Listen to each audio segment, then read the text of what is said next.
Hey everyone, welcome to our Project Management Full Course by Simplilearn.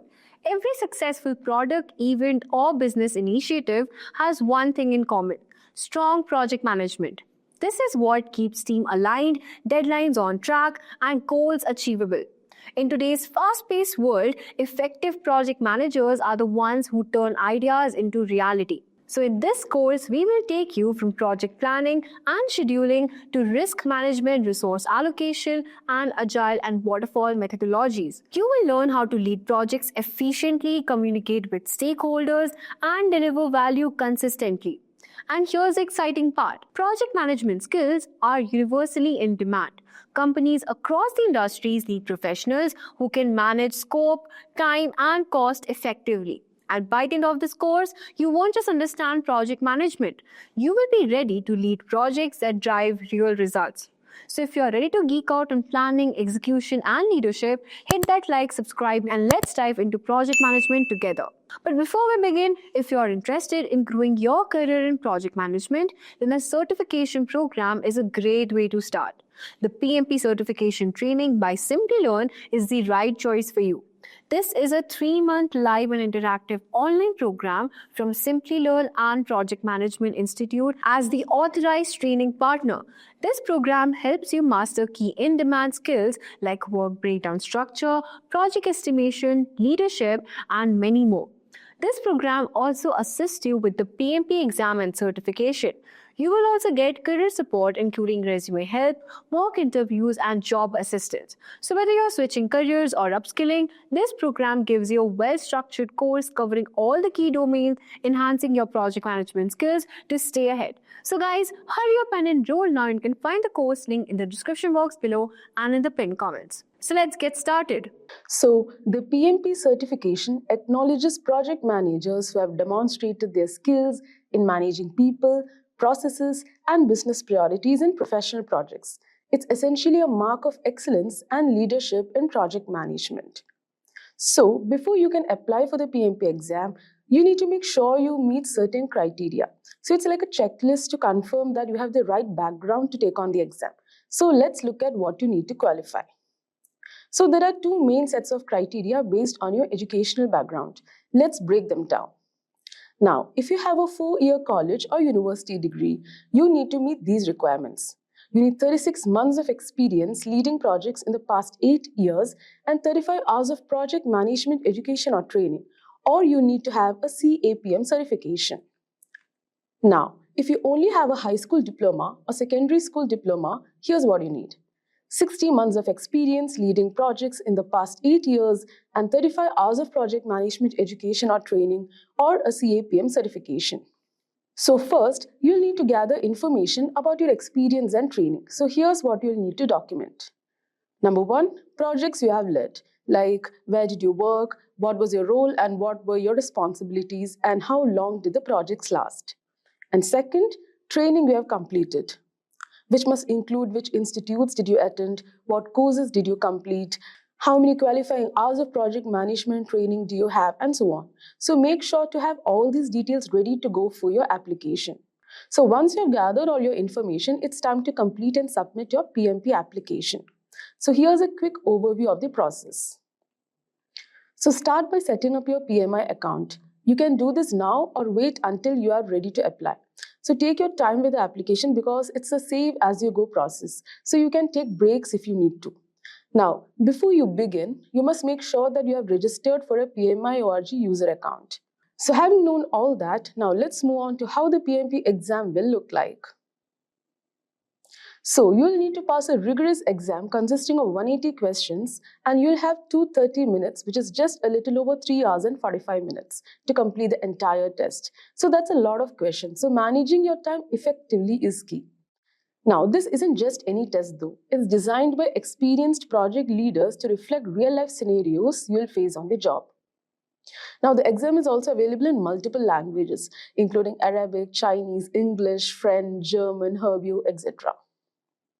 So this ensures that project managers from around the world can take the exam in their preferred language. Now, what does the PMP certification actually validate? Let's break that down now. So number 1, motivating people and teams.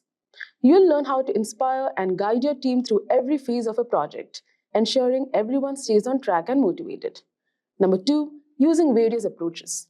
You'll be skilled in predictive, agile, and hybrid methodologies. This means you'll know how to choose the best way to work for each unique project. Number 3, highlighting project success.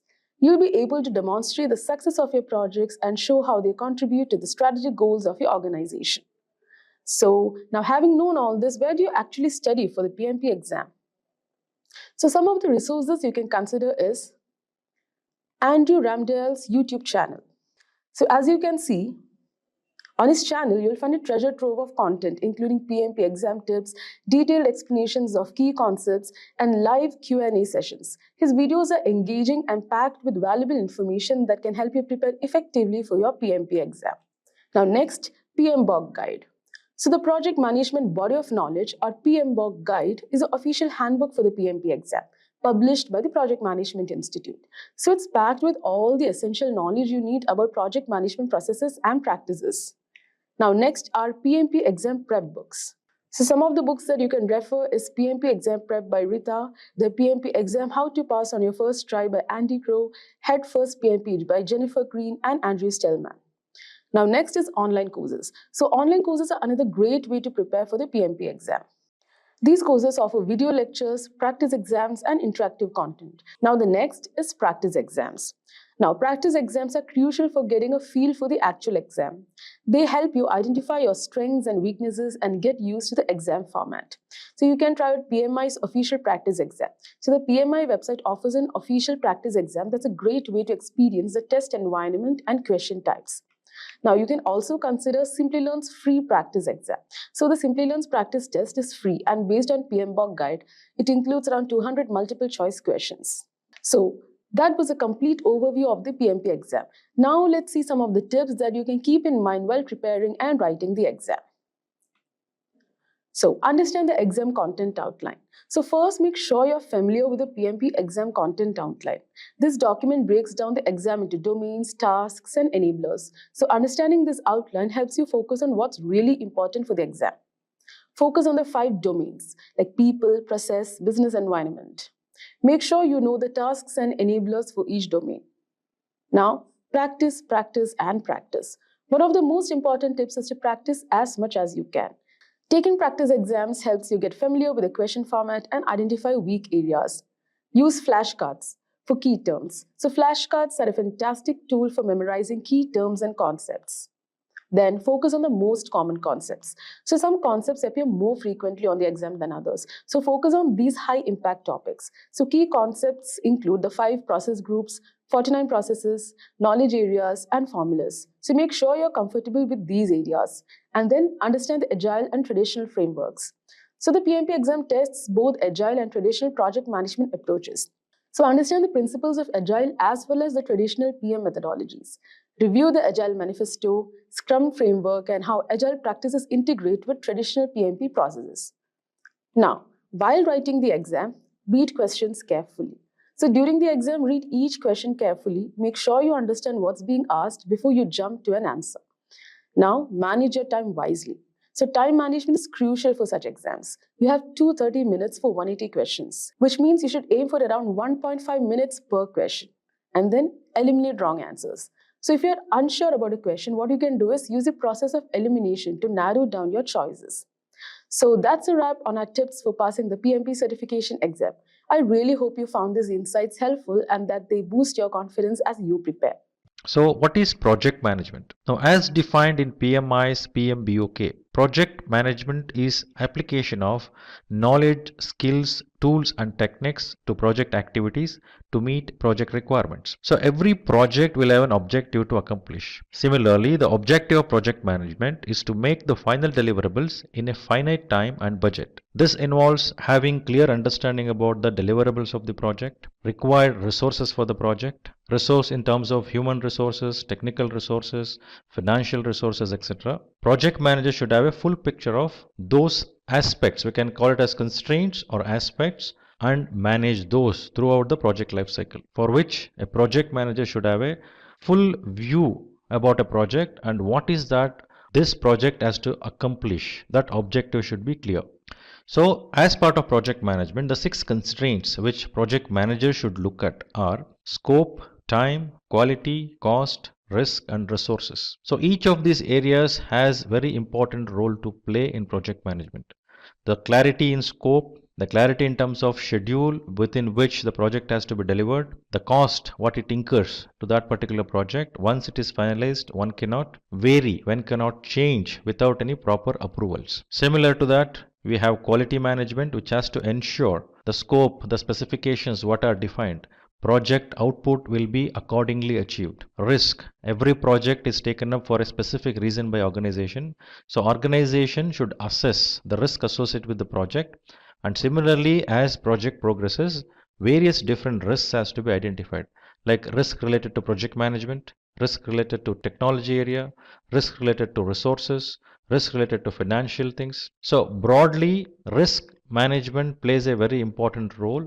So there will be something called contingency reserve kept for a identified risk above the cost what is estimated for various deliverables from the project. So every project require resources. Resources may be in terms of human resources, financial resources, technology resources, environmental resources. So all these resources are used to produce the output of the project. So these resources has to be managed with the sufficient optimization and standardizations required. Now let us understand the definition of a project. So what is a project? PMI defines a project as a temporary endeavor undertaken to create a unique product, service or result. The temporary nature of a project indicates that a project has a definite beginning and end. So when I say product, unique product, it means every output, it may be similar products you are producing with the same features and functionality. But the output of every project is unique because it is unique in terms of all the 6 constraints what we just discussed now. Now when I say product, it is very easy for us to visualize. It may be a desktop, it may be a laptop, it may be a car, it may be a machine, etc. But how do I visualize a service? Now project's output is a service. Now it's about building a capability. A project, through a project, a capability can be built to ensure services can be provided. That's what the output of project is, service. For example, if I think about a taxi services, for providing a taxi services, I need a mobile app, I need taxi, I need a server, I need a data center. So all these are various different products and services. Here service example can be internet service. So combination of all the services and products builds the capability for an organizations who can provide the taxi services. So building that capability, we say it is an output of a particular project which is called service. Similarly, results can be improvement of something, improvement in customer satisfaction, increase in some specific objectives or specific results needs to be achieved in performance perspective. So output of every project will be unique product or a service or a result. This we need to clearly understand. So when we say there is a definite beginning and end, every project starts at a certain point in time and ends at certain point in time. So it has a definite beginning and end. That is the reason it is temporary in nature.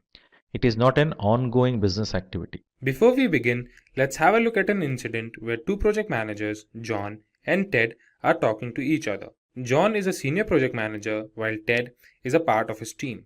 John finds Ted to be upset, so he asks him is there anything he can help him with, to which Ted replies that his project failed. John further asks him what could be the possible reason for the project failure. Ted tells him that it's because he was not able to manage the time and budget. Now John asks him if he is PMP certified, to which Ted says he isn't. Then John suggests Ted that he must take the PMP certification, which will not only give his project better performance, but also help him upskill in his career. So today we will discuss about PMP certification in detail. Let's first have a look at all the topics we will cover. We will begin with what is PMP, then we will check top 10 reasons to get PMP certified, followed by the basics of PMP. Then after we know the PMP basic concepts, we will check who can get this certification and pattern for the PMP exam. Then we will learn about the PMBOK guide, which is an integral part to prepare for the PMP exam. Finally, we will see the cost and the validity of the certification. So without any further ado, let's begin with what is PMP.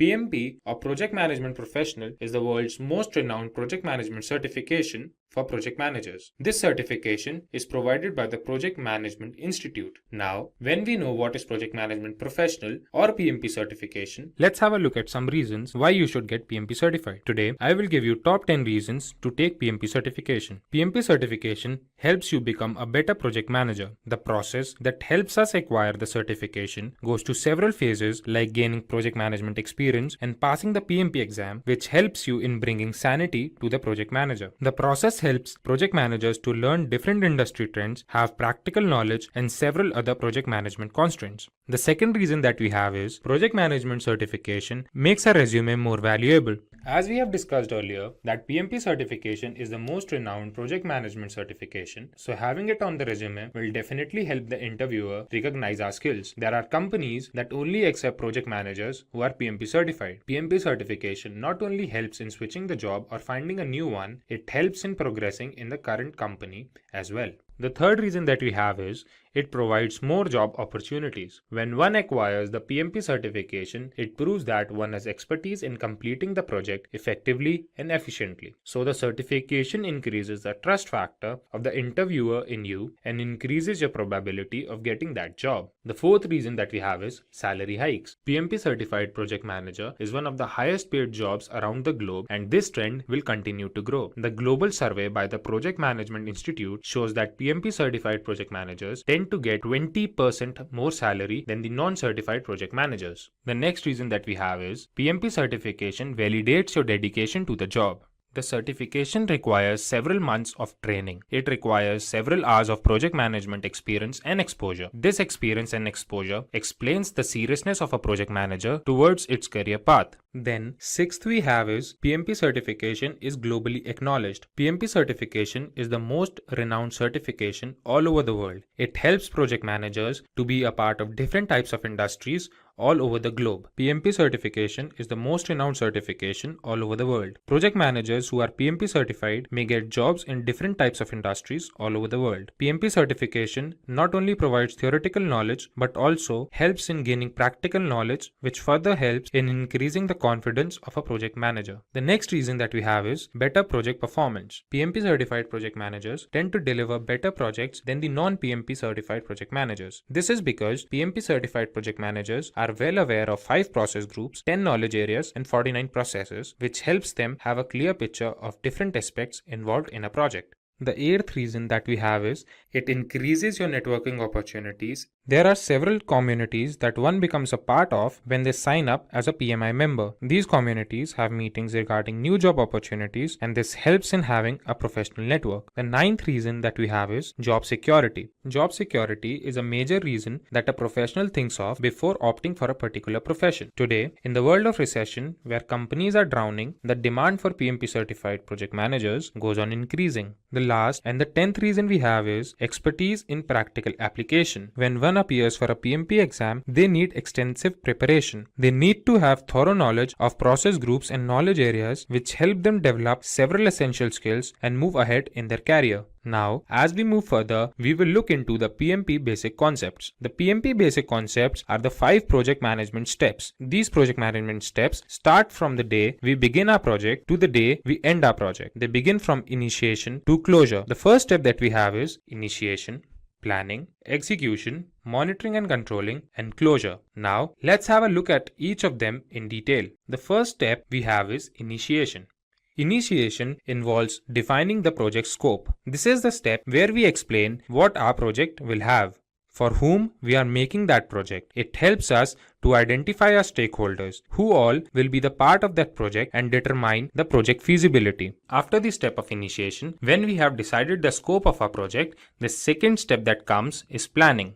In the planning phase, we define a flow to all the activities of a project. We define this flow keeping in mind all the constraints of a project like time, resources, and risk. After we have defined the flow of these processes, it is time for us to look at the execution.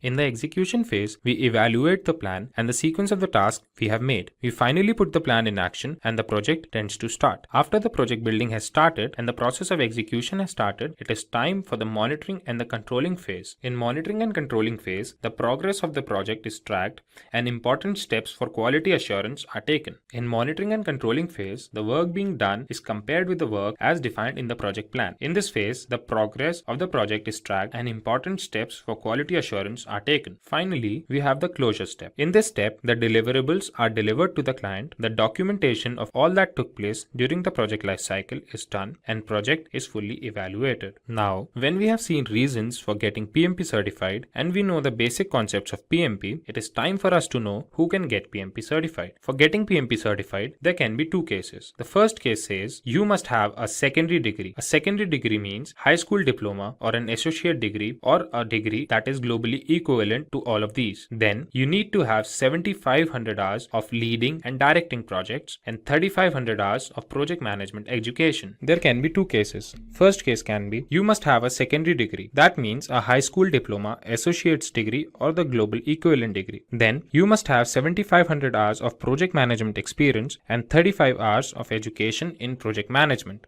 The second case can be you must have a 4-year degree along with 4,500 hours of project management experience and 35 hours of education in project management. Now, when we know who can get PMP certified, we will see the PMP exam pattern. The exam comprises of 200 questions, out of which 175 questions are used for evaluation. One can answer these questions if they have thorough knowledge of 5 process groups and 10 knowledge areas. The time provided to complete the exam is 4 hours. The questions that are asked are of different types, the most common type being formula-based, situation-based, and knowledge-based. Now, when we have discussed about the exam pattern, discussing about the PMBOK guide becomes very important. So the next topic that we have is PMBOK guide. PMBOK guide or project management body of knowledge is a book that comprises of several processes and different terminologies needed to crack the PMP exam. The whole syllabus of PMP exam is covered in the PMBOK guide by the project management and 10 knowledge areas. Apart from this, there are 49 processes that are divided amongst 5 process groups, 10 knowledge areas. Finally, let's have a look at the cost and validity of the PMP certification. When we talk about the cost of the certification, there can be two cases. The first case can be if we are not a member of Project Management Institute, the exam fees is $555. The second case can be if we are a member of Project Management Institute, the exam fees is $405. If we talk about the validity of the certification, the certificate is valid for a period of 3 years. After every 3 years, the certificate needs to be renewed. To renew the certificate, one needs to furnish a proof of 60 PDUs or professional development units. After so much information, Ted thanks John for his time and promises to take the PMP certification at the shortest notice. Now, let's have a look at the salary trends of a PMP certified project manager and a sample resume. If we consider the salary of a non-PMP certified project manager, it is approximately $91,000, while if we consider the salary of a PMP certified project manager, it is approximately $111,000, which is approximately 20% higher than the non-certified project manager's salary. Now, let's have a look at the resume of a PMP certified project manager.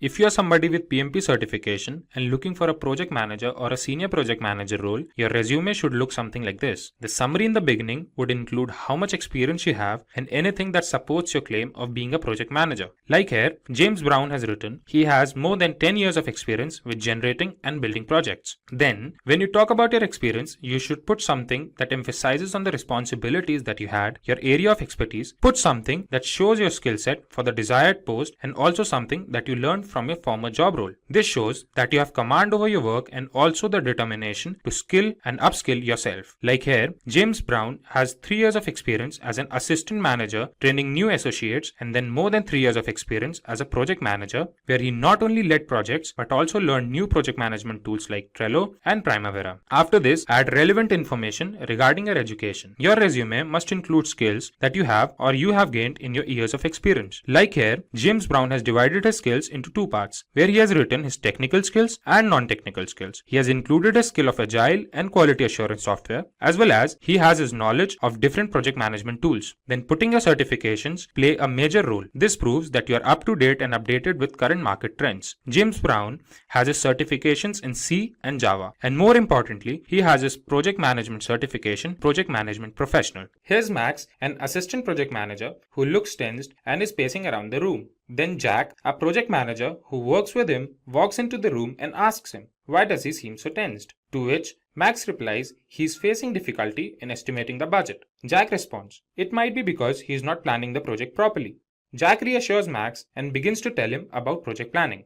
So without any further ado, let's begin with what is project planning. Project planning is the second step or phase of the project life cycle. Project life cycle has 5 different phases from initiation to closure. Today, we will be learning about this phase that comes immediately after initiation, in which the project plan is documented and further requirements are defined. Project planning includes the following things. The first and the foremost thing is describing the objectives or outputs we are expecting the project to yield. Second, we have is the elaboration of the scope to make sure what the project is all about and what all can be expected from the project. The third step we have is forming a schedule. This schedule is important to run or perform different tasks of a project, each task having its own start date and end date. This helps the project to finish in the scheduled time and limit. Lastly, we have making and generating progress reports, in which all that went during the tenure of the project is documented. This helps in evaluating the project and helps in the forthcoming projects. Now, let's have a look at the project planning fundamentals. The first fundamental that we have is the determination of scope,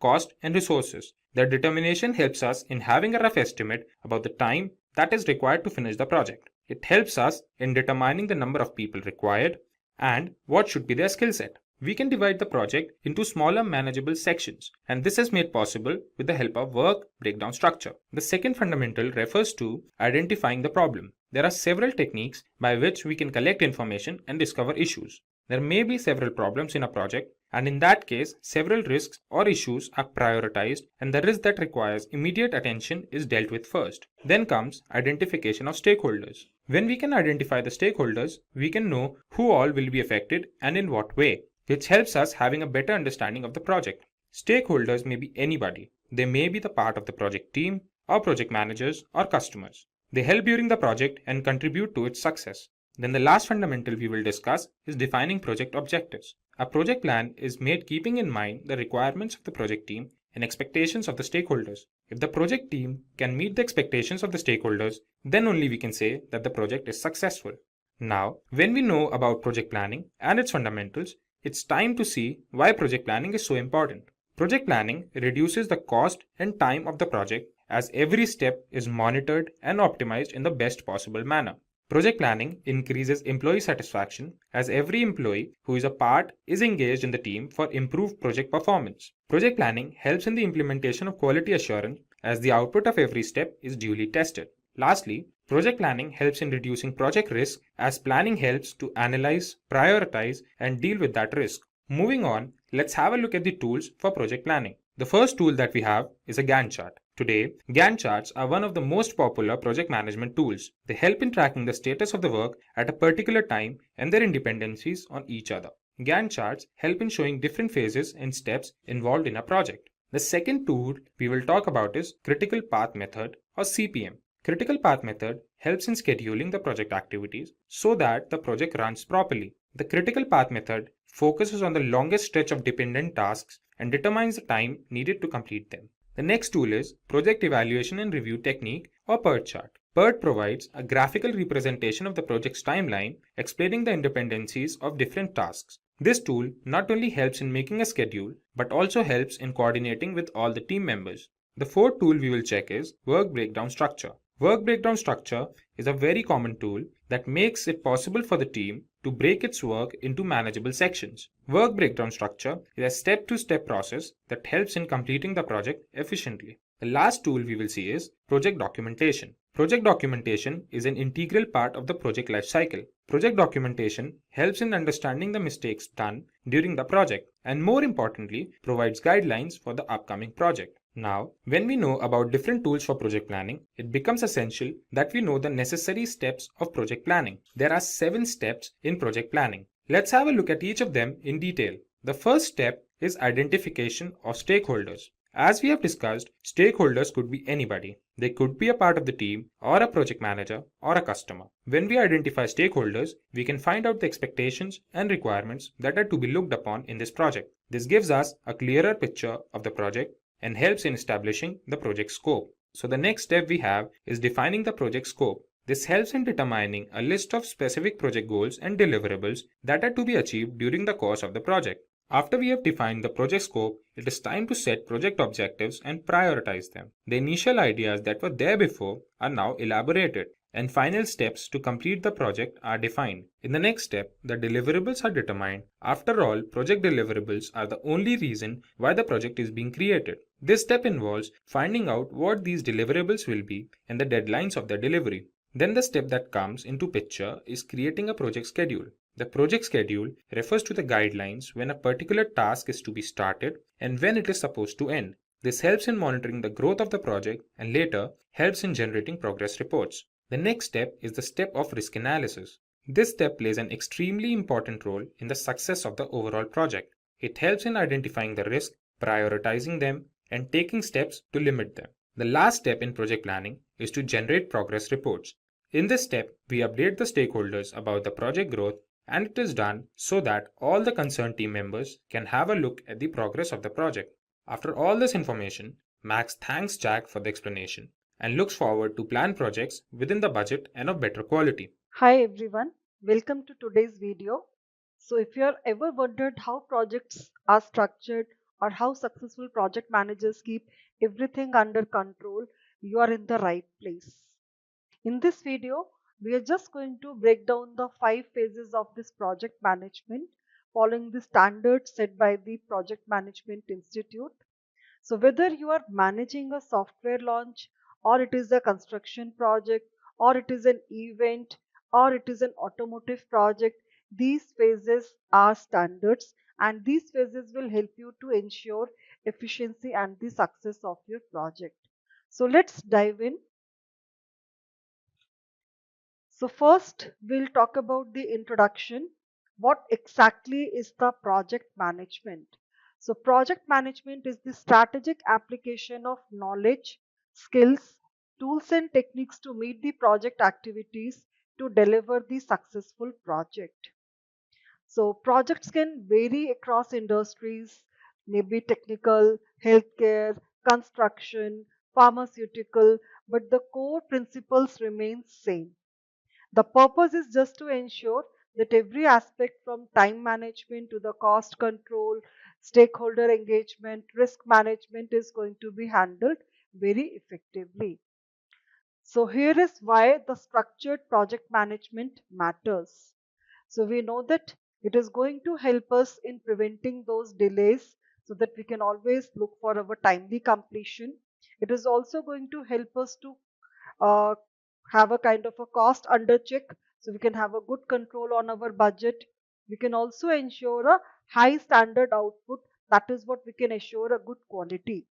Plus, we could also identify and mitigate our issues and the risk during the early stages of our project. And to achieve this success, we do follow 5 essential project management phases in our project. So let's talk about the project management framework, which is going to emphasize the structured methodologies so that we can enhance our project success. So standardized approach, that is the global project management principles. So here we are referring to the internationally recognized best practices, which is going to ensure that we are all consistent in our managing project across the different industries and regions. So these common standards, best standards are basically from the Project Management Institute's PMBOK, Project Management Body of Knowledge. And we know that project life cycle phases, that is what we'll discuss, which is nothing but your initiation, planning, execution, monitoring and controlling, and closing. We'll also talk about these process groups and knowledge areas because project management body of knowledge frameworks have divided the project management into the core knowledge areas, That is what we talk about: the scope, schedule, cost, quality, communication, risk, procurement, stakeholders. So it is just going to ensure an holistic approach towards the project. So definitely it is going to have an improved project success, so that if you implement your structured framework, it is definitely going to lead to the better stakeholder alignment, better risk mitigation, the proper resource optimization, and also your measurable outcome for the project. So ultimately, it is going to increase the probability of achieving your project goals. Now, the various project management process groups will discuss. So, the first phase in any project life cycle is the initiation. That is where we just define our project objectives, we define our feasibility. Then we have the plan, where we are going to outline our scope, schedule, budget, and risk. We have third phase, that is the execution, which is all about coordinating the resources and implementing those plans. Then finally, we have a monitoring and close controlling phase, where we are going to keep track of all our progress, and we can all make the adjustment in our plans also if we find any kind of deviations or the variances. Then lastly, where we have a closure phase, so we just complete our deliverables and we do evaluate our project success. So let's talk about the first phase, that is the initiation. So this is where the foundation of project is laid out. Now the goal of this phase is just to define the project and obtaining the authorization to proceed. Without proper initiation, projects like scope creep, your misalignment with the stakeholders, and unclear objectives would be there. So the key activities in this initiation phase is we develop our project charter, which is the formal document that authorizes the project, and it is going to outline its objectives, scope, stakeholders, risk, constraints, assumptions, all those high level information about the project. This is what like we would be considering for our detailed planning. Then secondly, we have to identify the stakeholders. So we need to understand who all will be impacted by our project outcome, or who may be influencing our project outcome, so that we can always have our effective communication and the proper stakeholder alignment. Third is you have to define your project objectives and goals. So we need to establish clear, measurable goals, which is going to serve as benchmark for our project success. So by the end of this initiation phase, you will have a clear-cut direction and authorization to proceed further. Now, when we talk about the key output of this phase, the outputs are project charter, which is a formal document which authorizes the project, which is going to outline all our objectives, scope, stakeholder, risk, constraints. We'll have our stakeholder register, which is a record of all the individuals, all the groups who are involved, with their details about their interest, about their influence, how they will be impacting our project outcome. Then we do have some initial project requirements. That is what is the high level requirements and our constraints, which is going to shape our project direction. So we will be always making use of the key, our business case, our assumptions log, when we are doing this initiation process group. So these outputs is going to ensure that we do have a complete clarity as well as alignment and readiness before we move into our next planning phase. Now the planning phase, which is the most critical phases in the project management.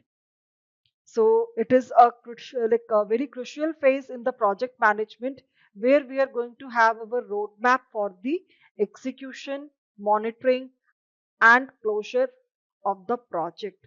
The key activities in this planning process group would be defining scope, deliverables, and our timelines. So we have to develop a detailed project management plan, where we are going to have the detailed plan for our scope, schedule, cost, risk, communication, procurement, quality, stakeholders. Then we are going to have our risk management planning where we will be identifying those potential risks and their strategies. We would be using the techniques like SWOT analysis, Monte Carlo simulation, all those qualitative and quantitative risk analysis for managing. Then finally, you have to have a resource and communication planning. So you would be allocating your human, financial, material resources effectively on our project activities. So we are going to define our communication channels and what would be our reporting structures for the stakeholders in our planning process. So the planning process is going to produce several key outputs, which is going to serve as a foundation for our project execution. So the first one is your comprehensive plan, which is going to have a detailed about all our integration of scope, schedule, cost, risk, communication, procurement, and our stakeholder strategies. It is also going to give us a detailed scope statement with the work breakdown structure. That is just going to define our project boundaries, and it is going to organize our work into the manageable components. We'll also have our schedule and the cost baselines. These baselines are the approved versions that we would be referring to throughout our project monitoring. So we do use our techniques like critical path method, Gantt chart, or if we are working with the agile methodologies, we do make use of our sprints for our planning. Then we do have our risk registers, your procurement strategies, all those would be the output of our planning process groups. So think of this planning process group is we are just going to lay down our blueprint before constructing any building. The better the plan, smoother would be your execution. Now let's talk about the execution process group. So where all the planning comes to the life. So the execution process group is where the project management plan is just put into the action, where we are going to ensure the deliverables are created and objectives are met. Here are the key activities that are involved in our execution. So we direct and manage our project work. So that is where we have to always coordinate our people and resources. We have to ensure that we are following a smooth execution throughout our proper communication and collaboration. We are going to have our stakeholder engagement. We need to maintain transparency throughout our project by doing the regular updates, meetings with them, feedback also. So we are going to address their concerns proactively so that we can ensure we all are aligned with our project objective. We do have to perform our project task according to the plan that we have defined.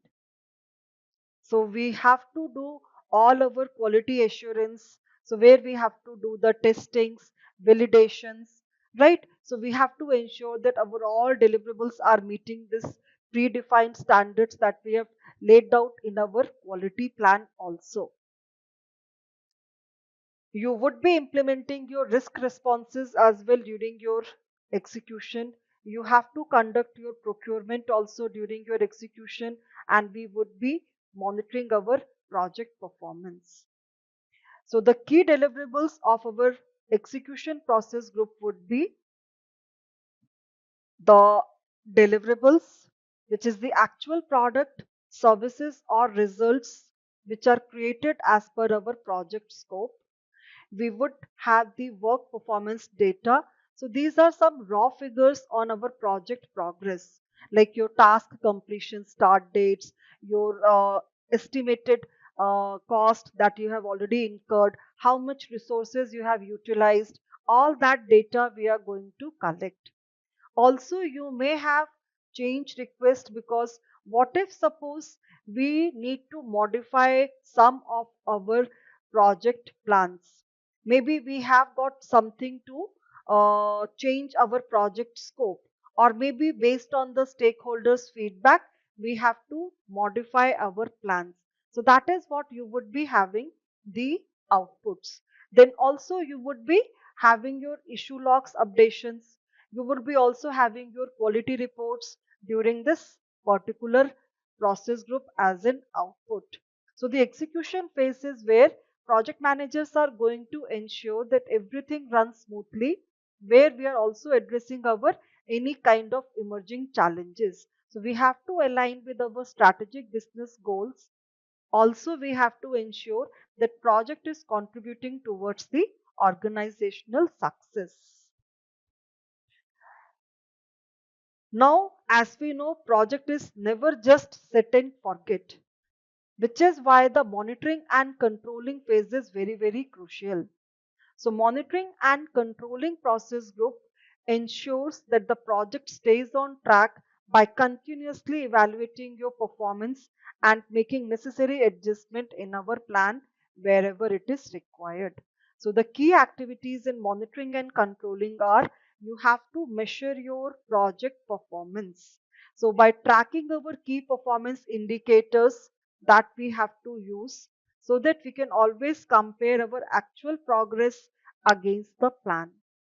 We would monitor our project risk and quality. We have to evaluate our risk impact. We have to implement our mitigation strategies. You have to also identify any issues. You have to address those challenges also. You have to identify and manage those changes, where we have to review and approve those change requests which are going to impact our scope baseline, schedule baseline, or budget through the proper change management process. That is where we use our change control process, which is the board. Change control board is the steering committee who would be giving the approvals to those change requests which could be implemented in the project. We also have to ensure the alignment with our project objectives.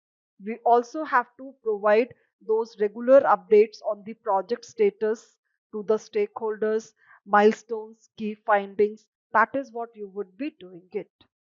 So the output of our monitoring and controlling process would be: you will have your work performance reports, which is just going to summarize the data on our project progress, like your cost, schedule, quality matrix. Also, output would be your change request.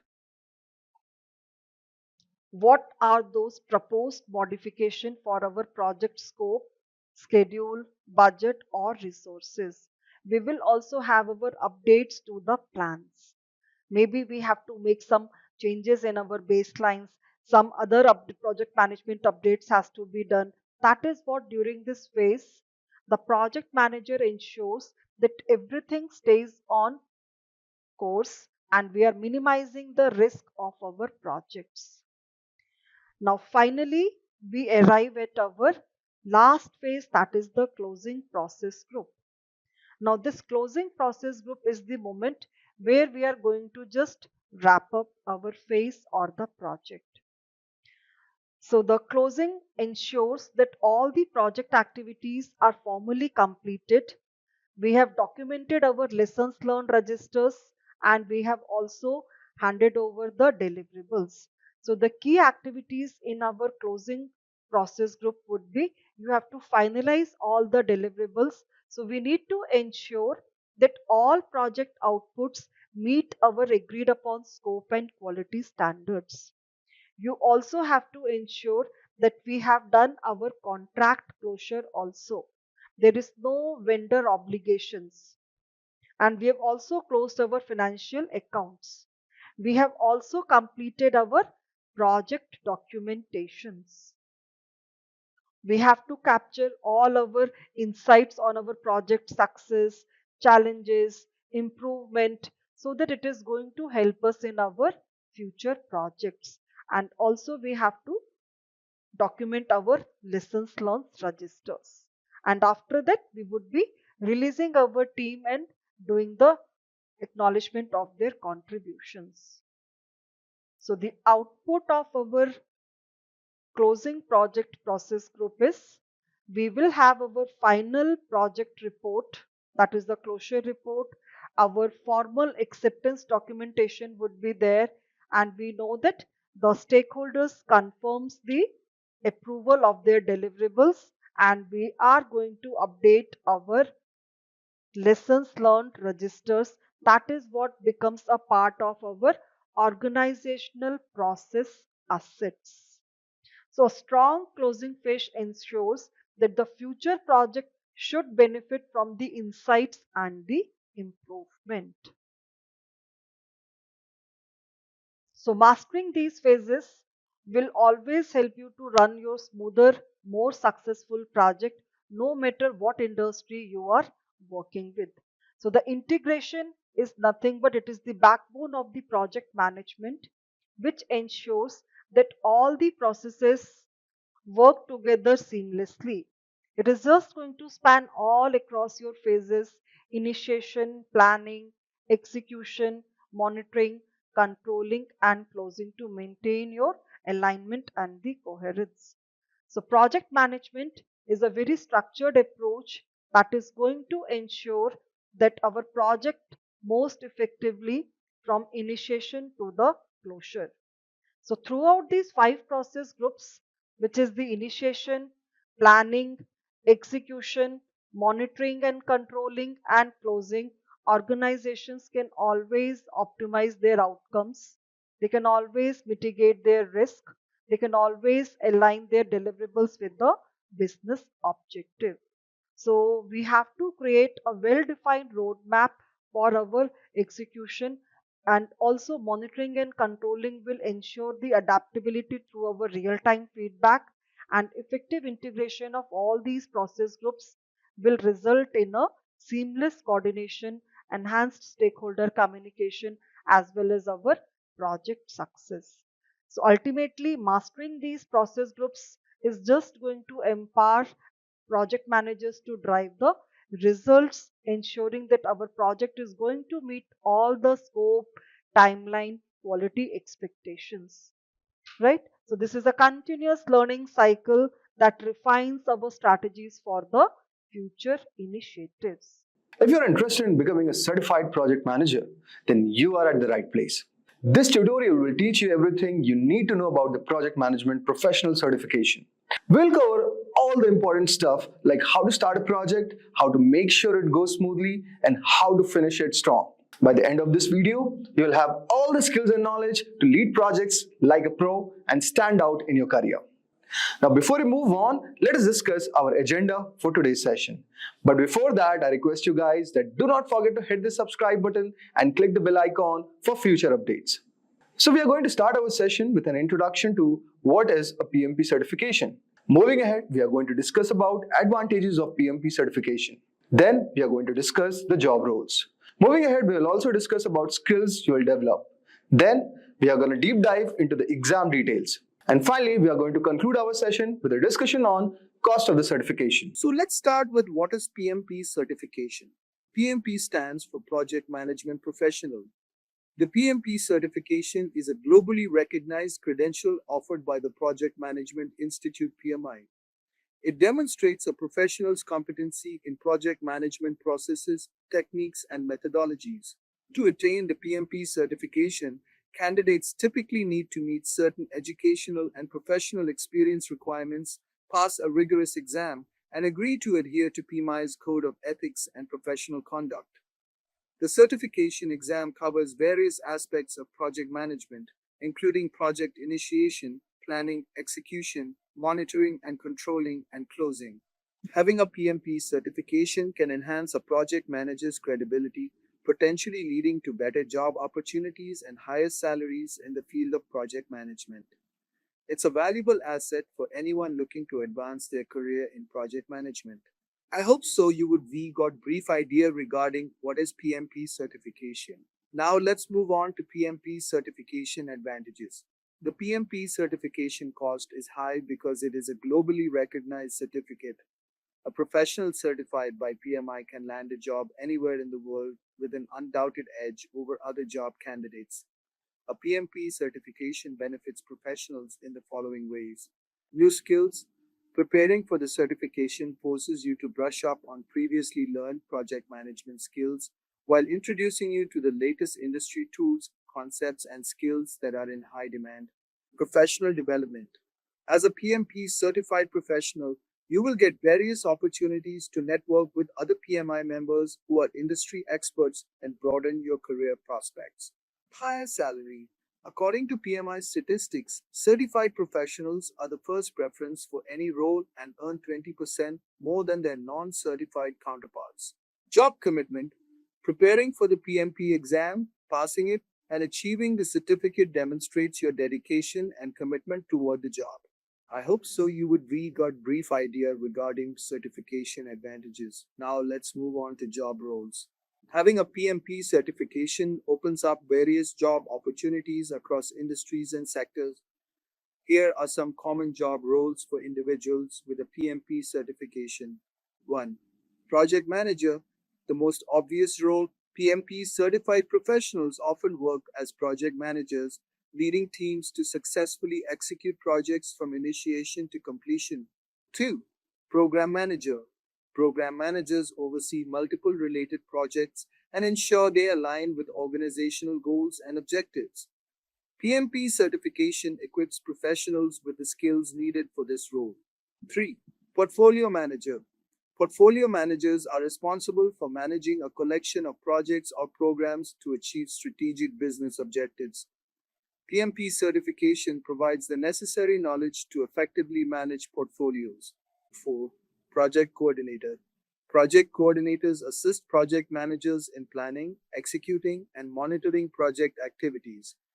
PMP certification demonstrates competency in project management principles and practices. 5. Project Consultant.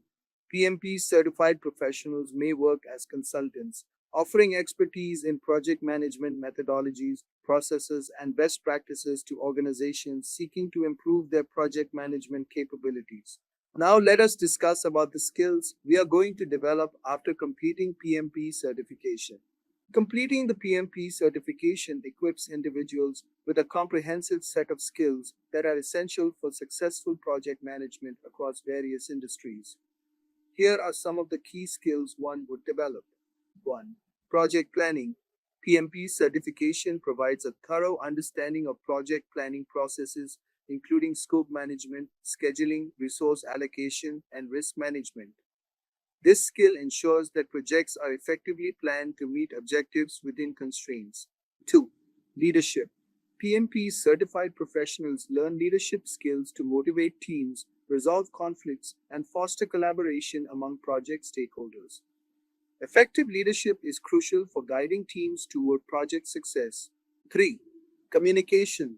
Clear and effective communication is vital in project management. PMP certification emphasizes communication skills for conveying project goals, expectations, and updates to team members, clients, and other stakeholders. 4. Risk management. Identifying, assessing, and mitigating risks is a critical aspect of project management. PMP certified professionals learn techniques for risk identification, analysis, and response planning to minimize project disruptions. 5. Time management.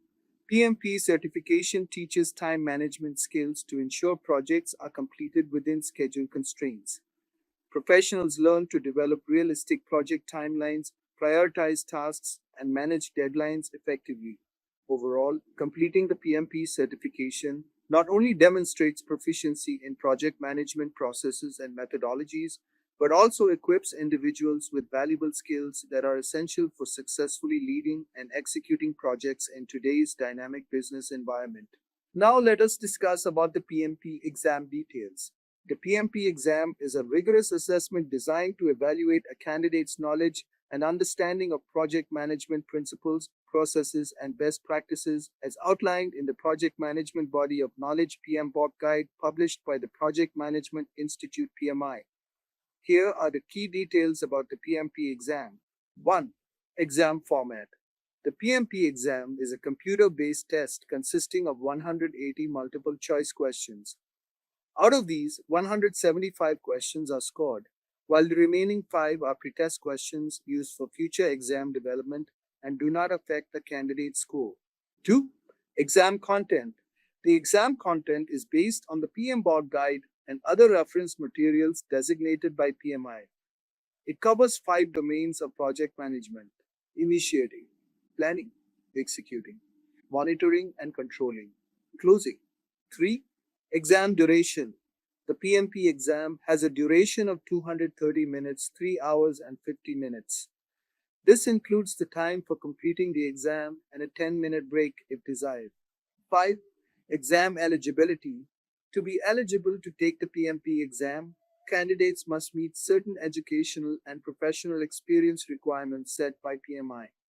As of my last update, the general requirements include a 4-year degree bachelor's or global equivalent and at least 3 years of project management experience with 500 hours leading and directing projects plus 35 hours of project management education, or a secondary degree, high school diploma, associate's degree, or global equivalent with at least 5 years of project management experience with 500 hours leading and directing projects plus 35 hours of project management education. It's essential for candidates to thoroughly review the exam handbook and familiarize themselves with PMI's policies and procedures before scheduling and taking the PMP exam. Now let us discuss about the PMP certification cost. PMP certification cost. Wondering what the cost of quality PMP is? PMP cost incurred to earn 35 PDAs varies from country to country from $300 to $5,000. Re-examination fee structure. For PMI members, $275. For non-PMI members, $375. A person choosing to become a PMI member at the time of application will have to shell out a PMP price of $555, which will cover both the examination and the membership fees. Interestingly, even if a person doesn't wish to become a PMI member, HESH will anyway have to pay the same PMP exam fee. Hence, we recommend you to apply for the PMI membership option so that paying your PMP course fee is more practical. After going through the PMP certification cost, let us next learn what exactly is its renewal fee. And we will see the steps how to become a project manager. And you could see the first step is understanding the role, the second is getting certification, third is you should have experience, then skills, and then you should expand your knowledge with time, and you should build your network, and then demonstrate the leadership, and you should have a good portfolio and your professional growth, and then you should seek employment and ace the interview. So we'll discuss each of the particular steps to becoming a project manager. So becoming a project manager is an exciting and rewarding journey that requires a combination of skills, knowledge and experience. Whether you are starting from scratch or transitioning from a related role, here's a comprehensive guide on becoming a project manager. Starting with the first skill, that is understand the role. Begin by clearly understanding what project management entails. Project managers are responsible for planning, organizing, and overseeing projects from start to finish. They coordinate resources, manage budgets, mitigate risks, and ensure timely delivery of project objectives. Research the key responsibilities, industry standards, and the best practices associated with project management. And the next skill is acquire education and certifications. While not always mandatory, obtaining a degree in a relevant field such as business administration or project management can provide a strong foundation. Additionally, consider pursuing certifications such as Project Management Professional (PMP) or Certified Associate in Project Management (CAPM) that is offered by Project Management Institute (PMI). These credentials demonstrate your commitment and competence in the field.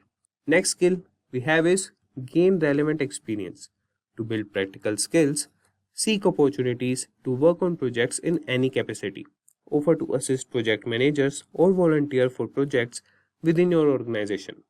This hands-on experience will provide valuable insights into project dynamics, team collaboration, and problem solving. Document your project involvement and accomplishments to showcase your experience to future employers. And next skill you need is develop key skills. Project managers require a diverse skill set. Enhance your skills in areas such as communication, leadership, organization, negotiation, time management, and risk management.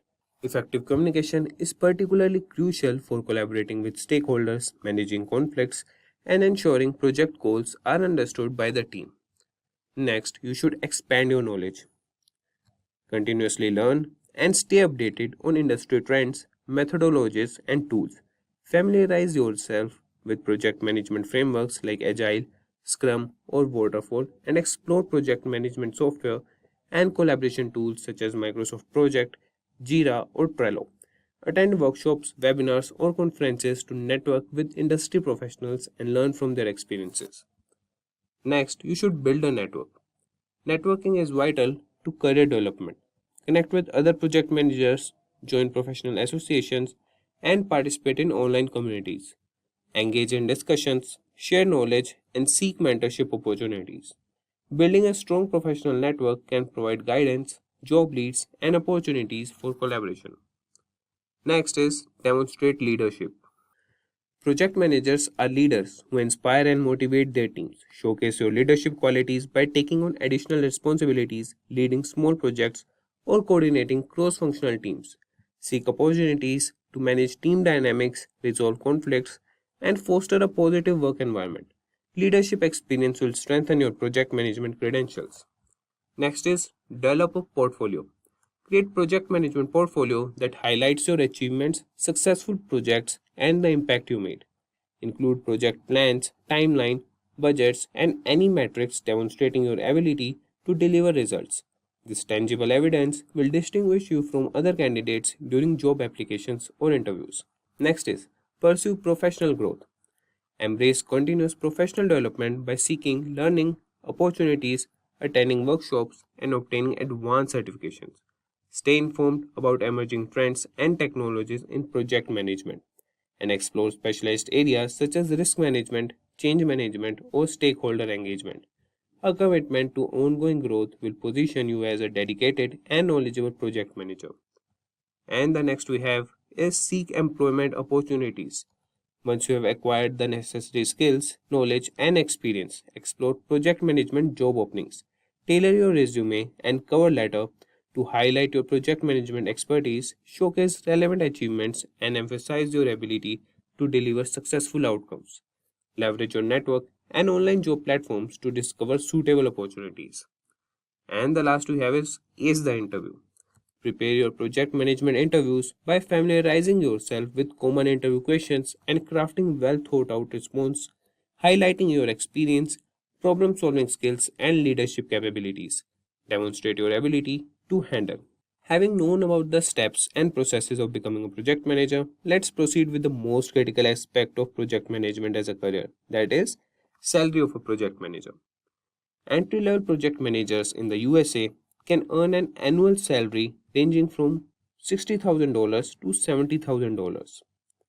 Senior project managers or those in leadership positions can earn salaries exceeding $120,000, and project managers even reach $150,000 or more.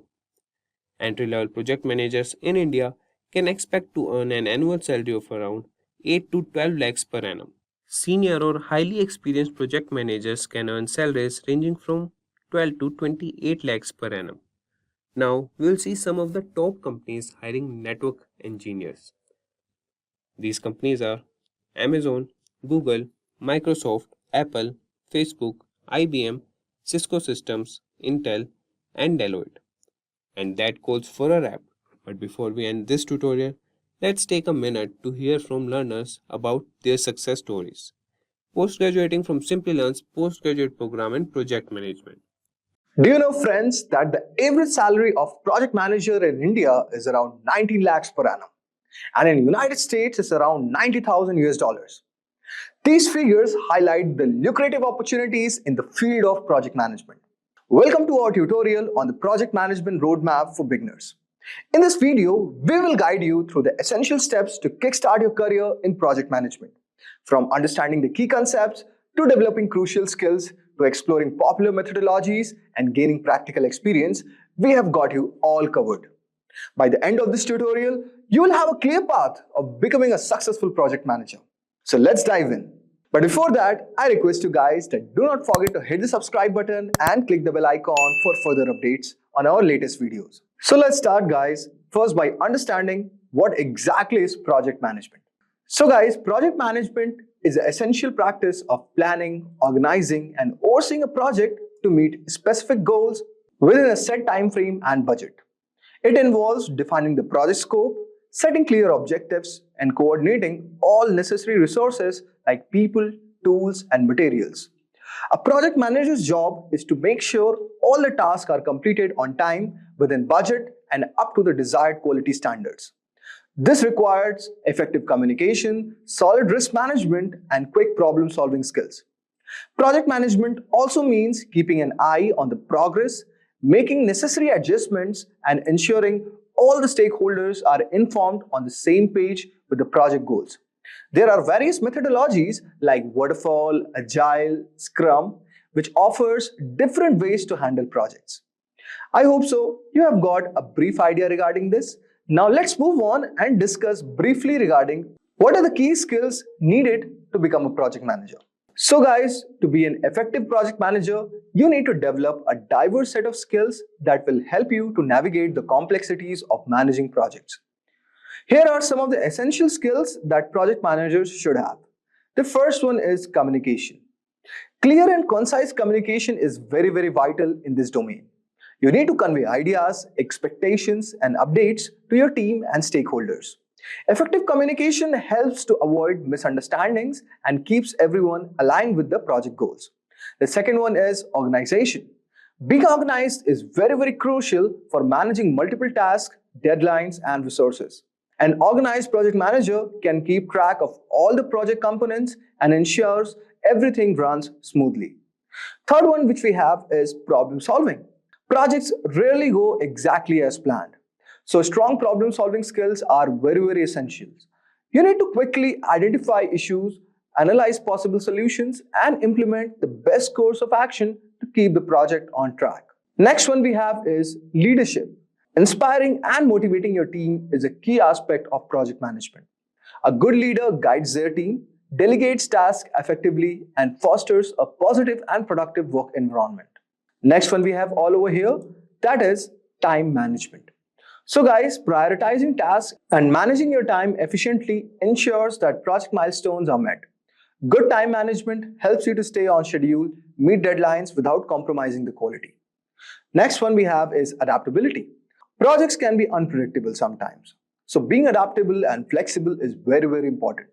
You need to adjust plans, strategies as necessary to accommodate changes and unforeseen challenges. And finally we have is solid risk management. You know friends that identifying potential risk and developing strategies to mitigate them is very crucial for project success. Effective risk management helps to minimize the impact of uncertainties on the project. So by honing these skills, you can become a more effective project manager, capable of leading your team to success and delivering projects that meet or exceed expectations. Now we are going to move forward to understand the core project management concepts. So guys, understanding core project management concepts is very essential for successfully managing the project. The first one that we have all over here is scope. So guys, scope defines what the project will deliver and work required to complete it. Clearly outlining the scope helps to prevent scope creep, where uncontrolled changes or continuous growth can derail the project. Next one we have all over here is resources. This involves identifying and allocating the necessary resources, including team members, tools, material, and budget. Efficient resource management ensures that the project has everything it needs to proceed without delays. The third one that we have all over here, that is schedule. So guys, the project schedule outlines the timeline for all tasks and milestones. Creating a detailed schedule helps you to keep the project on track and ensures that deadlines are met. The fourth one that we have all over here is budget. So guys, this is very important factor. And managing the project budget involves estimating costs, setting budget, and controlling expenses to ensure the project remains financially viable. Effective budget management helps prevent cost overruns. Finally, we have is risk management and quality. Let's first talk about risk management. So guys, identifying, assessing and mitigating risk is very crucial. A proactive approach to risk management can help anticipate potential issues and develop contingency plans, reducing the impact of the project. If we talk about quality, then ensuring that the project meets the required standards and specification, it is very required for it to become a success. So quality management also involves setting quality criteria, continuously monitoring and evaluating the project deliverables. Now let's move on and discuss about project management methodologies. So guys, project management methodologies provide a structured approaches to managing projects and ensuring efficiency and consistency. The first one that we are going to discuss all over here is called waterfall model. It is a linear and sequential approach where each phase of the project must be completed before moving on to the next. It's best suited for projects with well-defined requirements and minimal changes. The next one that we have all over here is called Agile. Actually, Agile is an iterative and flexible approach that focuses on delivering small, incremental improvements. Agile promotes adaptability and continuous feedback, making it ideal for projects with evolving requirements.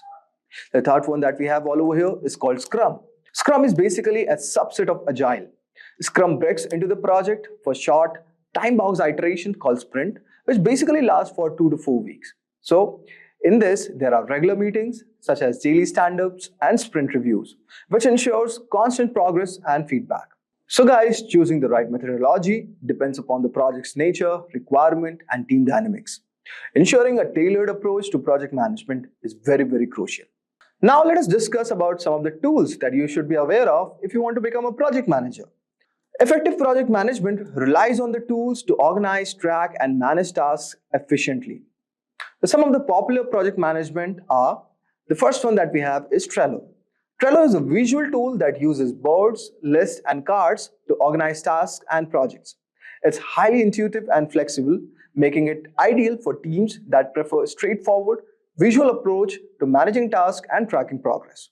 Next we have all over here is Asana. Asana offers a comprehensive suite of features for task management, project planning, and team collaboration. With its ability to create projects, assign tasks, set deadlines, and track progress, Asana helps to ensure that everyone stays on the same page. The third one that we have all over here is called Microsoft Project. This tool is a powerful project management software which is used for planning, scheduling, and managing projects. It offers advanced features like Gantt Charts, resource management, portfolio management, making it suitable for complex projects. Next one that we have all over here is called Jira. Originally designed for software development teams, Jira is an excellent tool for managing agile projects.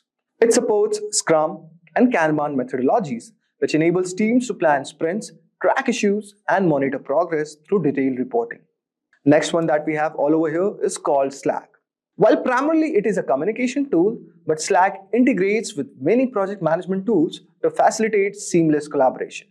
Teams can communicate in real time, share files, integrate other tools to create a centralized hub for project activities. So these were some of the tools that you should be aware of, and by leveraging these tools, project managers can enhance their productivity, improve collaboration, and ensure that projects are completed on time and within budget. Now let us move to our final part, that is certification and education. So guys, pursuing formal education and certifications can significantly enhance your career in the project management. Here are some of the key educational paths and certifications you can consider if you want to become a project manager. The first one is degree programs. A bachelor's degree in business administration, management, or a related field provides a strong foundation in essential business and management principles. For those seeking advanced knowledge, a master's degree in project management or an MBA with focus on project management can offer a depth expertise and improve career prospects. The next one that we have all over here is called Certified Associate in Project Management. This entry-level certification is from Project Management Institute and it is ideal for beginners. It actually demonstrates your understanding of fundamental projects and management concepts and prepares you for more advanced certification. A third one that we have all over here is called Project Management Professional. It also offered by PMI Institute. The PMP certification is one of the most recognized and respectable credentials in the field. It requires significant project management experience and demonstrates your ability to manage and lead projects effectively. The next one that we have all over here is called Scrum Master Certification. For those interested in Agile project management, the Scrum Master certification validates your expertise in Scrum practices.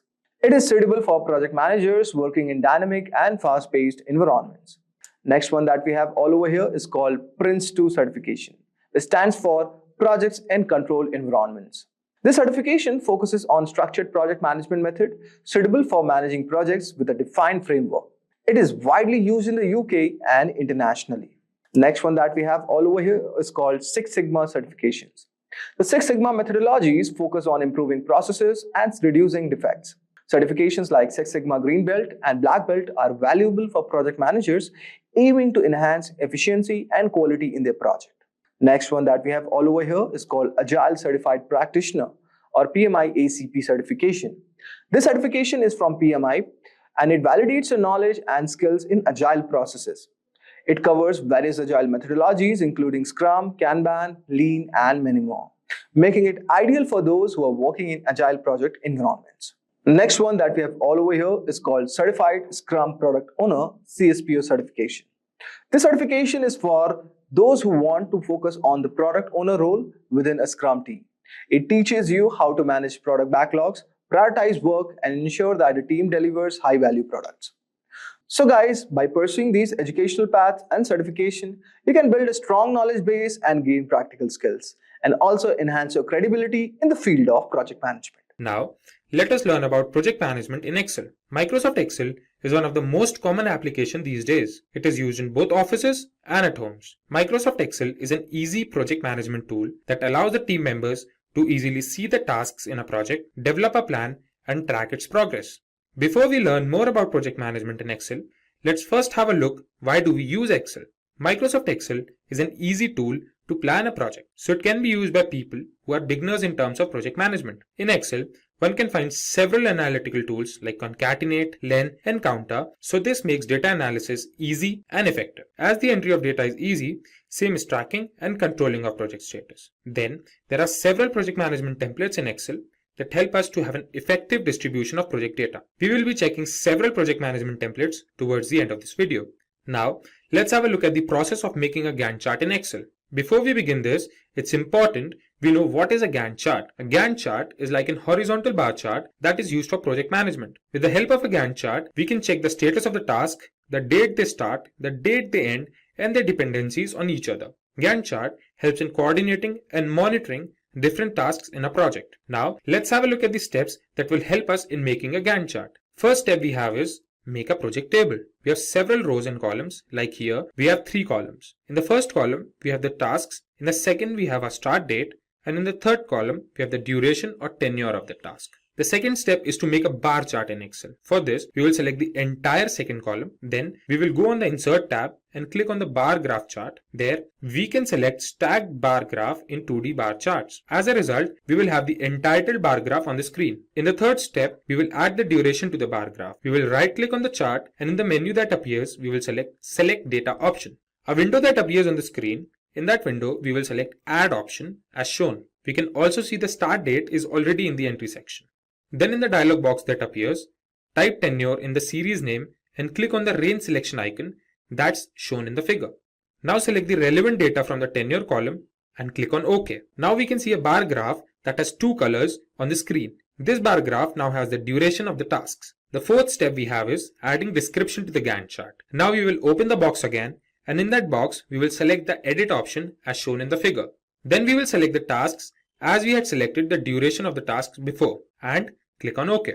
We can now see the tasks have appeared towards the left side of the Gantt chart. The fifth and the remarkable step will help us convert this bar graph into a Gantt chart. We will now click on the bars and select the Format Data Series option from the menu that appears. Then in the Format Data Series dialog box, we will select No Fill option. We can find our Gantt chart on the screen now in accordance with the data that we had entered. Now we can see the tasks on the left side are in the reverse order. So what we will do next is, we will click on the task panel, then go to the Format Access dialog box and select the categories in reverse order option. Now we can find our tasks in the right order. One more thing we can notice is Gantt chart is starting with some other date and not with the dates that we had entered. So for this, we will copy the first date in some other cell, then clicking on the copied cell, we will go to the home menu to select the dialog box as shown in the figure. Then in that drop down menu, we will select the number option we can now find a value displayed in the copied cell. We'll copy that value, click on the dates on the chart, and as the Format Axis dialog box opens, we will paste that value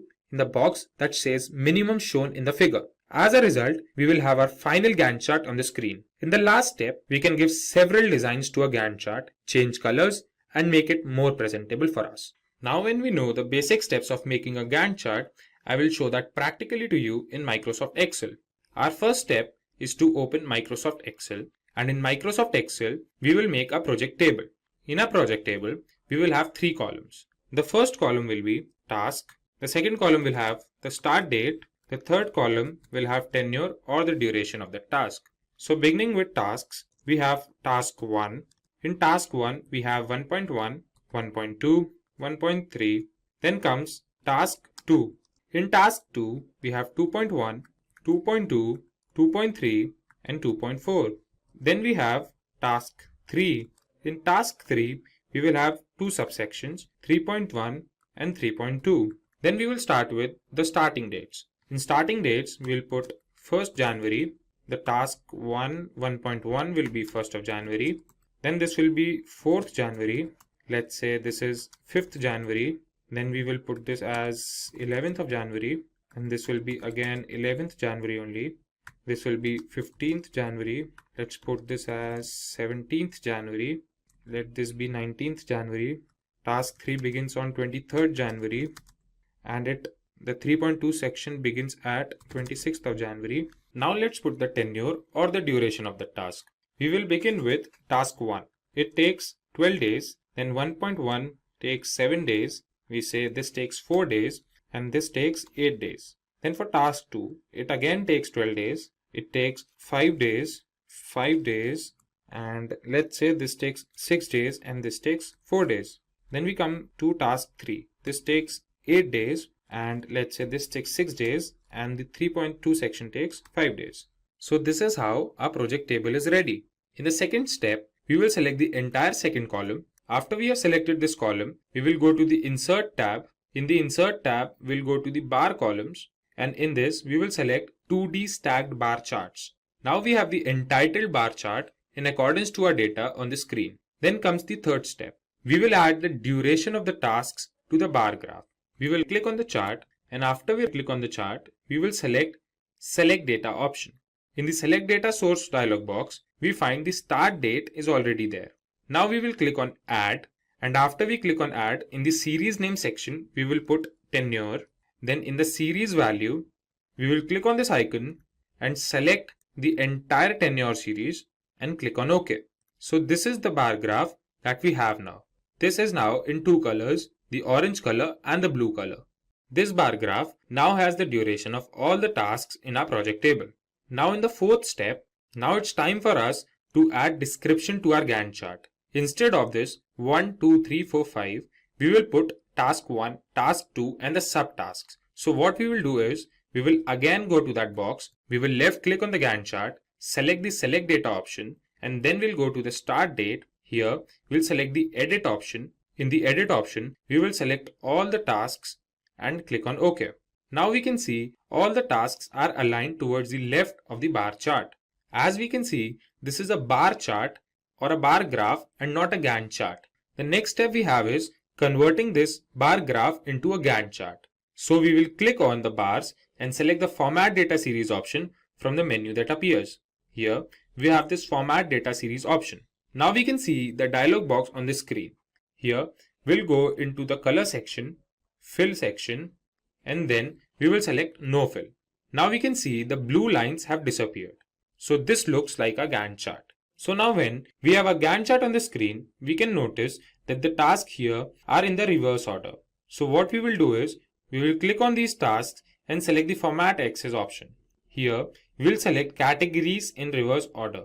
We can see our Gantt chart is now in order, like we have our task 1 on the top and task 3 at the bottom. The dates are starting from 11th of December, but the dates we have provided are from 1st of January. Now we will copy this cell, then go on the dates box. Here, we'll go to Format Axis. In the Format Axis, we can see minimum. In this minimum, we will paste this value and press enter.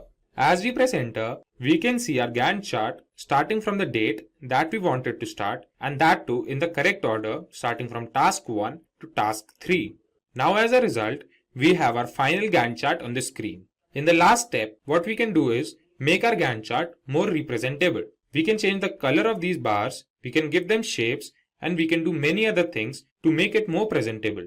We will first select the bars. Like what we will do is, we will select task 1 and let's say we give it the color blue. Then task 2, we will give it color green, and in task 3, we'll give it the color black. So here the subsections will give different colors to the subsections as well. Then we come to task 2.1.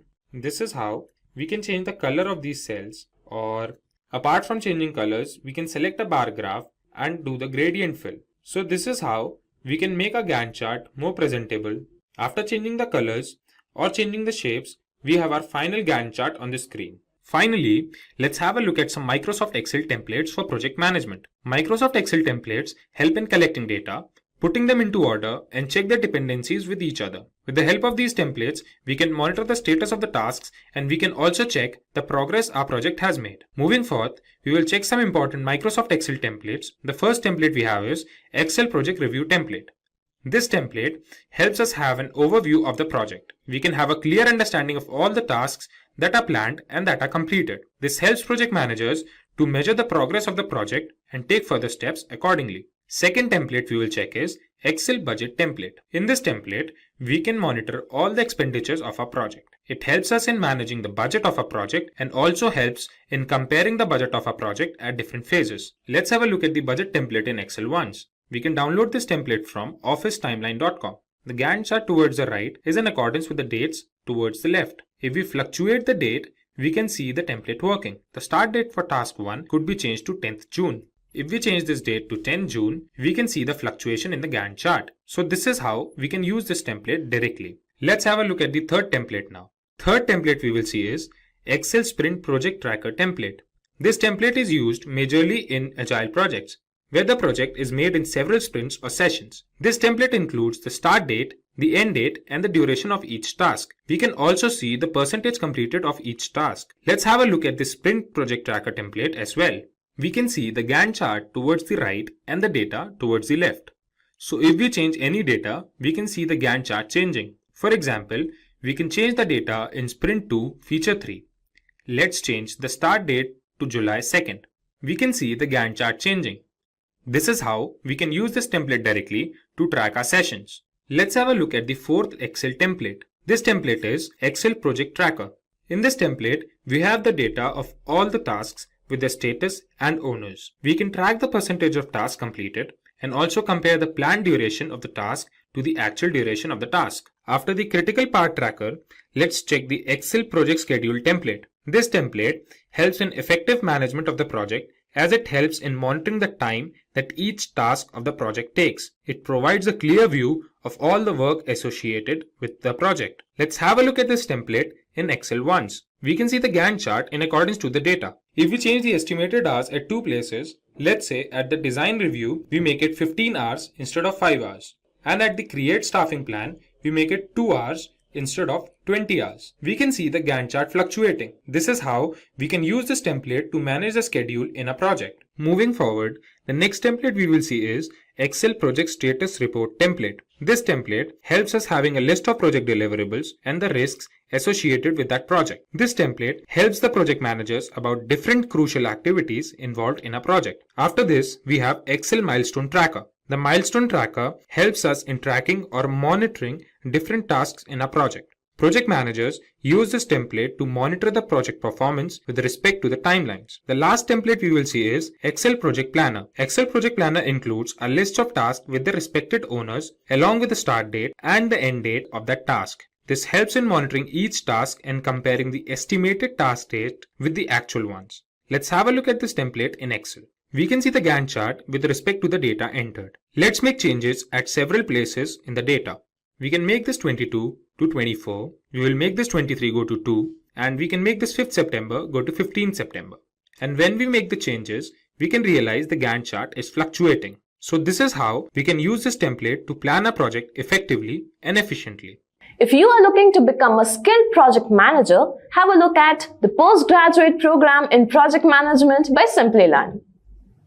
A project is a temporary endeavor undertaken to create a unique product, service, or result. For example, developing a new product, service, or result, constructing a building, industrial plant, or infrastructure, and implementing, improving, or enhancing existing business processes and procedures. In the next screen, we will focus on the characteristics of a project. A project can be distinguished based on its characteristics. The definition describes two characteristics of a project. First, it is temporary in nature. Temporary here does not mean short in duration. A project can extend for long duration based on the requirements. For example, creating a new indigenous missile defense system for a country. However, there is always a definite planned start and end date for a project. It cannot go on indefinitely. Secondly, the project is supposed to produce a unique output. The output could be a product, service, or result. There can be many common activities between two projects, but the outcome of each project should be unique in some way or the other. Now, let us look at what marks the end of a project. A project ends when either the objectives are met or the project is terminated because the objectives will not or cannot be met. The other reason to terminate the project can be that the need for the output of the project does not exist anymore. Usually, the sponsor of the project takes a call about the closure of the project. It is important to differentiate project work from regular operational work. For example, your office receptionist does the same work every day of picking any incoming call and directing the call to the right person in the office. This is an ongoing repetitive work and can be classified as operation. Operations, unlike projects, are neither temporary nor unique. Creating a new software system to effectively track your customer complaint can be an example of a project. When the software is successfully developed, the project objective is met, which marks the end of the project. When you start using this software to track customer complaints, you are entering into the operations phase. In the next screen, let us now look into project management. As defined in the PMBOK guide, project management is the application of knowledge, skills, and tools and techniques applied to project activities to meet the project requirements. Project management is achieved by proper application and integration of the 47 processes. Project application and integration means these processes should be executed in the right manner as well as in the right order. In the next screen, let us discuss how to manage a project. Program management is defined as the application of knowledge, skills, tools, and techniques to a program to meet the program requirements and to obtain benefits and control not available by managing projects individually. As defined in PMBOK guide, a program is a group of related projects, which when managed as a group in a coordinated fashion, provides benefits and control that are not available while managing them individually. These benefits could be from decreased risk, economies of scale, improved management of dependencies, delivery of additional capabilities, optimal utilization of shared resources, and so on. Let us now learn the various features of program management. Random projects cannot be grouped together as a program. The projects in a program should be related in some way or the other, and there should be some value added in managing them together. A project may not be a part of any program, but a program will always have projects. A project can also be executed as a standalone project. A program is designed to deliver some strategic benefits value to the organization. These benefits can be tangible or intangible. Examples of tangible benefit could be increased profit margins or operational cost savings. Examples of intangible benefits could be improved team morale or building up certain competencies. While a project manager focuses relentlessly on the fulfillment of the project's requirements, that is, scope, cost, time, quality, a program manager needs to focus on ensuring that the organizational benefits are realized. In the next screen, let us understand what a portfolio is. Portfolio is yet another term used along with project and program. A portfolio may have multiple projects and programs that are managed as a group to achieve strategic objectives. Note that all projects and programs in a portfolio may not be necessarily interdependent or directly related. A portfolio can be created based on the business objectives. For example, an IT service company can have a portfolio named Japanese Projects, which is formed with an aim to take over the Japanese market by giving more attention to these projects. Within this portfolio, similar projects can be managed as a program, and all banking projects from Japan can be managed as a banking program. In the next screen, let us discuss portfolio management. Portfolio management is the centralized management of one or more portfolios. This includes identifying, prioritizing, authorizing, managing, and controlling projects, programs, and other related work to achieve strategic business objectives. Therefore, whether the company should have Japanese projects as portfolio or not is decided by portfolio management. In the next screen, let us understand the relationship between portfolios, programs, and projects. The image on the screen will help you to understand the terms portfolios, programs, and projects. A portfolio is part of an organization's overall strategy. It represents a conscious decision by an organization to invest in the portfolio. The overall objectives of a portfolio are then cascaded down to the lower-level components. The components could be sub-portfolios, programs, or projects. These components can further be broken down into smaller components for ease of management. Although a project may not contain operations, a program, or a portfolio, it can include other work. This other work may comprise training and development, customer support and services, etc. If the other work has synergy with the overall objectives and adds to the capability to deliver the higher level benefits, then it can be included in the program or portfolio as well. In the next screen, we will discuss Project Management Office. Project Management Office, or PMO, is a specific type of body or department within an organization. PMO performs several roles in the organization, and these can broadly be classified as primary roles and other roles. Typically, the PMO may take up any one or a combination of the three primary roles.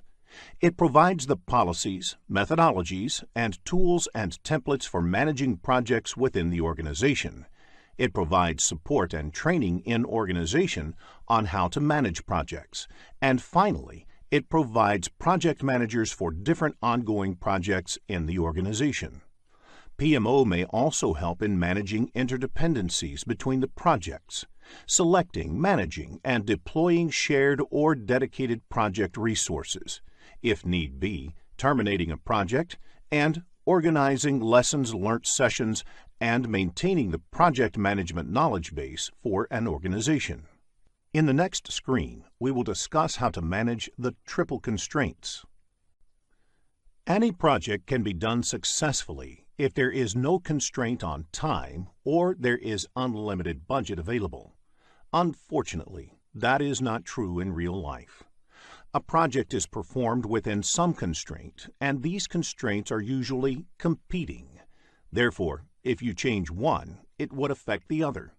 For example, if the project duration increases, it would lead to increase in the project cost as well.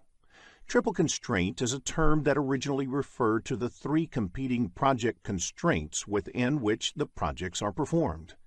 These constraints are cost, time, and scope. Quality is a primary concern for a project manager. Therefore, the project manager has to make trade-offs to keep the scope, cost, time, quality plane in balance. To achieve the balance, the project manager also needs to manage other aspects of the project. For instance, the people, stakeholders, risks, communication, and procurements.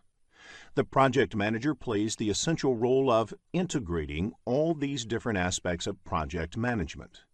In the PMP examination, you can expect business scenario-based questions focusing on the triple constraints.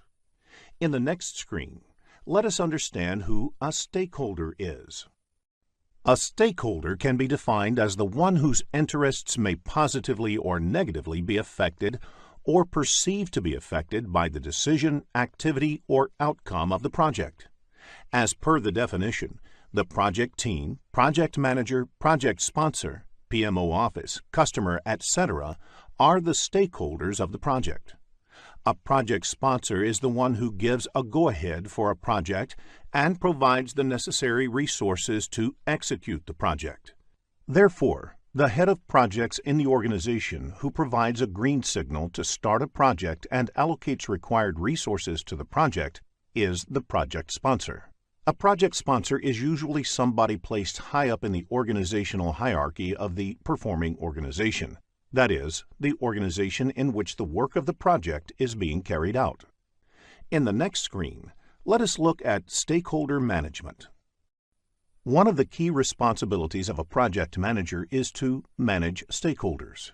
A project manager has to involve the stakeholders from the beginning of the project until the end, so they are aware of every step.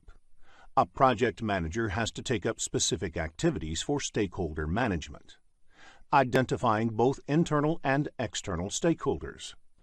Missing out any stakeholder can be disastrous for a project. A stakeholder who is identified towards the end of the project may come up with his own requirement at that stage, and incorporating them can be risky. Determining stakeholder requirements. After identifying all the stakeholders, the project manager also needs to ensure that their requirements are clearly identified.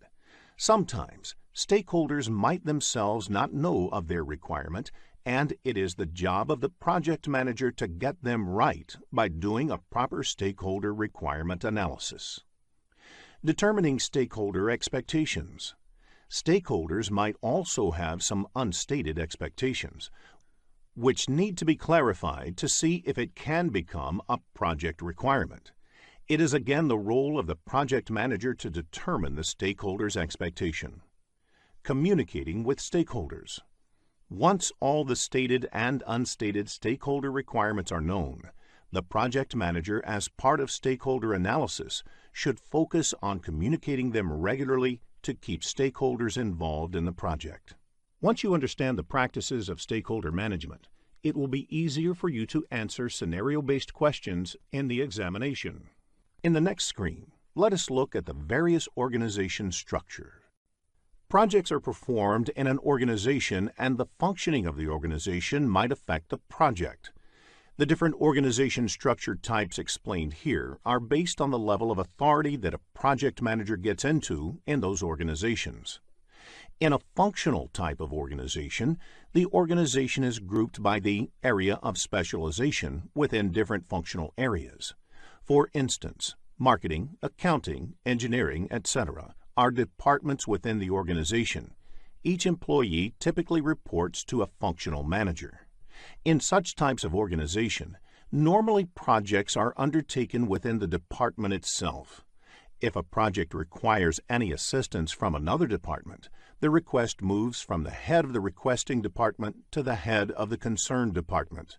The team members do their normal departmental work in addition to the project work. The next type of organization is projectized organization. In such organizations, there are no departments. The organization's resources mostly work on projects. Team members report to a project manager. The project manager has complete control over the resources. When the project is completed, either they move on to another project or they look for some job outside the company. They do not have a department for themselves. The third type of organization is a matrix organization, which is a blend of functional and projectized organizational structure. A team member belongs to a department as well as they are part of a project team. In such organization, team members have two bosses. One, their department head, and the second, their project manager.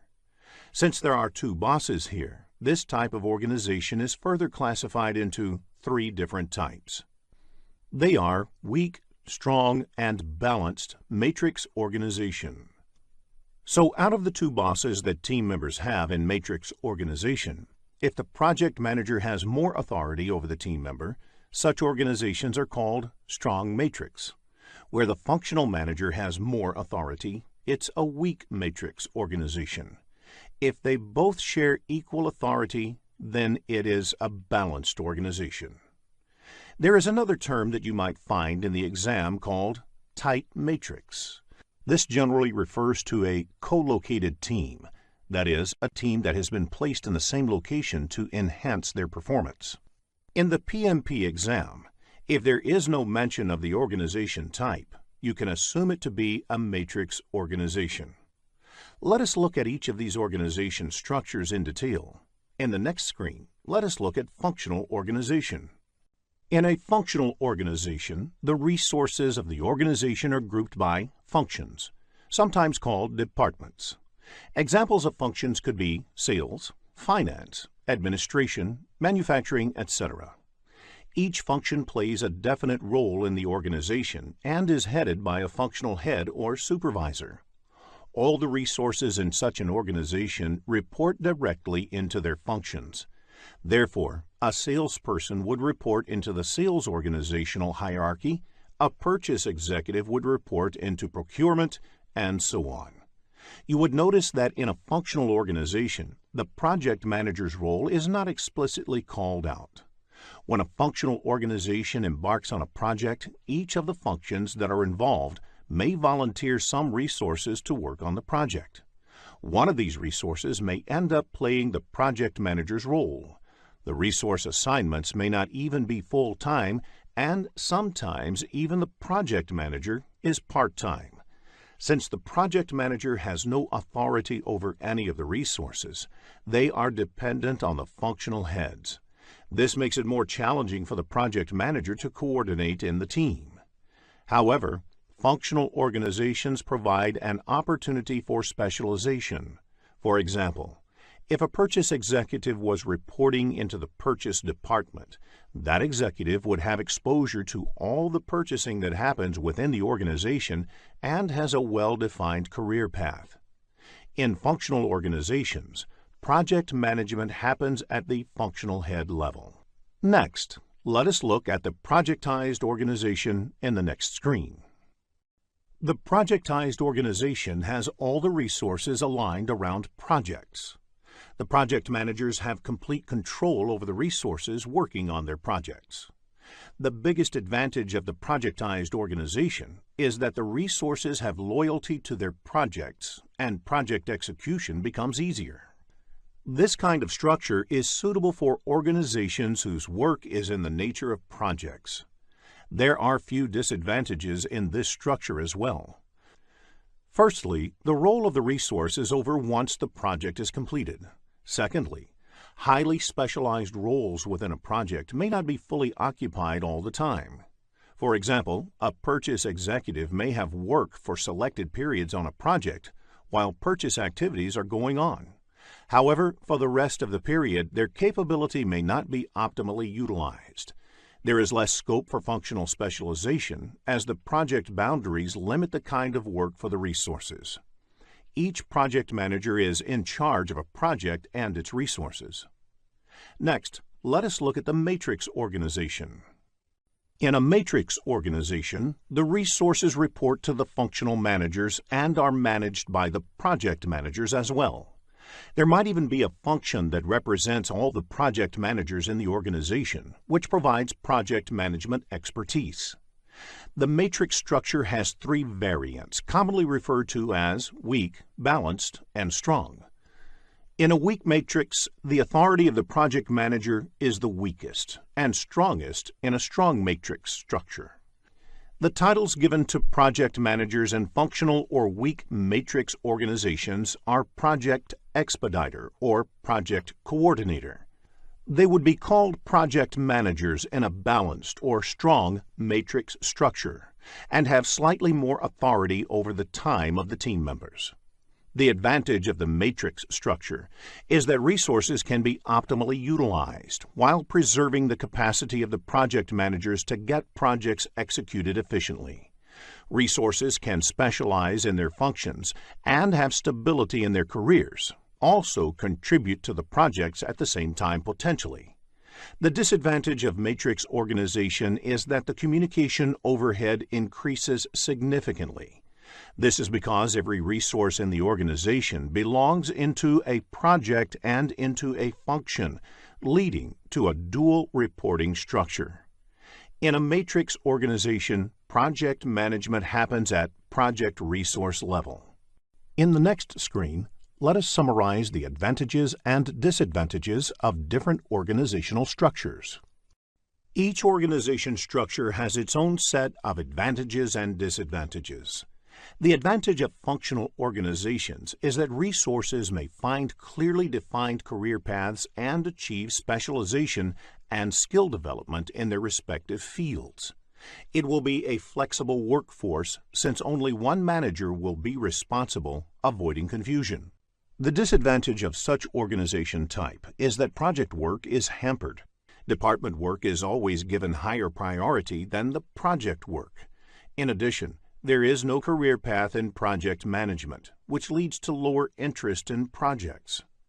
In the case of the projectized organization, one of the clear advantages is better communication within the projects. Since project work is the only work team members are doing, it also leads to loyalty towards the project goals.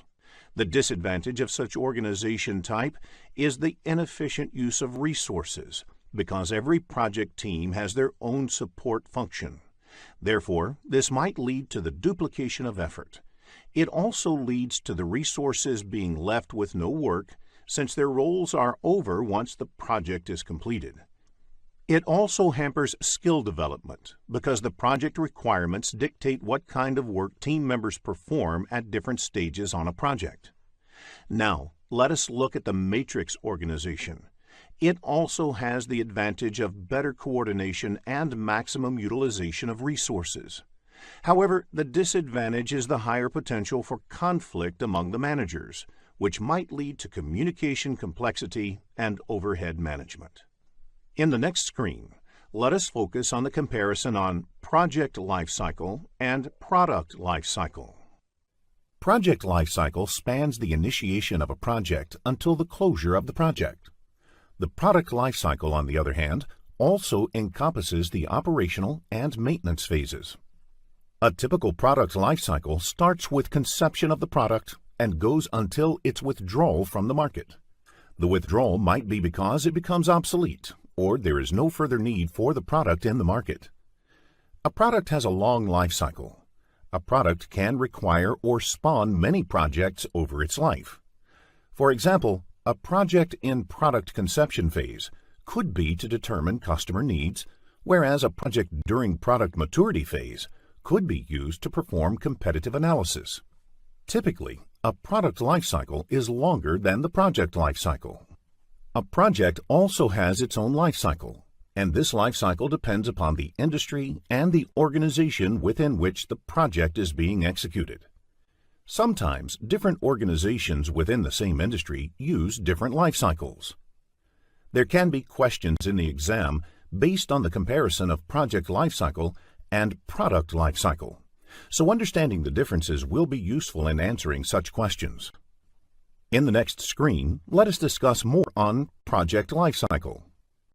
A life cycle is composed of phases. Each phase represents a discrete unit of work required to be done on the project. There are different ways of classifying project life cycles.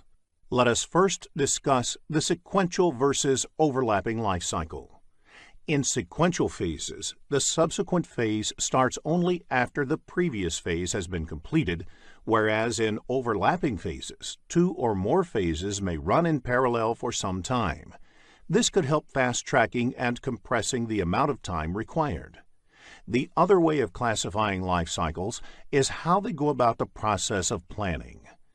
In predictive life cycles, there is a large upfront planning phase where all the details of scope, cost, time are planned before beginning the subsequent phases. These phases then are executed in either sequential or overlapping modes. They are suitable for large projects where all the requirements are likely to be known in advance and where upfront planning effort is required to get the necessary approvals. Another feature of predictive life cycles is that each phase may potentially be different in the nature of activities and may require people with different skill sets. For example, traditional software development life cycle has phases like requirements, feasibility, planning, design, construction, testing, and transition. We will continue project life cycles in the next screen. Incremental and iterative life cycles have a short upfront high-level definition and planning phase. The product is then developed through a series of iterations, where iteration increments or adds to the functionality by a little. All the activities are intentionally repeated in iterations. Adaptive or agile life cycles are variants of incremental and iterative life cycles, where iteration is very short, typically 2 to 4 weeks. Agile methodologies are becoming very popular in the software development industry and in other industries where the requirements are highly changeable and frequent feedback is beneficial. Let us now check your understanding of the topics covered in this lesson. A project manager is supposed to fulfill a project's requirements, that is, to deliver a unique output in a timely manner. It starts in the form of an idea that is approved by a project initiator or sponsor. The project manager and the project team then elaborate their understanding of the requirements and produce the final deliverable, which can be a product, a service, or a result. Throughout the project management team needs to ensure that the stakeholders are engaged in the project and their expectations are being managed. The project management team also needs to ensure that there is good communication between the project team and the stakeholders.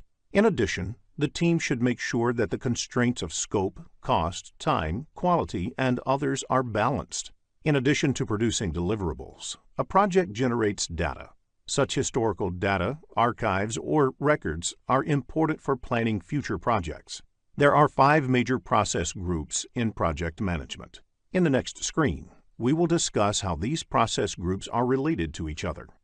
The 5 process groups in project management are initiating, planning, executing, monitoring and controlling, and closing processes.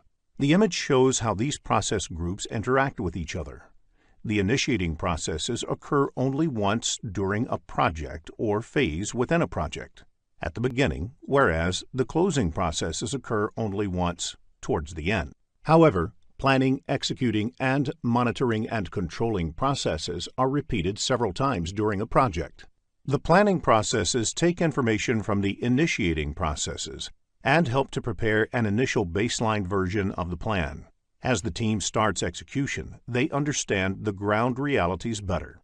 The deliverables produced and the data of the progress are fed into the monitoring and controlling process group. In the monitoring and controlling process group, the information generated during execution is processed and utilized in 3 different ways.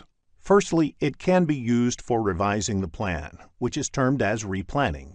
Secondly, it can be fed back into execution as defects or corrective and preventive actions or approved changes. And thirdly, the information can result in the cancellation of the project or the successful completion of the project upon validation of the deliverables produced.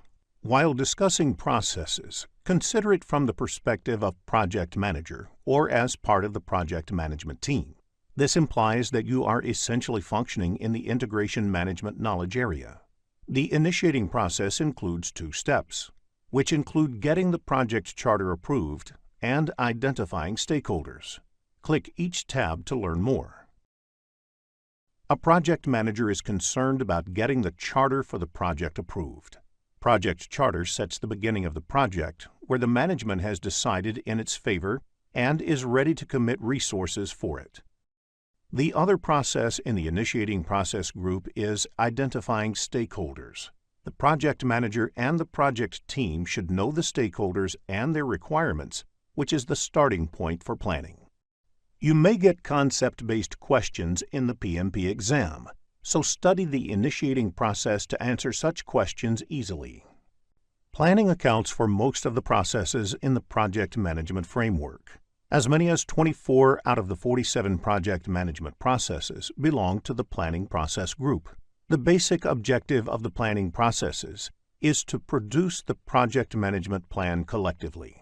The developed project management plan under integration management assimilates the output of all the planning processes under various knowledge areas. The project management plan is the collection of all subsidiary plans that address different aspects of the project. The project management team integrates all these plans and ensures that they are in harmony with one another. The team also prepares a blueprint of how the project needs to be executed, controlled, and closed. The planning process starts with scope planning, which is to understand exactly what you are trying to achieve. This is translated into a project scope statement, which can be decomposed into a work breakdown structure, or WBS, which forms the basis of other planning processes. Any change to the scope invariably has a bearing on other parameters that can affect the project. Following the same logic, it is easier to understand how the planning processes in other knowledge areas, such as quality, cost, and time, can influence the time that will be taken, the cost that will be incurred, and the way quality will be managed. To satisfy the scope, cost, time, and quality equilibrium, the project team needs to manage communications, risk, stakeholders, procurements, and human resources. This is where the planning processes under these knowledge areas come in. All these planning processes interact with each other. Planning is an interactive activity that gets elaborated, refined, and adjusted as more and more information about the project is discovered. Planning without execution is futile, but execution without planning is fatal. However, in execution processes, the project team spends a lot of time putting the plan into action. When you perform the executing processes, you often blend the execution and controlling processes.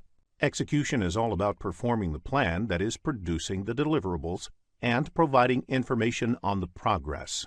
Processing of this information and the validation of the deliverables is a control function. The executing process is the direct and managed project work, where the project manager essentially puts certain mechanisms in place to ensure that the work is being carried out. The project manager primarily focuses on ensuring that the procurements are conducted.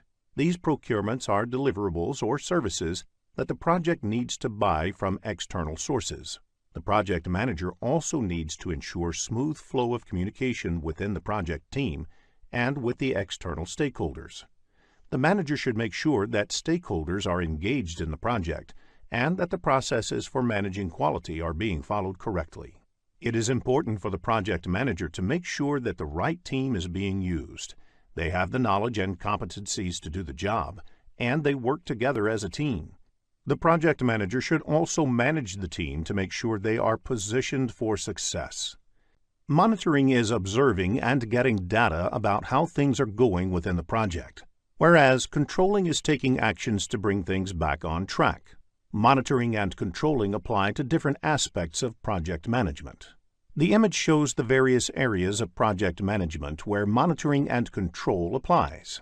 However, the knowledge area that has a corresponding control process is human resources, because human resources should be managed, not controlled.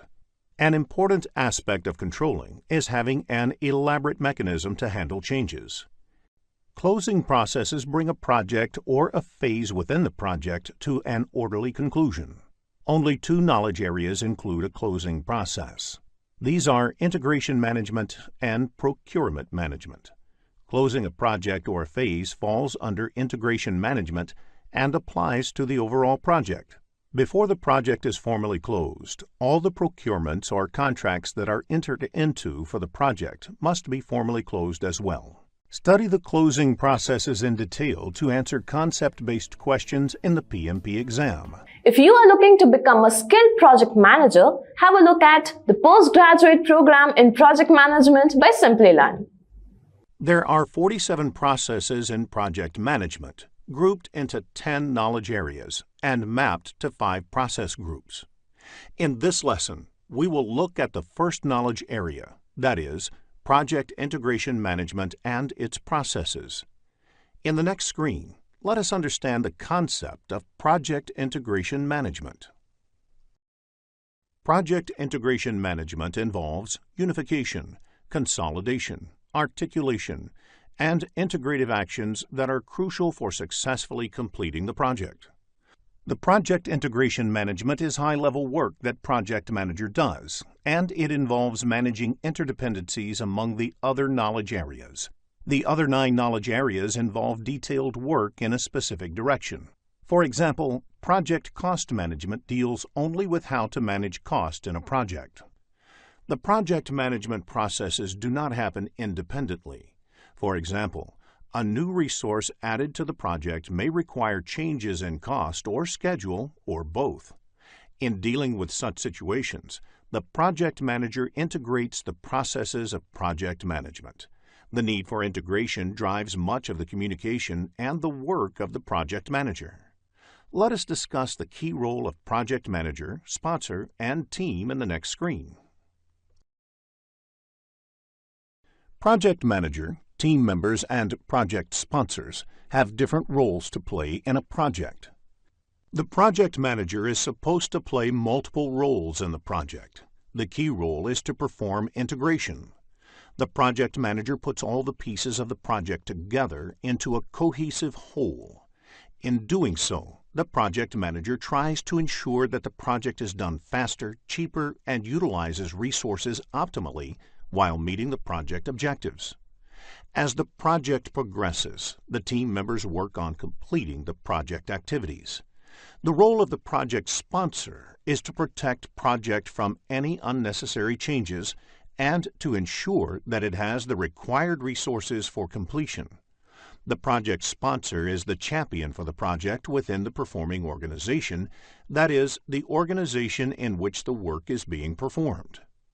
In the next screen, we will cover the project selection methods.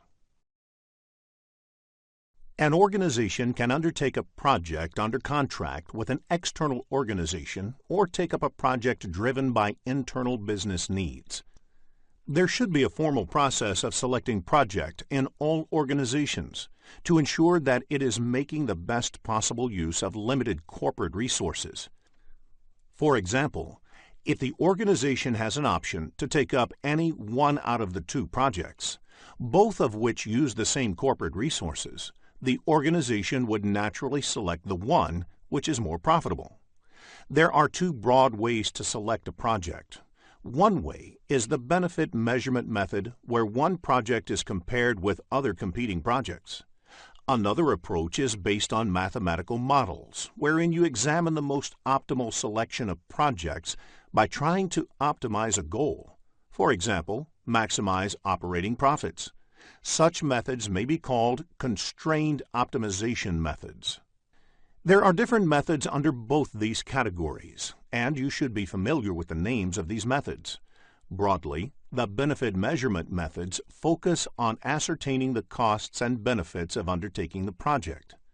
The methods under benefit measurement method include murder board, where a panel of experts shoots down a new project idea, peer review, scoring models, economic models, and benefit compared to cost.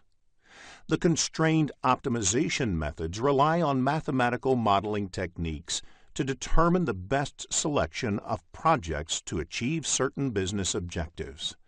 The methods of constrained optimization method include linear programming. In reality, you might not have seen these methods to be followed in project selection. Often, personal relationship with the sponsor may be more important than anything else. This is quite normal, and any organization worldwide works this way. However, as a certified project manager, it is important for you to be familiar with more scientific methods of project selection. A typical question on the CAPM exam could be, what type of project selection technique is peer review? And the right answer is benefit measurement method. You need to understand the characteristics of various project selection methods to answer scenario-based questions. In the next screen, we will focus on the project selection methods. An organization has limited resources. They cannot execute all the projects that come their way. They can take only those projects for execution which are financially sound for the organization. There are various parameters used in making such decisions. Some of these terms are present value, net present value, internal rate of return, payback period, benefit cost ratio, return on investment, and opportunity costs. Click each tab to learn about the parameters.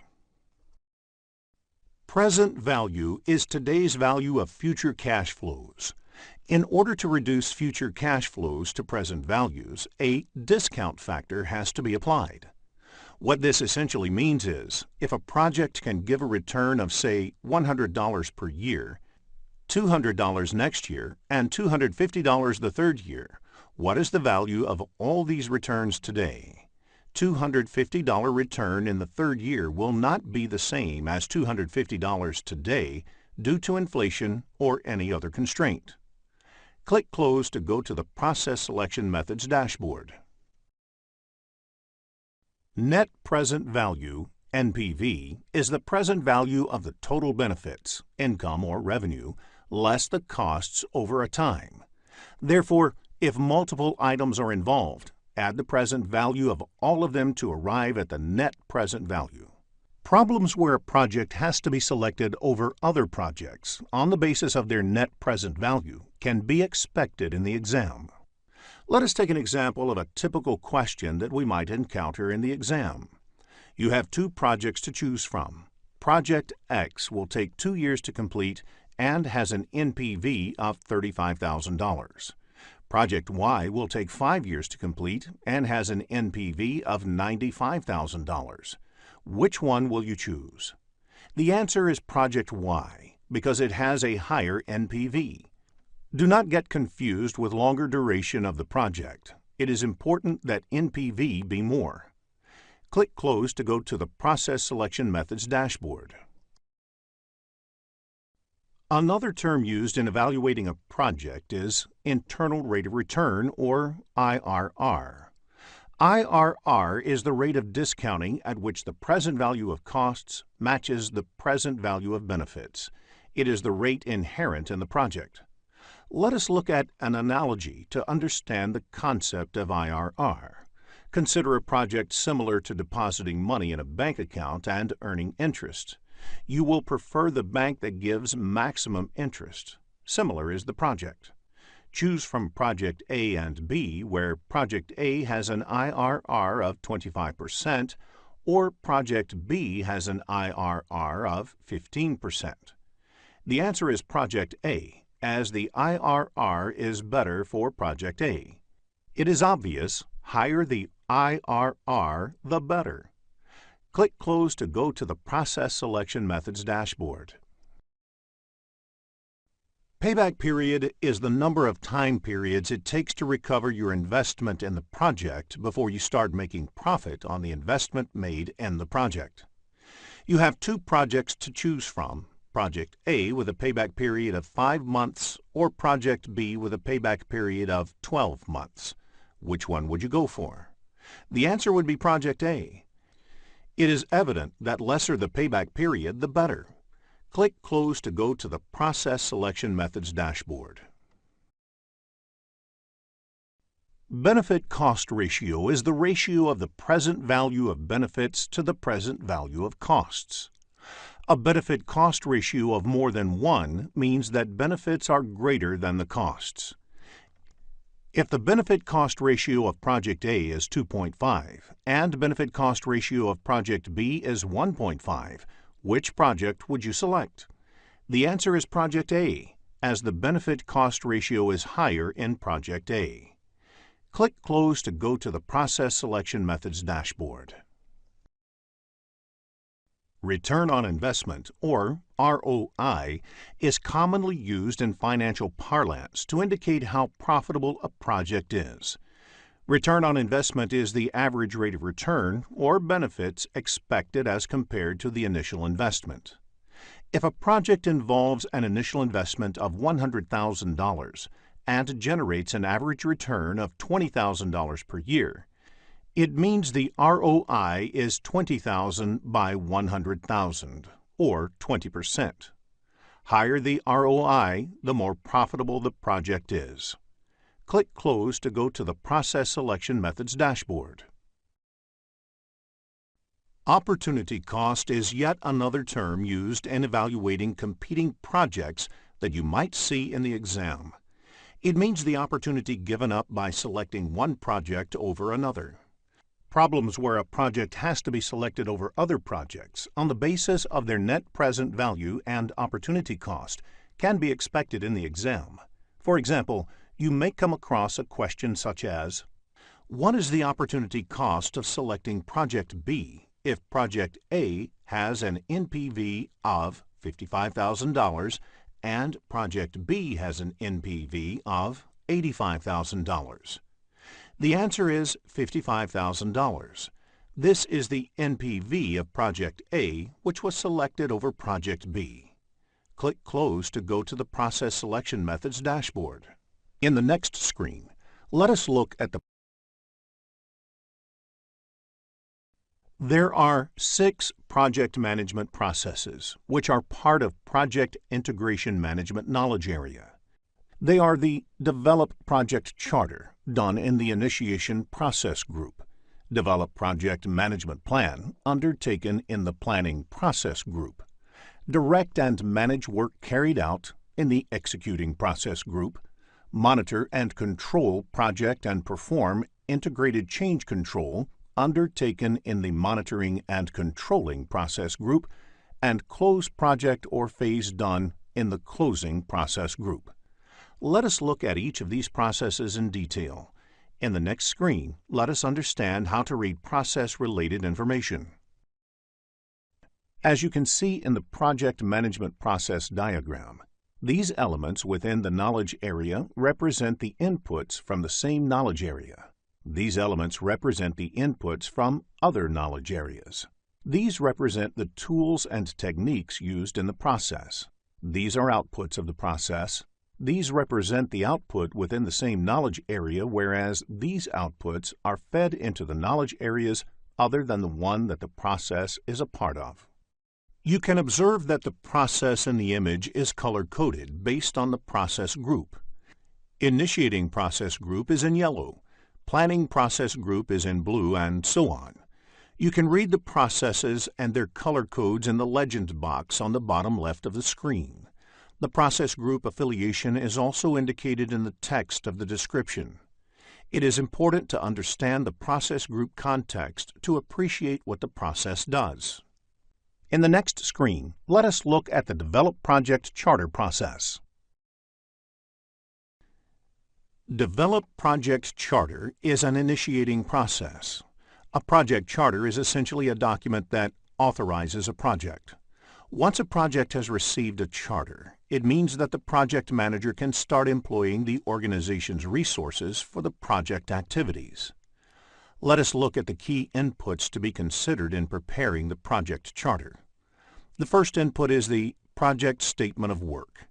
This is created by project sponsor, or the customer describing their needs, project scope, and how the project fits into their strategic goal. If the project is taken up under a contract, the request for proposal, that is, RFP, can be considered as Project Statement of Work. The next input is the business case. This document establishes whether the investment in a project is worth, from a business point of view, the business need for the project, and the cost-benefit analysis. It provides important information to the project manager about the goals of the project and the boundaries in terms of the desired results, cost, etc. If the project is being undertaken as part of a contract or agreement, the agreement provides an important input for the project manager that establishes what must be done in the project. The next input to be considered for project charter is enterprise environmental factors. Any project to be executed within the organization has to deal with the organization culture and existing systems. You can consider this as an organization baggage that comes with the project. This is the reason a project being executed in two different organizations may be done differently. Another factor to be considered is organizational process assets. This is a broad term and includes all the organizational processes, procedures and policies, corporate knowledge base, and historical project information. Every organization develops a set of processes, procedures, and policies that are based on the best practices learned by the organization over time. The historical information includes past project management plans, risks, lessons learned, etc., of similar projects executed. Now, let us look at the tools and techniques used in this process. The first technique is expert judgment.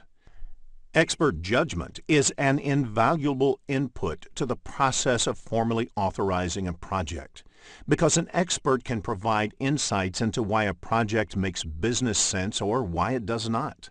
From experience, they may be able to shed light about the validity of the business drivers, feasibility, assumptions, and constraints that need to be considered for the project.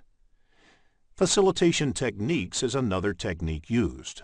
The chartering process is often a collaborative activity involving many influential stakeholders in an organization. Facilitation techniques help bring all these stakeholders together and engage in fruitful discussions in order to arrive at an informed decision whether to go ahead with a project or not. The only output of this project is the project charter. Let us try to understand what the project charter might contain. The project charter usually contains the high-level project requirement, and it should be created by the project sponsor and handed over to the project manager. The project manager can do the groundwork to prepare the project charter, but it must be signed by the project sponsor or somebody in the performing organization who is higher in authority than the project manager. It is important to point out that a project charter is not a project management plan. The detailed risk, schedule, cost analysis, etc. is part of the project management plan and should be done during the project planning phase, when there is more detail on the availability of the project to do so. The charter should be sufficiently high level to accommodate the minor changes that might arise in the project. In the next screen, let us discuss the second process under Project Integration Management, Develop Project Management Plan. This is the process of documenting the actions necessary to define, prepare, integrate, and coordinate the subsidiary plans. Examples of subsidiary plans are Project Time Management Plan, Project Cost Management Plan, Project Human Resource Management Plan, etc. The Project Management Plan does not just describe when the project would start, what activities should be done, and when the project would get over. It is a detailed document and describes how the project would be executed, monitored, and controlled, and closed. Many people think that project schedule developed using Microsoft Project is the project management plan. However, that is not true. Project Management Plan contains all the subsidiary plans and their baseline value.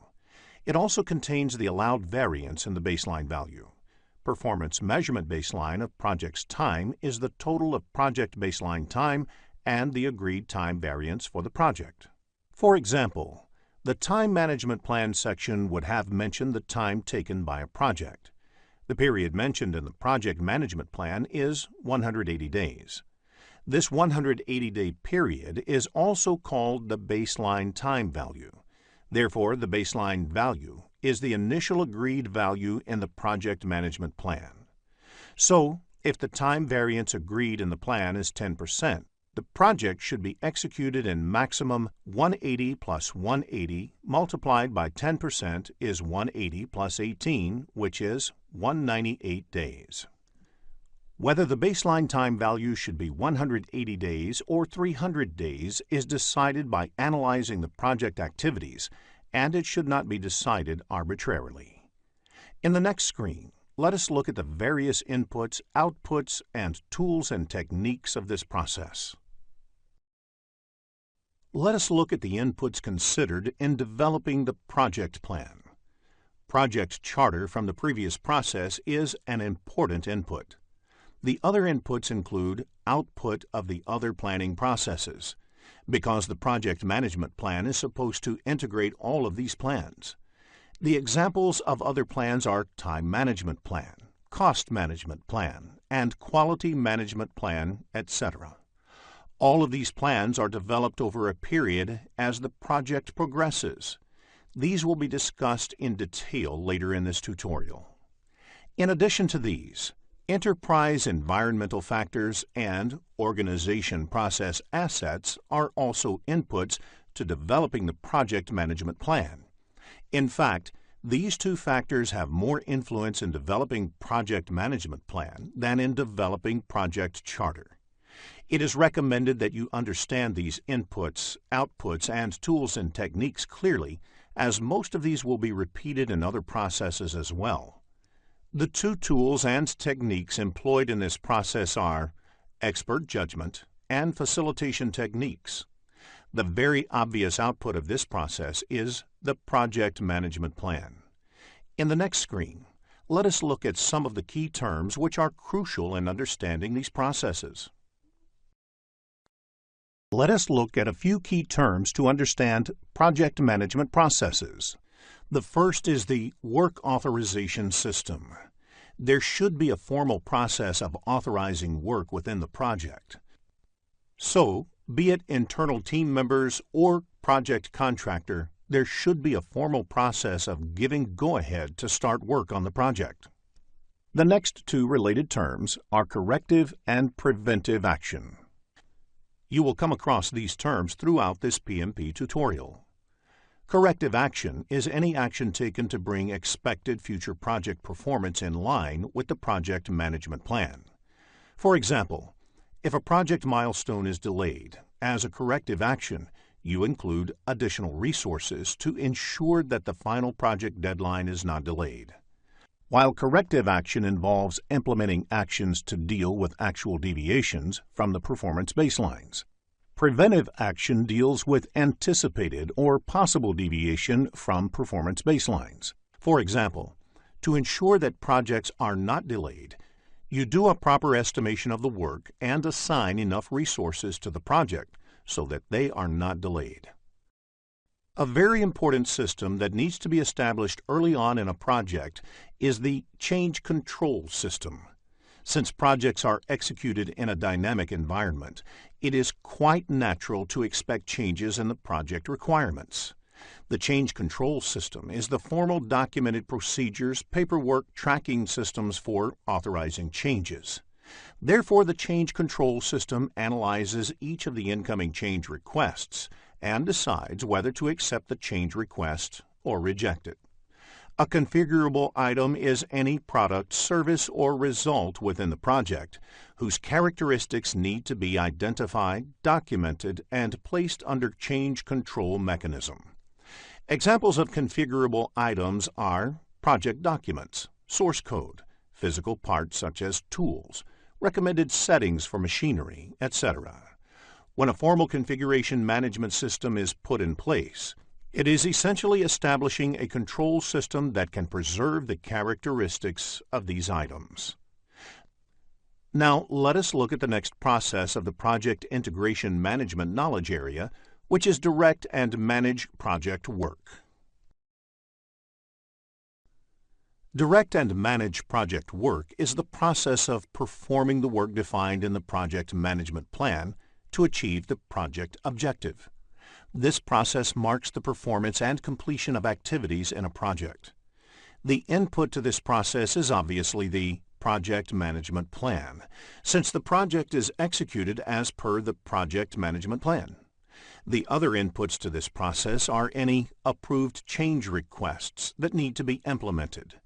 These could be in the form of corrective or preventive actions upon which the team has decided to work. The other two inputs are enterprise environmental factors and organizational process assets. Let us look at the tools and techniques. expert judgment is an important tool used in this process as well. Another technique is the Project Management Information System, or PMIS.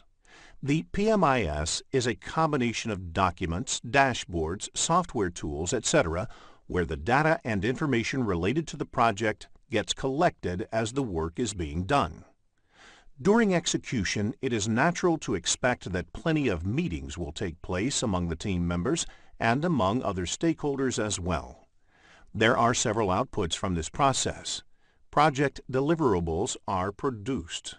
As the deliverables are being produced, there would also be data related to the project performance that will be generated, such as what was done, how long did it take, how much did it actually cost, etc. Along with these key outputs, there are changes that new change requests may emerge. This could be because, during the execution phase, the team or the stakeholders may realize that what is being produced is not meeting the expectations or needs, and that something else may need to be done. In the process, project documents and project management plan get updated. Let us look at monitor and control project work in the next screen. Monitor and control project work is the process of tracking, reviewing, and regulating the progress to meet the performance objective or objectives defined in the project management plan. Now, the estimated time performance measurement baseline is 180 days and 10%. The monitor and control project work is the process area that tracks whether 180 days and 10% time performance baseline is being met or not. Let us also look at the key inputs for the monitor and control project work process. Project management plan is the key input, as the performance measurement baselines are part of the project management plan. The other key input to monitor and control project work is work performance information.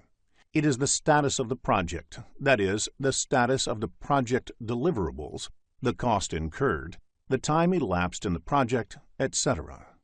Along with the work performance information, forecasts related to the cost and time form important inputs upon which the project manager has to act. Validated changes confirms that the approved changes have been appropriately incorporated.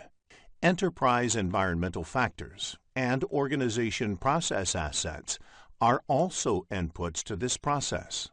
Expert judgment, analytical techniques, project management information system, and meetings are the various tools and techniques. One of the outputs of this process area is change requests.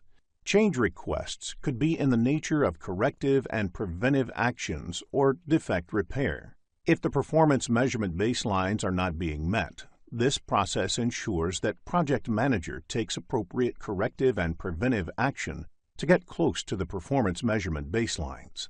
Along with the recommended corrective and preventive action, monitor and control project work also results in identifying defects, which must be taken care of.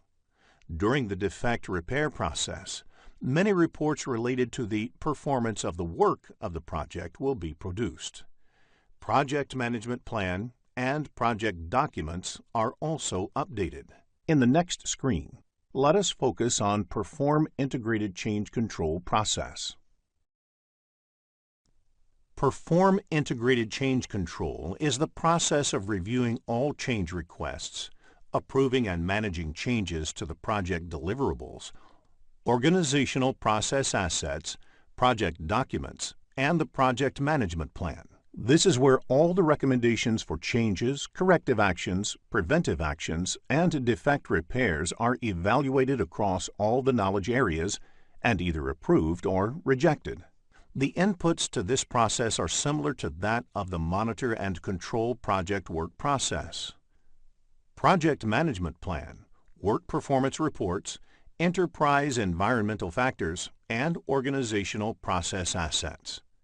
The only additional input is the change request, since the Perform Integrated Change Control process is supposed to take care of managing the incoming changes. To make a judgment about the change requests, project management plan and the work performance reports are also referred to. Another important tool and technique used in this, along with expert judgment and meetings, is change control tools, and most important among them is Change Control Board. The team takes up the ownership of analyzing each of the incoming changes and also does the impact analysis for the changes, and finally approves or rejects a change. The project manager, project sponsor, and a few of the important stakeholders and team members may be part of the Change Control Board. The process should produce change requests that are approved, a log of change requests processed, requests that were either approved or rejected, and a few updates to the project plan and other documents. Change management and change control is the theme recurring in many questions in the examination. You can expect questions in the exam which test a project manager's response to a particular change in the project. In the next screen, let us take a closer look at functioning of this process. Now, let us look at the process of change. First, the project manager should determine that a change has either already occurred or if the change is necessary. One of the important qualities of a good project manager is that they will push back on unnecessary changes. The next step is to evaluate its impact on the project in totality. The team needs to understand what would be the impact on the time, cost, quality, risk, resource requirements, and so on. Once the impact is known, the project manager along with the team should look for various possible options to accommodate the change.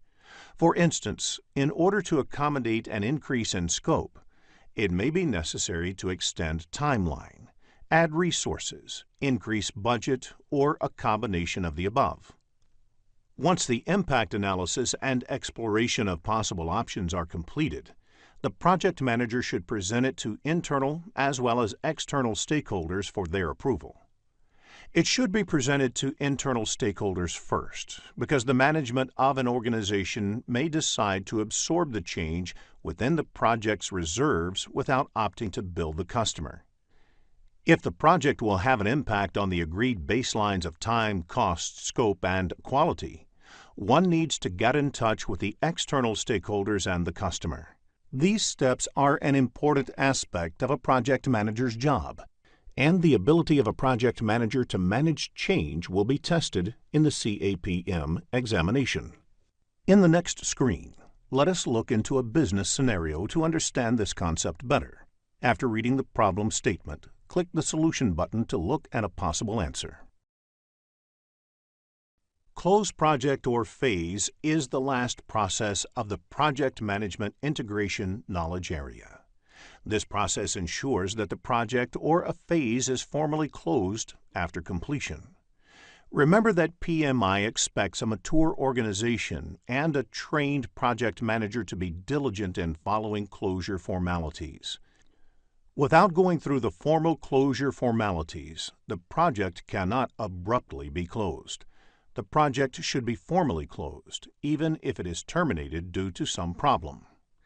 The key input to this process is the accepted deliverables. The deliverables have to be brought into a state that they can be properly transitioned. Transition means they are handed over to the organization or group that will be responsible for operations, maintenance, and support. The other inputs are project management plan and organizational process assets. Expert judgment, analytical techniques, and meetings are the commonly used tools and techniques. The closure of a project or phase results in a product, service, or a transition. In the process, one of the important outputs is updates to the organizational process assets. These include the actual performance against the plan, the key lessons learned during the project, the risks identified, the updates to the skills and experience of the team members, etc. Updating these assets is mandatory as it helps the organization gain maturity and learn from the experience. In the next screen, let us look into a business scenario to understand this concept better. After reading the problem statement, click the Solution button to look at a possible answer. Here is a quick recap of what was covered in this lesson. Project integration management involves unification, consolidation, articulation, and integrative actions that are crucial for successfully completing the project. Integrating the project activities is the key role of a project manager. The project team focuses on completing the project activities, and the project sponsor warrants the team against unsolicited changes. Benefit measurement methods ascertain the costs and benefits of undertaking the project, while constrained optimism methods rely on mathematical modeling to select the best projects that achieve business objectives. Various project integration management processes are develop project charter, develop project management plan, direct and manage work, monitor and control project, perform integrated change control, and close project or phase. Hello, and welcome to CAPM Certification course offered by Simplilearn. In this lesson, we will focus on project scope management. Let us begin with the objectives of this lesson. After completing this lesson, you will be able to define project scope management, differentiate between project scope and product scope, identify the key terms used in project scope management, explain work breakdown structure, describe the project scope management processes. In the next screen, let us take a look at Project Management Process Map. There are 47 processes in project management grouped into 10 knowledge areas and mapped to 5 process groups. In this lesson, we will look at the second knowledge area, that is, project scope management and its processes. Let us begin with the first topic of this lesson, that is, project scope management. Project scope management includes the processes required to ensure that a project comprises all and only the work required to complete the project successfully. The project scope management is concerned about the scope. What is not there in the scope is also clearly identified. In the next screen, let us look at the key activities performed under project scope management. Let us look at a few of the typical activities that happen as part of the project scope management. Constant monitoring is essential to make sure that all the project work is being completed. The gradual, uncontrolled increase in scope of the project is referred as scope creep. It is necessary to define the project scope boundaries and not let people randomly add to the project scope. Gold plating is doing more than what is required as part of the project scope. This has to be avoided in projects. As per the published statistics about projects done globally, less than 40% of projects can be considered successful. Therefore, the focus should be on what is required rather than squandering around with what is not required. 40% might be considered less, but a project is classified as successful only if it meets all its objectives and is done within time and cost budgets. In the next screen, let us understand the differences between product scope and project scope. Project scope management deals with managing both the product scope as well as the project scope. Product scope refers to the features and functions that characterize a product, service, or result. The word product may also include creation of a service. For example, in the banking industry, each of their services is called a product. Likewise, a savings account is one of their products. Mutual fund is another. On the other hand, project scope is the work that needs to be accomplished to deliver the output of the project, which could be a product, service, or result with the specific features and functions. For instance, to deliver a product, you may also need to produce a requirements document or a design document. These are not part of the product scope, but it may very well be part of the project scope. In the next screen, let us discuss a few key terms used in the project scope management. WBS stands for Work Breakdown Structure. It means breaking the project deliverables into smaller and more manageable components called work packages. The last level of work in such subdivision is called work packages, and the whole structure is called WBS. For example, a typical software development project would have various activities like finalizing requirements, designing the new system, coding, testing, and going live with the new system. Each of these translates into high-level deliverables, which can be further subdivided into smaller activities which are more predictable.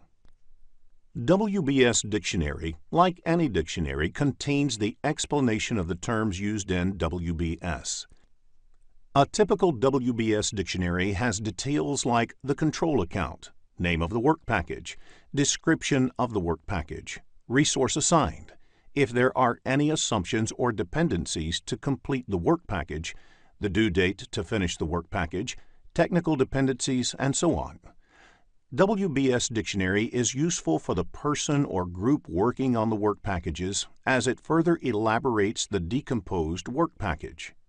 Control account is a level within WBS at which management wishes to exercise control. For example, perform earned value analysis, track performance, etc. In the next screen, let us cover work breakdown structure in detail. Along with the scope statement and the WBS dictionary, the work breakdown structure forms the scope baseline of the project. That is, it should reflect the entire scope of the project. Any deliverables that are not reflected in WBS are not part of the project. The creation of the WBS should involve the whole team. The creation of WBS creates common understanding about the scope and therefore leads to team buy-in. During decomposing the deliverables, you must ensure that each level is complete. That is, it includes all the work in the project before you start to decompose further. Decomposition continues until the lowest level deliverable cannot be logically subdivided further, or they can be estimated with reasonable accuracy. WBS is a deliverable-oriented decomposition. It should only contain deliverables and not activities. While developing the schedule, converting the deliverables into activities is one of the problems as WBS does not contain activity-level details. Concept-based questions on work breakdown structure can be expected in the exam, so it is essential to have a clear understanding of the concept of WBS. In the next screen, let us look into an example which shows how WBS is derived. Work breakdown structure of a core banking software development project is given on the screen. The scope of the project has been divided into WBS elements, like requirements documentation, design and architecture, code, test, and go live. Further, these elements are decomposed into work package level to make it easier to manage the deliverables in terms of scope, cost, and time. It also helps to estimate or assign the specific work packages to team members or groups. The design and architecture has been decomposed to model and prototype. Similarly, code is decomposed into work package 3.1 and 3.2, test into work package 4.1 and 4.2, and go live into product installer and warranty sheet. WP 3.1 can be represented as Model 1 and WP 3.2 as Model 2. Similarly, WP 4.1 may be test strategy document and WP 4.2 a test plan document. The number here indicates work breakdown code. In the next screen, let us discuss how project scope management is actually accomplished. There are 6 project management processes, which are part of project scope management knowledge area. These processes are plan scope management, collect requirements, define scope, create WBS, validate scope, and control scope. The first 4 processes, that is, plan scope management, collect requirements, define scope, and create WBS, are part of the planning process group, and the remaining 2 processes, validate scope and control scope, are executed as part of the monitoring and controlling process group. In the next few screens, we will look at each of these processes in detail. Let's begin with Plan Scope Management. Plan Scope Management process creates a scope management plan that documents how the project scope will be defined, validated, and controlled. It is usually the starting point of the planning processes on a project. Understanding the scope and how it will be managed is fundamental to planning the other aspects of the project. Let us review the list of inputs to this process. The Project Management Plan provides other subsidiary plans and will help guide the scope planning activities on the project. The Project Charter provides an overall context and the high-level product and project description, which may help determining the approach for the scope management. Enterprise environmental factors provide the organizational context to the project, including the culture of the organization, the infrastructure, key personnel, and so on. Organizational process assets provide inputs such as policies and procedures, historical information, and knowledge base. Now, let us look at the tools and techniques employed in this process. Expert judgment refers to input received from knowledgeable and experienced resources. Meetings may be organized to determine the scope management plan. Everyone responsible for the project scope management, such as the project manager, sponsor, customer, and other stakeholders, must attend these meetings. Now, let us look at the outputs of this process. The scope management plan describes how the project scope will be defined, like who will be involved in the process, whose inputs will be sought, what techniques may be used to get these inputs, etc., developed, that is, in what form will the scope be elaborated and documented, monitored and controlled, and verified. The plan may also describe how WBS will be created from the scope statement, how changes to the scope will be managed, how deliverables will receive formal acceptance, etc. The Requirements Management Plan is a subsidiary of the Project Management Plan that describes how requirements will be analyzed, documented, and managed. A requirement is voiced by a customer or a stakeholder, whereas scope represents what the project team will do or deliver in order to meet that need. The Requirement Management Plan may also describe how the configuration management of requirements will be carried out, how they will be prioritized, how the metrics will be used to rationalize these choices, and how the traceability of the requirements will be maintained throughout the project. You may get questions in the CAPM exam based on the inputs, tools, and techniques and outputs of Plan Scope Management. So, understanding of these topics will help you to answer concept-based questions correctly. In the next screen, let us look at the second process, Collect Requirements. Collect Requirements is the second of the 6 project scope management processes. It is the process of defining and documenting stakeholders' needs to meet the project objectives. Let us look at the inputs to this process. Scope Management and the Requirements Management Plan provide clarity on how the team should go about collecting and documenting the requirements for the project. The Stakeholder Management Plan provides insights into the stakeholders' communication requirements and the level of stakeholder engagement needed. The Stakeholder Register may provide useful guidance about which of the stakeholders could provide the requirements for the project. It is very important that all the stakeholders' expectations are captured adequately and represented in the requirements document. The Project Charter provides high-level requirements and expectations and may be used to detail out the requirements. Now let us look at the tools and techniques that can be employed to collect the requirements. It is important for the project team to use a combination of techniques that will give them maximum clarity about the requirements. Some of the techniques may include direct interaction like interviewing, forming focus groups, conducting workshops, and using group creativity techniques like brainstorming and group decision-making techniques. It may also include some offline activities like conducting surveys via questionnaires, etc. Observation can be a very powerful way to capture requirements that may be difficult to state or articulate. Prototyping is a powerful technique where the team comes up with a model or sample artifact that helps the users visualize and gain more clarity about what is being developed. Benchmarking is useful for understanding and learning from the industry and organizational benchmarks about the bare minimum expectations. Use of context diagrams and analyzing the documentation provided can also help in collecting requirements.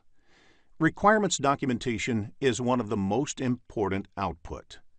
The second output of this process is Requirements Traceability Matrix.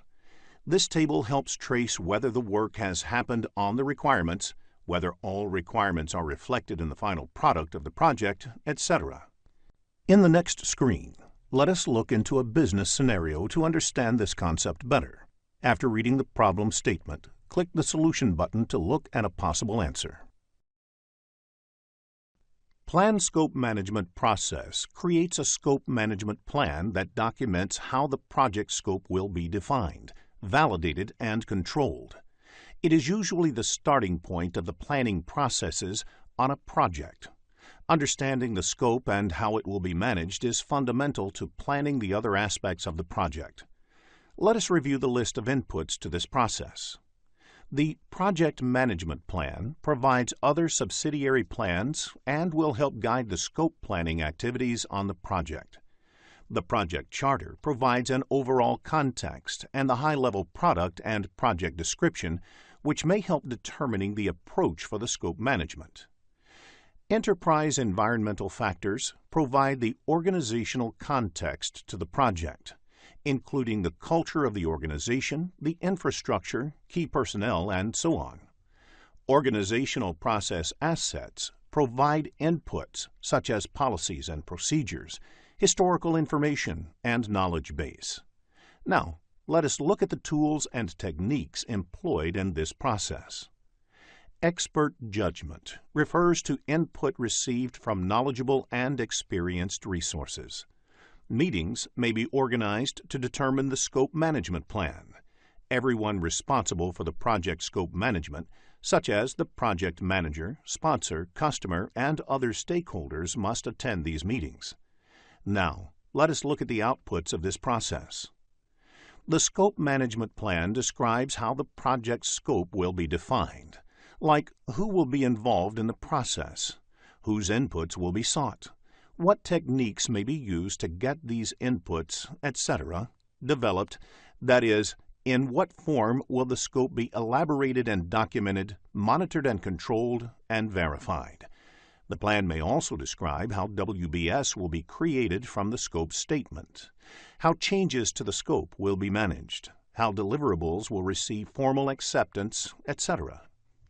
The Requirements Management Plan is a subsidiary of the Project Management Plan that describes how requirements will be analyzed, documented, and managed.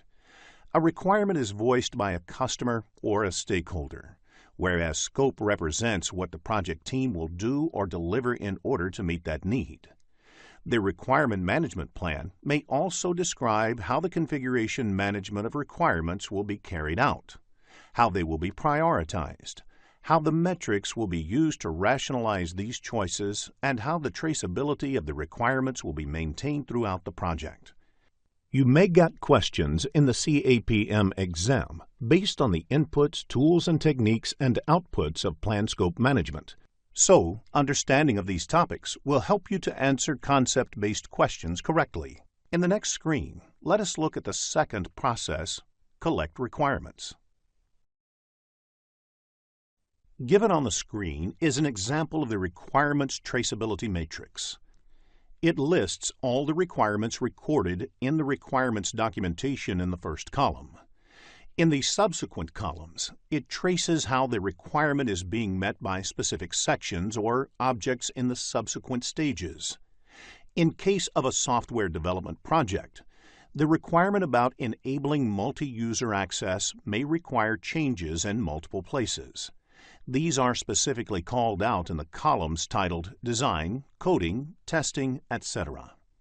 This ensures each requirement is specifically addressed through all the stages of the life cycle and also provides a backwards traceability by clarifying why a particular change is made at each stage, that is, which requirement is driving these changes.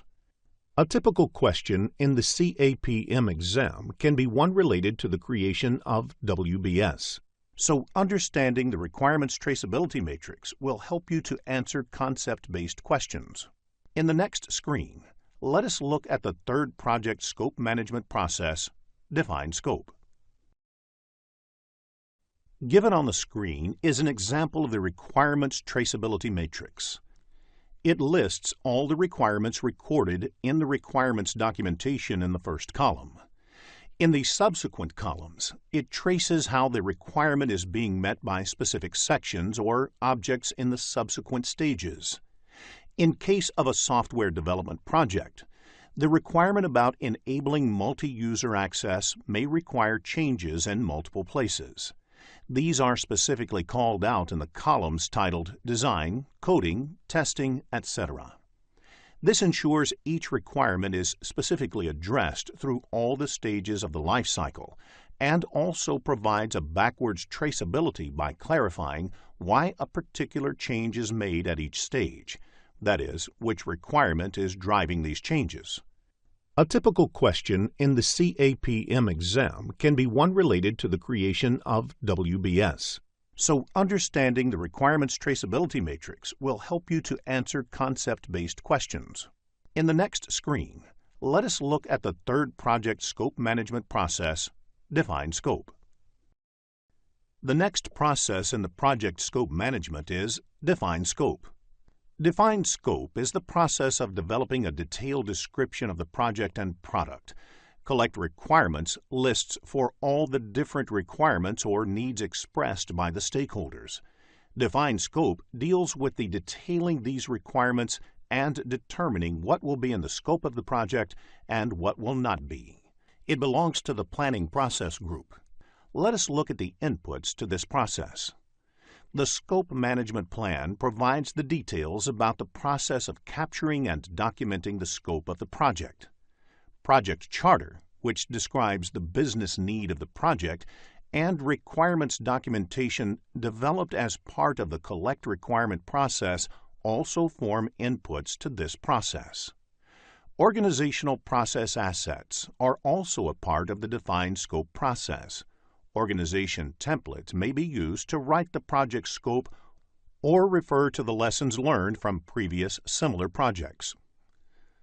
For projects which have product instead of a service as an output, product analysis is a commonly used technique. This defines what is required in a project's product.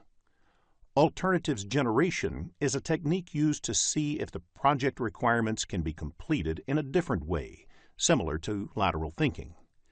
Expert judgment is a technique using an expert, may be an external consultant to look at various requirements and come up with the project scope statement. In order to define the scope, you may also conduct specific workshops that are facilitated to generate ideas around the project scope. The output of this process is the project scope statement, which describes in detail the project's deliverables and the work required to create those deliverables. Therefore, the project scope statement has project's product scope description, product acceptance criteria, project deliverables, and project constraints. This process also results in updating the requirements documentation and requirement traceability matrix developed earlier. Let us look at the next process, Create WBS. The final planning process within scope management is Create WBS. Create WBS is the process of subdividing project deliverables and project work into smaller, more manageable components. It belongs to the planning process group. The WBS is created with project scope statement and the requirements document as input. The Scope Management Plan provides the details about the process of capturing and documenting the scope of the project and how the deliverables should be decomposed in the form of a WBS and how it should be maintained. The templates and standards related to the industry and the specific enterprise may be useful in creating WBS. If there is an organization's template for writing down WBS, that is also used. The other two inputs are organizational process assets and enterprise environmental factors. Decomposition is an important technique used in this process. In decomposition, the project deliverables are subdivided into smaller, more manageable components until the work and deliverables are defined at the work package level. The work package level is the lowest level in the WBS and is the point at which the cost and activity duration of the work can be reliably estimated and managed. The level of detail for work packages vary as per the size and complexity of the project. Another technique used is expert judgment. The output of this process is scope baseline. The project scope statement, WBS, and WBS dictionary are collectively referred to as scope baseline. Scope baseline is part of project management plan. This process also results in project document updates. Implementing WBS may result in getting more clarity about the requirements itself. The requirement document or the project scope statement developed earlier should be updated. In the next screen, let us look at the Validate Scope process. Validate Scope is the process of formalizing acceptance of the completed project deliverables. Validating scope includes reviewing deliverables with the customer or sponsor to ensure they are completed satisfactorily and obtain formal acceptance. Validate scope is closely related to quality control as well.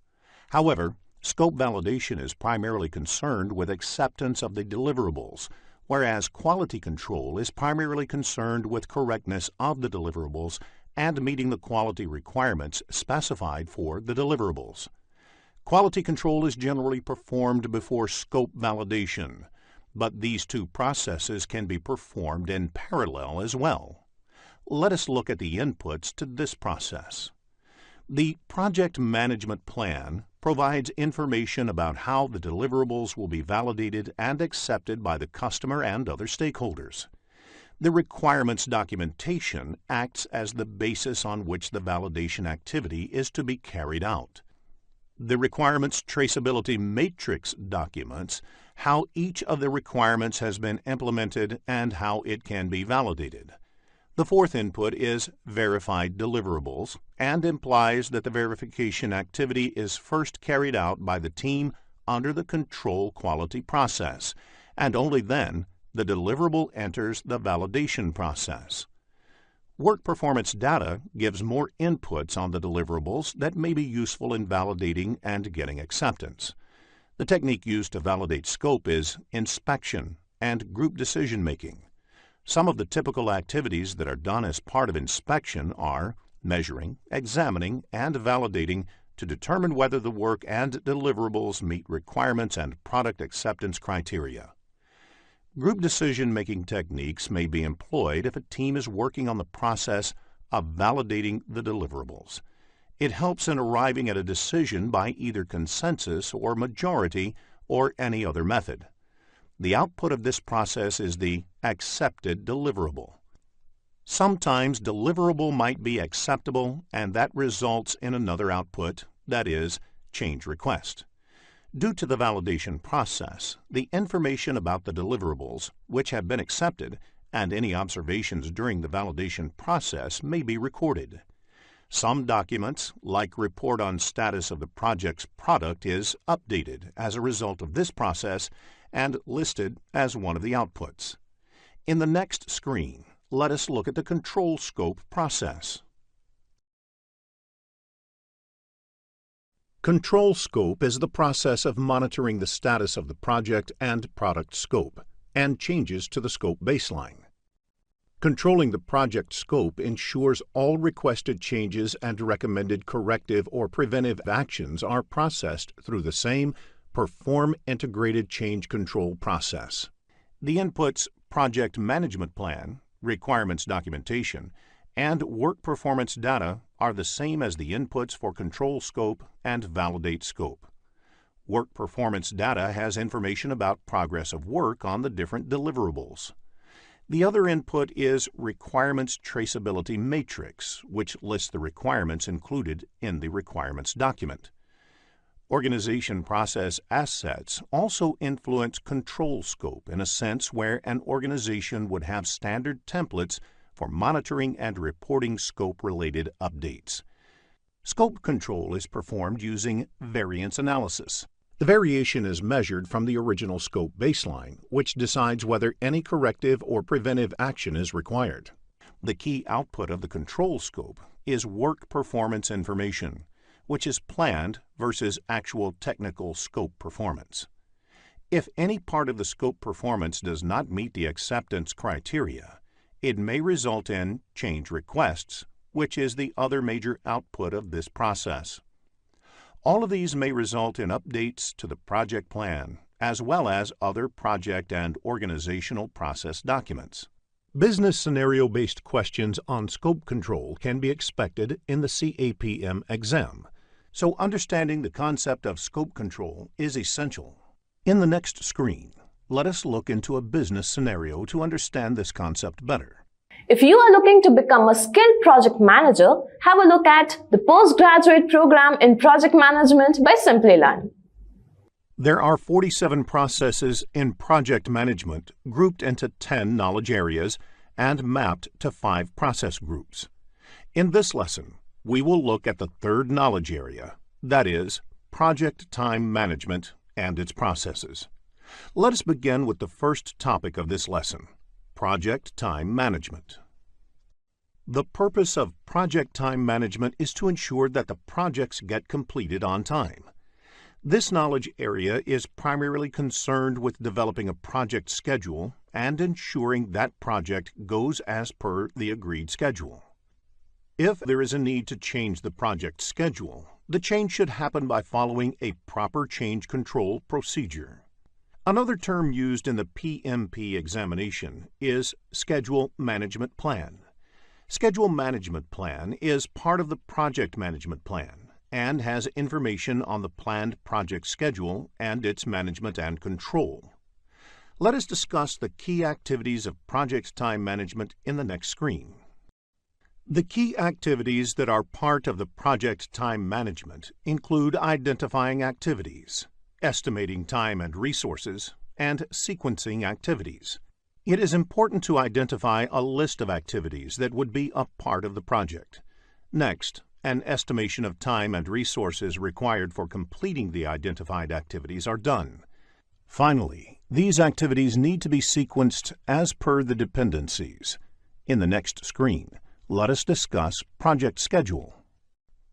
Project schedule represents the time dimension of the project plan and has information like when the project would start, when each of the project activities would happen, in what order the project activities would happen, when project would be completed, etc.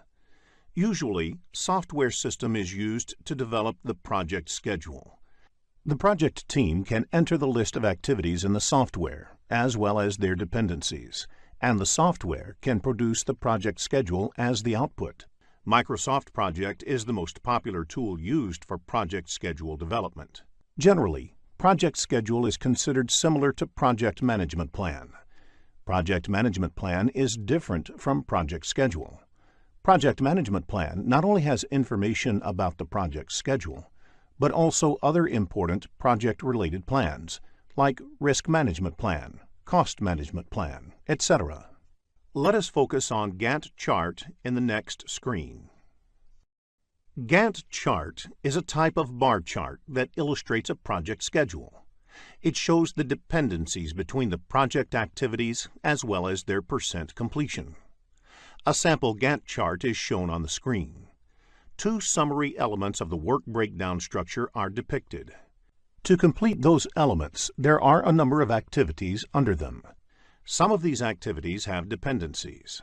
For example, activity B and C have a dependency. Activity C can start only when activity B is completed. The chart gives you an idea about when specific activities are planned to finish and when the overall WBS element will get delivered. Create tasks and work with the Gantt chart. This will make answering Gantt chart-based questions easy and fun. In the next screen, let us understand the relationships that exist among project activities. Network diagram is extensively used in the project time management knowledge area to plot the activity dependencies.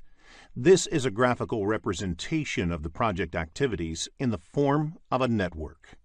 There are two ways to draw a network diagram. In Precedence Diagramming Model, PDM, or Activity on Node, AON, boxes represent activities and the arrows indicate the dependency. This type of network can have all four types of relationships between the activities. In Arrow Diagramming Model, ADM, or Activity on Arrow, AOA, the arrows represent activities. The relationships and sequences can be inferred from the direction of the arrows and linkages between the activities. In such types of network, only finish-to-start relationships can be shown. Such diagrams may need to make use of dummy activities to indicate some dependency between the activities. There may be questions in the PMP exam based on the network diagram, so create and work with the diagram. This will make answering network diagram-based questions easy and fun. In the next screen, let us look at a network diagram. A sample network diagram is shown on the screen. Activities A and C can happen in parallel. B and D require both A and C to complete, whereas E requires both B and D to complete. Activity on Arrow network diagram makes use of hammock activities. They are used to show a comprehensive summary activity combining several other activities underneath for control and reporting purposes. In the next screen, let us look at a few important terms in time management. When a successor activity can start before the predecessor activity can complete, it is considered lead. For example, you can start preparing the test environment 2 weeks before the development activity finishes. When the successor activity has to wait for a few days after the predecessor activity has been completed, it is considered lag. For example, one needs to wait for 2 days for the foundation to settle before work on the pillars for the next floor starts. Rolling wave planning is an iterative planning technique in which the work to be accomplished in the near term is planned in detail, while the work in the future is planned at a higher level. It is a form of progressive elaboration. In the context of estimating techniques, analogous estimating is based on the previous project data. Therefore, if the last 5 similar projects took 6 months to complete, the next one will also take 6 months. This technique employs expert judgment. Another estimating technique is parametric estimating. This technique uses a mathematical model to calculate projected time for an activity based on the historical records from previous projects and other information. A few common parameters are identified based on the previous project data, and that parameter is used to predict the time required to complete the next activity or project. For example, you can normally complete 10 kilometers of highway construction lanes a week. Effort is the total amount of work required to complete the activity. Duration is the amount of time it takes in terms of elapsed or calendar days. If you have an activity that requires 10 people to work for 5 days, the total effort is 50 person days, but the duration is only 5 days. In the next screen, let us look at the project time management processes.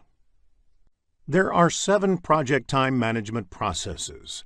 They are plan schedule management, define activities, sequence activities, estimate activity resources, estimate activity durations, develop schedule, and control schedule. The first 6 processes are executed during the planning process group. The ultimate goal of these planning processes is to develop the project schedule. The seventh and the last process is a part of the monitoring and controlling process group. In the next few screens, let us discuss these processes in detail. We will begin with Plan Schedule Management. As defined in PMBOK Guide, Plan Schedule Management is the process of establishing the policies, procedures, and documentation for planning, developing, managing, executing, and controlling the project schedule. It belongs to the Planning Process Group. Let us look at the inputs to this process. The Project Management Plan provides other subsidiary plans and will guide the schedule planning activities on the project. The Project Charter provides an overall context and the high-level product and project description, which might help determine the approach for schedule management. Few projects might have scheduling constraint. For example, projects of Olympics 2016 should be completed at the same time.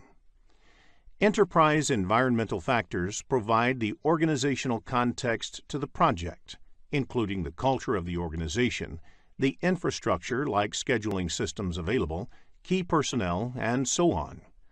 Organizational process assets provide inputs such as policies and procedures, templates, past performance data and estimates, historical information, and knowledge base. Now, let us look at the tools and techniques employed in this process. Expert judgment refers to input received from knowledgeable and experienced resources.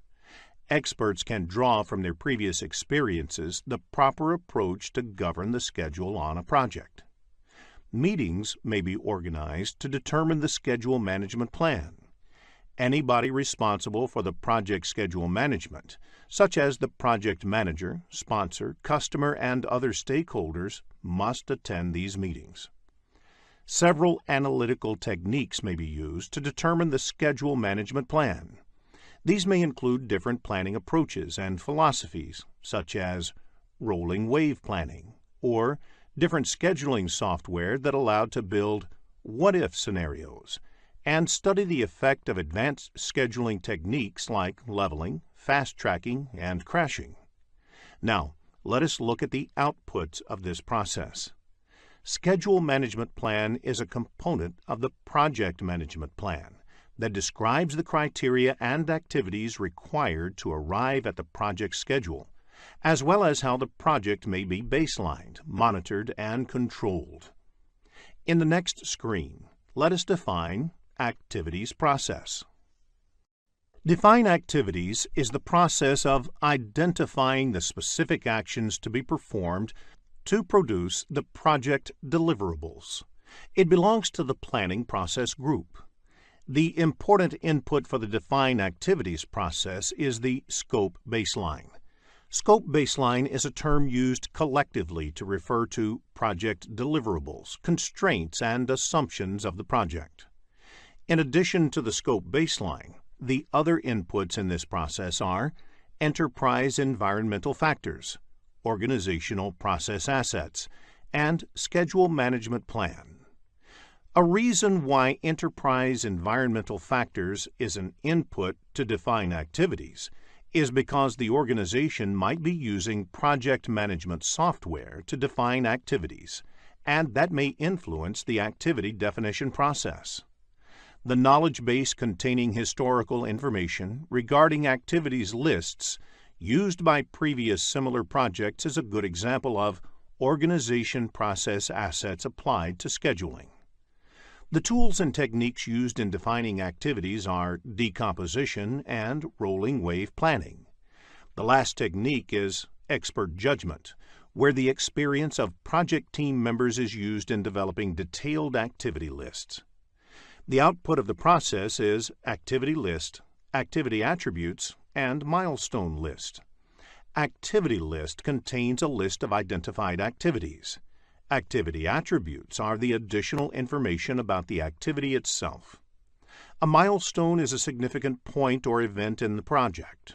A milestone list identifies all the milestones and indicates whether the milestone is mandatory or optional. Let us move on to the next process, sequence activities. Sequence activities is the process of identifying and documenting relationships among the project activities and is also part of the planning process group. For every activity and milestone, except the first and last one, is connected to or at least one predecessor and one successor. The inputs to this process are activity list, activity attributes, and milestone list. All these are the outputs of the define activity process. The other inputs are schedule management plan and project scope statement. Schedule management plan provides guidance in terms of methodology to be employed for many of the scheduling activities on the project. Organization process assets are also an input to sequencing activities because the organization might have some kind of knowledge base for scheduling project activities. The enterprise environmental factors relevant to this process may be scheduling tools in use, project management information systems, work authorization systems, etc. One of the important tools and techniques used in sequencing activities is the precedence diagramming method. In this method, the activities are drawn on a network diagram and all the different kinds of dependencies between the activities are determined. While determining activity dependency, it is important to identify the type of relationship or dependency between the activities. The other technique is leads and lag, which is widely used for sequencing activities.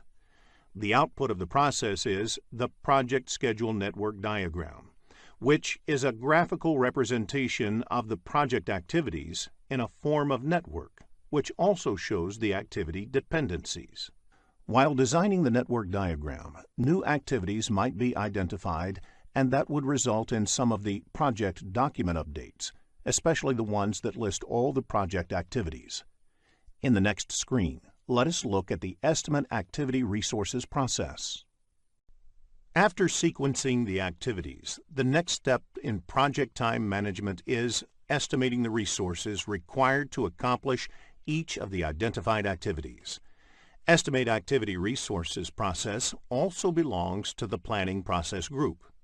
Here, resources do not mean only the human resources, but includes all other resources like equipment, raw materials, machinery, etc. Schedule management plan is the first input. Schedule management plan provides guidance in terms of methodology to be employed for many of the scheduling activities on the project. The other inputs to this process are an activity list and activity attributes that are the outputs of the time management processes. Risk register is another input. Risks to the project may influence the decisions about the resources that need to be deployed. Hence, risk register becomes an input to this project. In addition, activity cost estimates are another input. Cost and resource estimates on a project are interrelated and influence each other.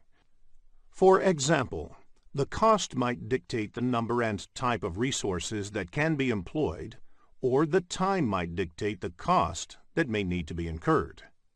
Along with this, the resource calendar is also an important input because it has the information about the availability of each of the resources.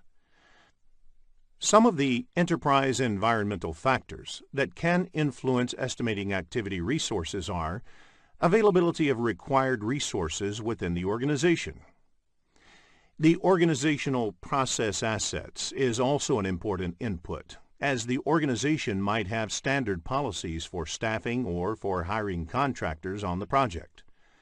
With all these inputs available for estimating activity resources, there are various techniques used for estimating the required resources.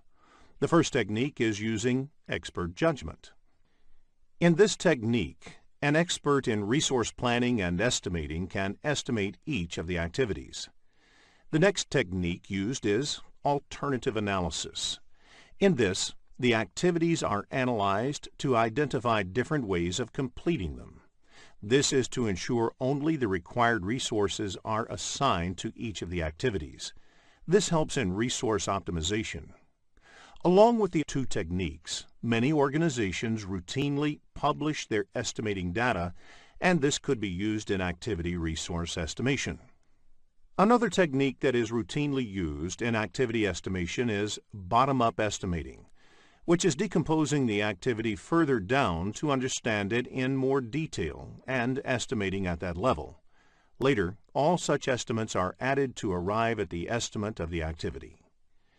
In real projects, one has to use all to estimate each of the activities. Sometimes, the project management software also helps in estimating. The software estimates are based on the inputs provided to it.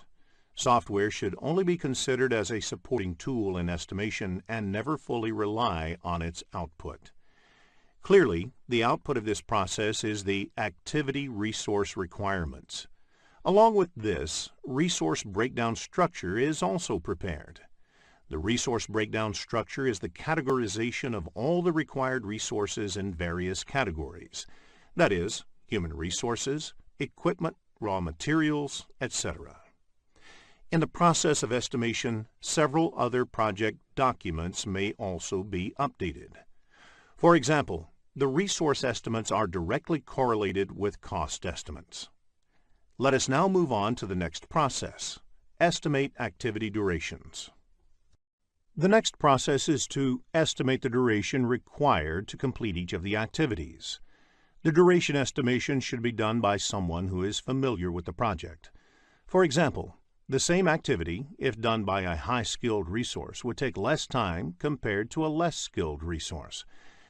This may vary regardless of the resource used due to the project requirements. In addition, the activity duration estimation should be updated continuously as you move ahead with the project, because as the project progresses, there will be more clarity on the project. The inputs of this process are similar to the ones in sequence activities process. Schedule management plan is the first input. Schedule management plan provides guidance in terms of methodology to be employed for many of the scheduling activities on the project. For instance, it may contain information about the estimation techniques to be employed and the people who need to be involved in the estimation process. Activity resource requirements is also an input to this process because resources assigned to an activity would significantly affect the activity duration. That is, the lower-skilled resources would take more time than the high-skilled resources.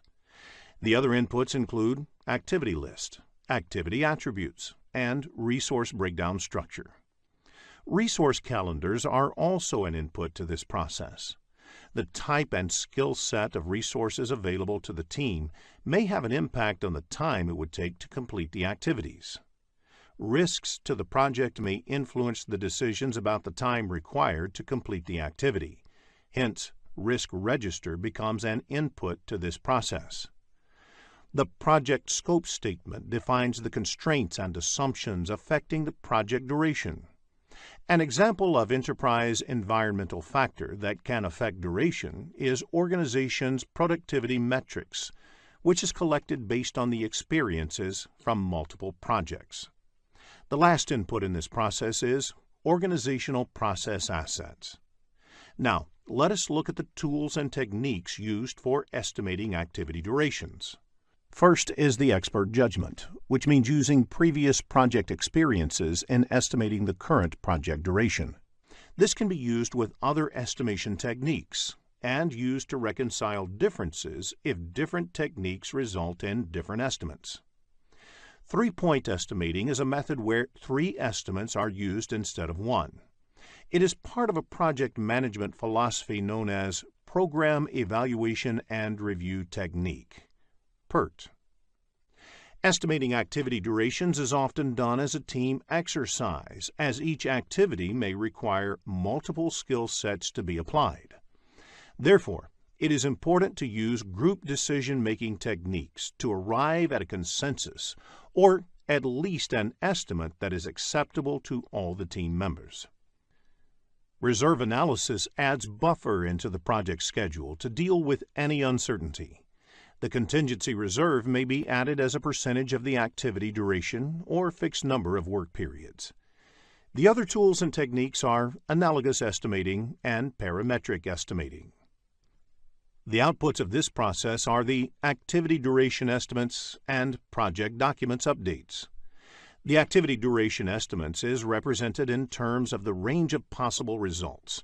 For example, 10 days plus minus 2 days, that is, the activity would take minimum 8 days and maximum 12 days. In the next screen, let us look into a business scenario to understand this concept better. After reading the problem statement, click the Solution button to look at a possible answer. Develop schedule is the process of analyzing activity sequences, durations, resource requirements, and schedule constraints to create the project schedule. It belongs to the planning process group. Generally, scheduling software is used for developing the project schedule. Entering the activities, durations, and resources into a scheduling tool generates a schedule with planned dates for completing project activities. Developing a project schedule is an iterative process. Revising and maintaining a realistic schedule is a task in itself, and it continues throughout the project as the work progresses. The most of the inputs of this process are the outputs of estimate activity durations process. They are risk register, project scope statement, project staff assignments, resources calendars, organizational process assets, enterprise environmental factors, schedule management plan, activity list, activity attributes, project schedule network diagrams, activity resource requirements, resource breakdown structure, and activity duration estimates. Various tools and techniques are used to develop schedule process. Schedule network analysis is a technique that generates project schedule. It employs various analytical techniques such as critical path method, critical chain method, modeling techniques, and resource optimization techniques to create the project schedule. The other tools and techniques include leads and lags, schedule compression, and scheduling tool. Let us now look at the outputs of this process. The project schedule consists of a minimum planned start date and planned finish date for each activity. Although project schedule can be represented in tabular format, it is more often represented graphically using either bar charts or network diagrams, or a combination of the two. The final schedule, which is the output of the developed schedule process, is also called schedule baseline. Once the schedule is baselined, it can be changed only through formal approvals. Meeting the schedule baseline is one of the measures of project success. Schedule data produced may include number of resources, key milestones, etc. Project calendars specify the available working days and the number of shifts in each day. It indicates how many hours and days are available for the work of the project to be completed. Project Management Plan updates are a result of the developed schedule process. Many of the other subsidiary plans of the project plan may get impacted, which may include Cost Management Plan, Scope Management Plan, Risk Management Plan, etc. This may also result in other project documents being updated. In the next few screens, let us discuss schedule network analysis techniques. It is essential to know if the required resources are available at that time, along with the time estimate of each of the activities. Since schedule is calendar-based, it helps in estimating the same. Schedule network analysis technique generates project schedule. There are various schedule network techniques. Critical path method relies on determining the critical path on a project schedule. Critical chain method is a variant of the critical path method, wherein the critical chain is determined based on the logical, resource, and other kinds of dependencies between the activities.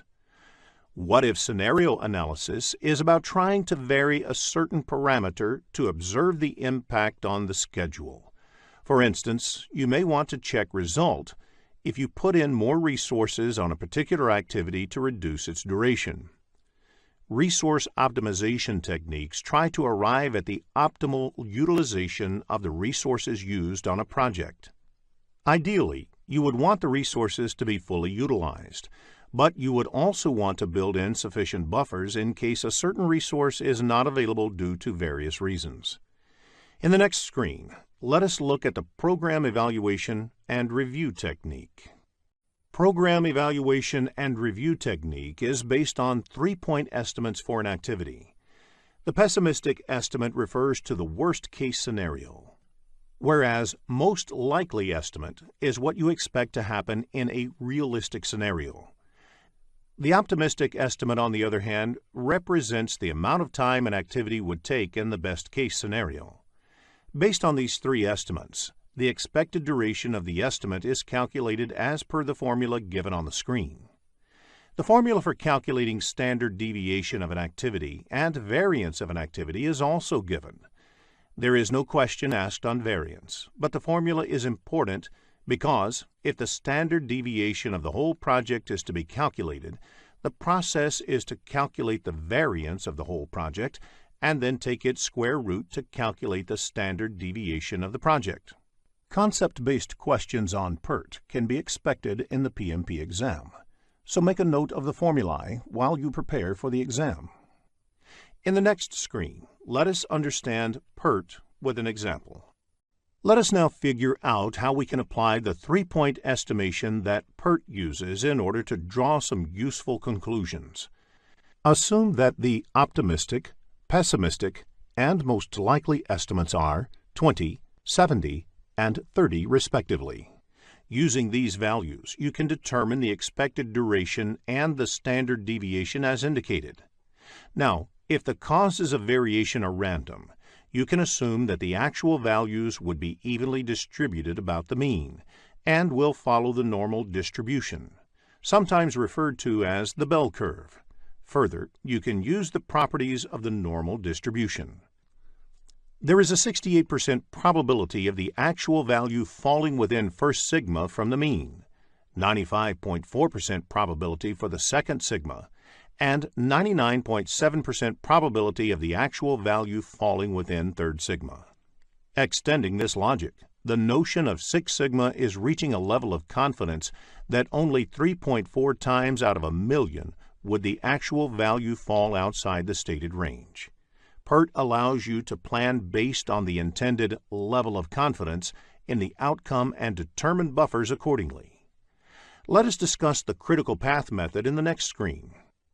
Critical path is defined as the longest duration path through a network diagram, which determines the shortest time to complete the project. Float can be considered as a buffer time available to complete an activity. Float is calculated once the network diagram is ready. It is also called as slack. There are 3 kinds of float. The first being the total float, which is the amount of time an activity can be delayed without delaying the project end date or an intermediary milestone. The second type of float is free float, which is the amount of time an activity can be delayed without delaying the early start date of its successor or successors' activities. The last type is independent float, which is the amount of time an activity can be delayed if all the predecessors finish at their latest finish dates and you want to start all the immediate successors at their earliest start dates. The slack of the activities on the critical path is 0, because there is no scope to delay activities on the critical path. Critical path actually represents the project duration. Delaying activities on the critical path is as good as delaying the project duration. Concept-based questions on critical path can be expected in the exam, so it is essential to have a clear understanding of the concept. In the next screen, let us learn how to calculate float. Float of an activity can be calculated by 2 methods. However, the first step in critical path method is to identify the critical path of the network. Once the critical path is identified, follow the forward pass to find early start and early finish for each activity. The float of the activities on the critical path is 0, so they represent the overall project duration. Use forward pass or backward pass to calculate the total activity time. Calculate late finish and late start using backward pass method. Note the total float formula before you start for the exam. In the next screen, let us look at forward pass and backward pass methods in detail. In forward pass, you can either go through the network starting with time 0 and keep calculating the time required to complete each of the activities until you reach the last activity of the project. The starting time for each of the activity in this approach is called early start, and the end time for each activity is called the early finish. Alternatively, in backward pass, you can travel through the network from the project end date and calculate the time required to complete each activity. The end date in this approach is called the late finish, and the start date of the activity in this approach is called the late start. The float of the activity is either the difference between the late start and early start, or the difference between the late finish and early finish. Both the differences work out to be the same.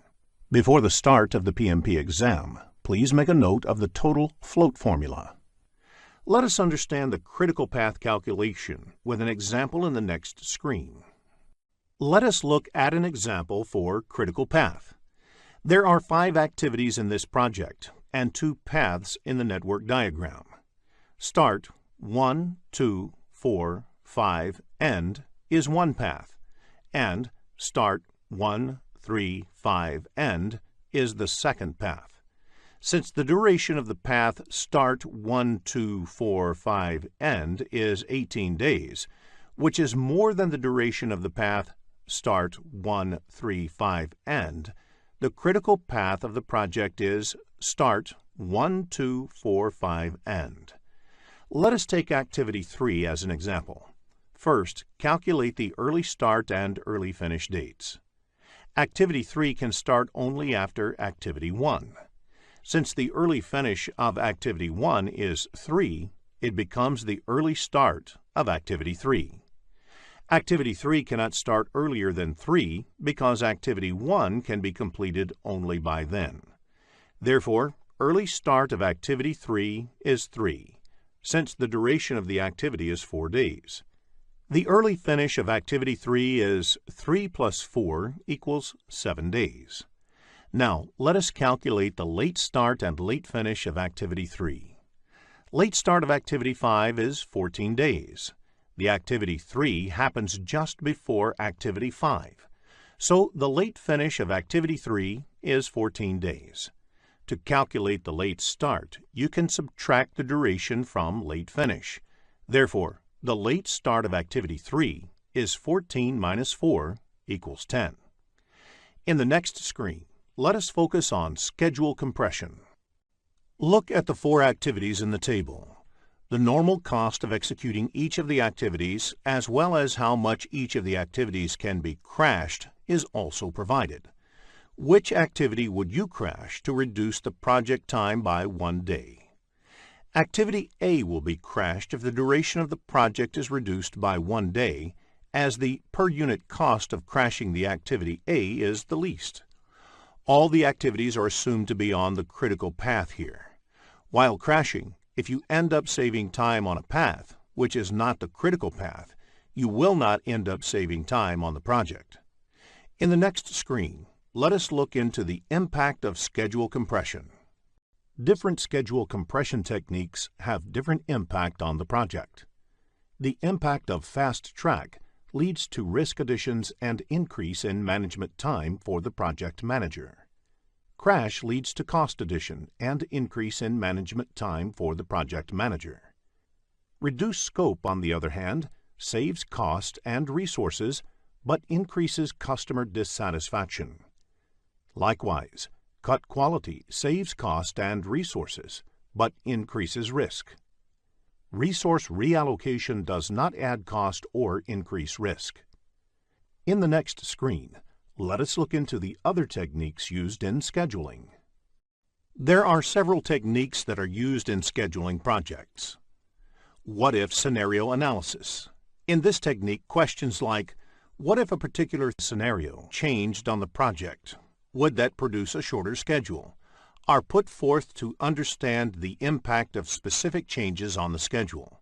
The goal is to produce a realistic schedule. Monte Carlo analysis. In this method, a computer simulates the outcomes of a project, making use of randomly generated values that map the probability distribution of the input variables. Together, these two techniques are called modeling techniques. Resource optimization techniques. These are also used to produce a resource-limited schedule. Resource optimization results in more stable number of resources used in the project. Critical chain method. This technique develops the project schedule that takes into account both the activity and resource dependencies. In the next screen, let us look at the last process in project time management, control schedule. Control schedule is concerned with determining the status of the project schedule, determining that the project schedule has changed, and managing the actual changes as they occur. The project schedule is an important input to this process. It is the actual schedule that needs to be controlled. Scheduled data contains information related to the schedule that may need to be monitored in order to take actions to bring the project back on schedule. Project calendar describes the working hours and days for the project. Work performance data has information like which activities have started, their progress, and which activities have finished. The other inputs of this process are project management plan and organizational process assets. The key tools and techniques of this process are the performance reviews. Performance review is measuring, comparing, and analyzing schedule performance such as actual start and finish dates, percent complete, and remaining duration for work in progress. The other tools and techniques include resource optimization techniques, modeling techniques, schedule compression, leads and lags, scheduling tool, and project management software. In development schedule process, these techniques are used for the first time to develop the project schedule, whereas in control schedule process, these techniques are used to update the project schedule. The key output of the control schedule process is the work performance information.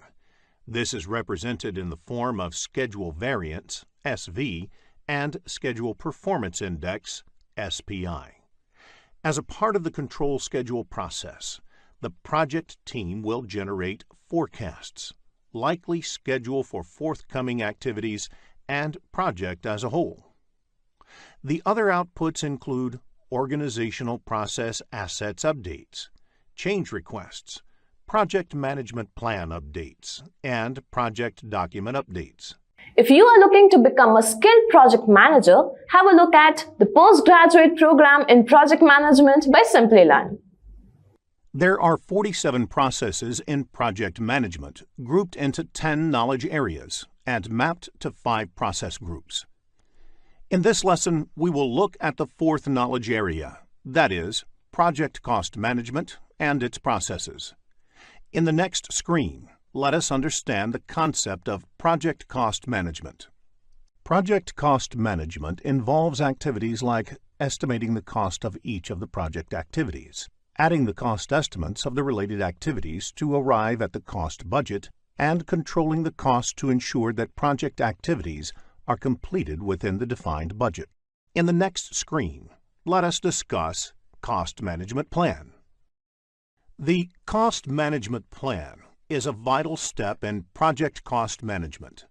It contains information like planning the project cost, managing and controlling the project in relation to the cost baseline, and managing cost variances. Project Cost Management Plan is a part of the Project Management Plan. The methods used in estimating the cost of each of the project activities are similar to the ones used in estimating project time. For example, time estimation methods like expert judgment, analogous estimating, bottom-up estimating, and reserve analysis are few of the techniques that are also used in estimating activity cost.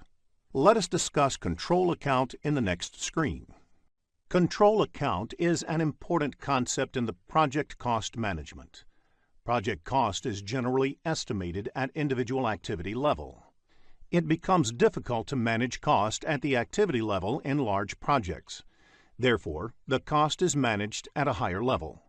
This requires related activities to be clubbed and their cost being managed together as one unit.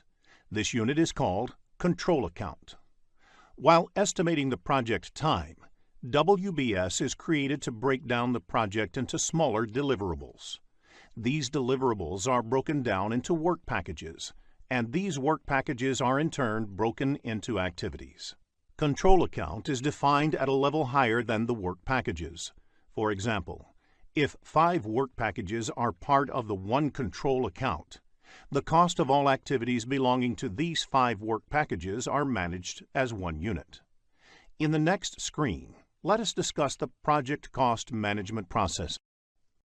Project cost management has 4 processes. They are plan cost management, estimate costs, determine budget, and control costs.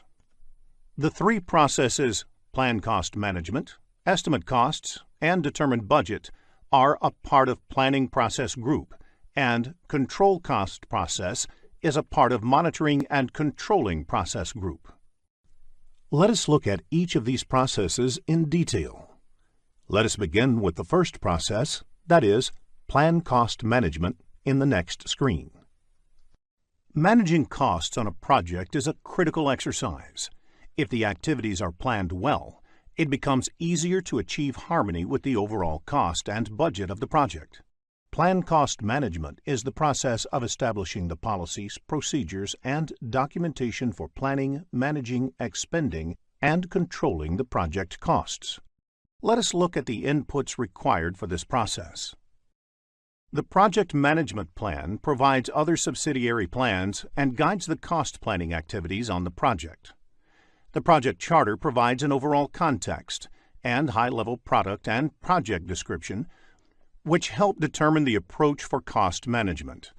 For example, for some projects, budget could be a constraint, whereas for others, budget would not be a constraint, but subject to the other objectives. Enterprise environmental factors provide the organizational context to the project, including the culture of the organization and the infrastructure, for instance, the scheduling systems available, the key personnel, and so on. Organizational process assets provide inputs such as policies and procedures, templates, past performance, data and estimates, historical information, and knowledge base. Now, let us look at the tools and techniques employed in this process.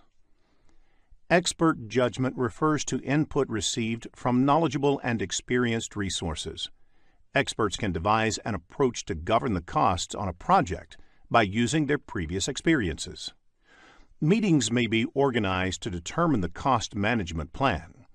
Everyone responsible for the project schedule management, such as the project manager, representatives from the appropriate accounting or financial organization, sponsor, customer, and other stakeholders must attend these meetings. Several analytical techniques may be used to determine the cost management plan. These techniques help to map the impact of various decisions on cost. For example, how do risk management processes impact cost, etc. Cost management plan is the primary output of this process. It establishes the units of measure, levels of precision, organizational process links, control accounts to be used, rules for performance measurement and reporting, frequency and methodology of monitoring the costs, and various other details that lay the overall framework for cost management on a project. In the next screen, let us discuss the second process under project cost management. Estimate cost. Estimate cost is the approximation of the monetary resources required to complete a project activity. Cost of a specific activity is estimated based on the information available at that point of time. As the project team gets more information about the project, the activity cost estimation may change. Let us look at the inputs of this process. Scope baseline is the most important input as it details out the project scope of work. Along with that, project schedule is also important. This contains information like when and which resource is required for the project. It is good to remember that the same kind of resources may have different costs at different points of time. Human Resource Management Plan is another important input. Various elements like personnel rates, rewards or recognition programs, etc., are covered in the Human Resource Management Plan, which is important in approximating the cost estimate. Human Resource Management Plan will be discussed in detail in the Human Resource Management Knowledge area. Risk Register is also an input because risk mitigation costs should be considered in cost planning. More information on risk and its effect in the project will be looked at in detail in Risk Management Knowledge area. Another input, Enterprise Environmental Factors, provides organizational context to the project. Organization Process Asset is listed as an input as organizations might have standards set of cost estimation policies or templates. Cost Management Plan is another important input. The Cost Management Plan lays the framework for the cost management processes in the project. It provides guidelines such as the units of measure, accuracy desired, methodologies, and tools to be used, etc. Let us now look at the tools and techniques used in this process. Expert judgment, reserve analysis, analogous estimating, cost of quality, parametric estimating, project management software, bottom-up estimating, three-point estimating, vendor bid analysis, and group decision-making are the various tools and techniques used in this process. Most of the tools and techniques used here are similar to the ones used in the time management knowledge area. Vendor bid analysis is a technique used to estimate project cost. For example, a project requires material procured externally through suppliers. In order to get that, you invite bids from 3 or 4 suppliers and assess their quotations. Based on their quotations, you can get an idea of the costs that will be involved in getting the material for the project. Group decision-making technique is another important technique for project cost estimation. Cost estimation is an exercise which may be carried out by a group or committee in order to gather well-rounded input. Therefore, group decision-making techniques may be used to arrive at a decision that team can work with. The outputs of this process are quite straightforward. Estimates of each of the activities are arrived at. Basis of the estimate includes things like how the estimate was developed, what were the assumptions made in estimating, etc. Project document updates is also one of the outputs because the cost estimates may result in updates to other aspects of the project. For example, quality, risk, time, etc. In the next screen, let us discuss the third process under project cost management, determine budget. Once the estimate of each of the activities is arrived at, the next project cost management process is to determine budget. It is the process of aggregating the estimated costs of individual activities or work packages to establish an authorized cost baseline. This is where the control account concept comes into picture. The estimated costs of the activities are aggregated to arrive at the cost budget at the control account level. Once approved, this cost budget becomes the cost baseline of the project. Project cost performance is measured against the cost baseline.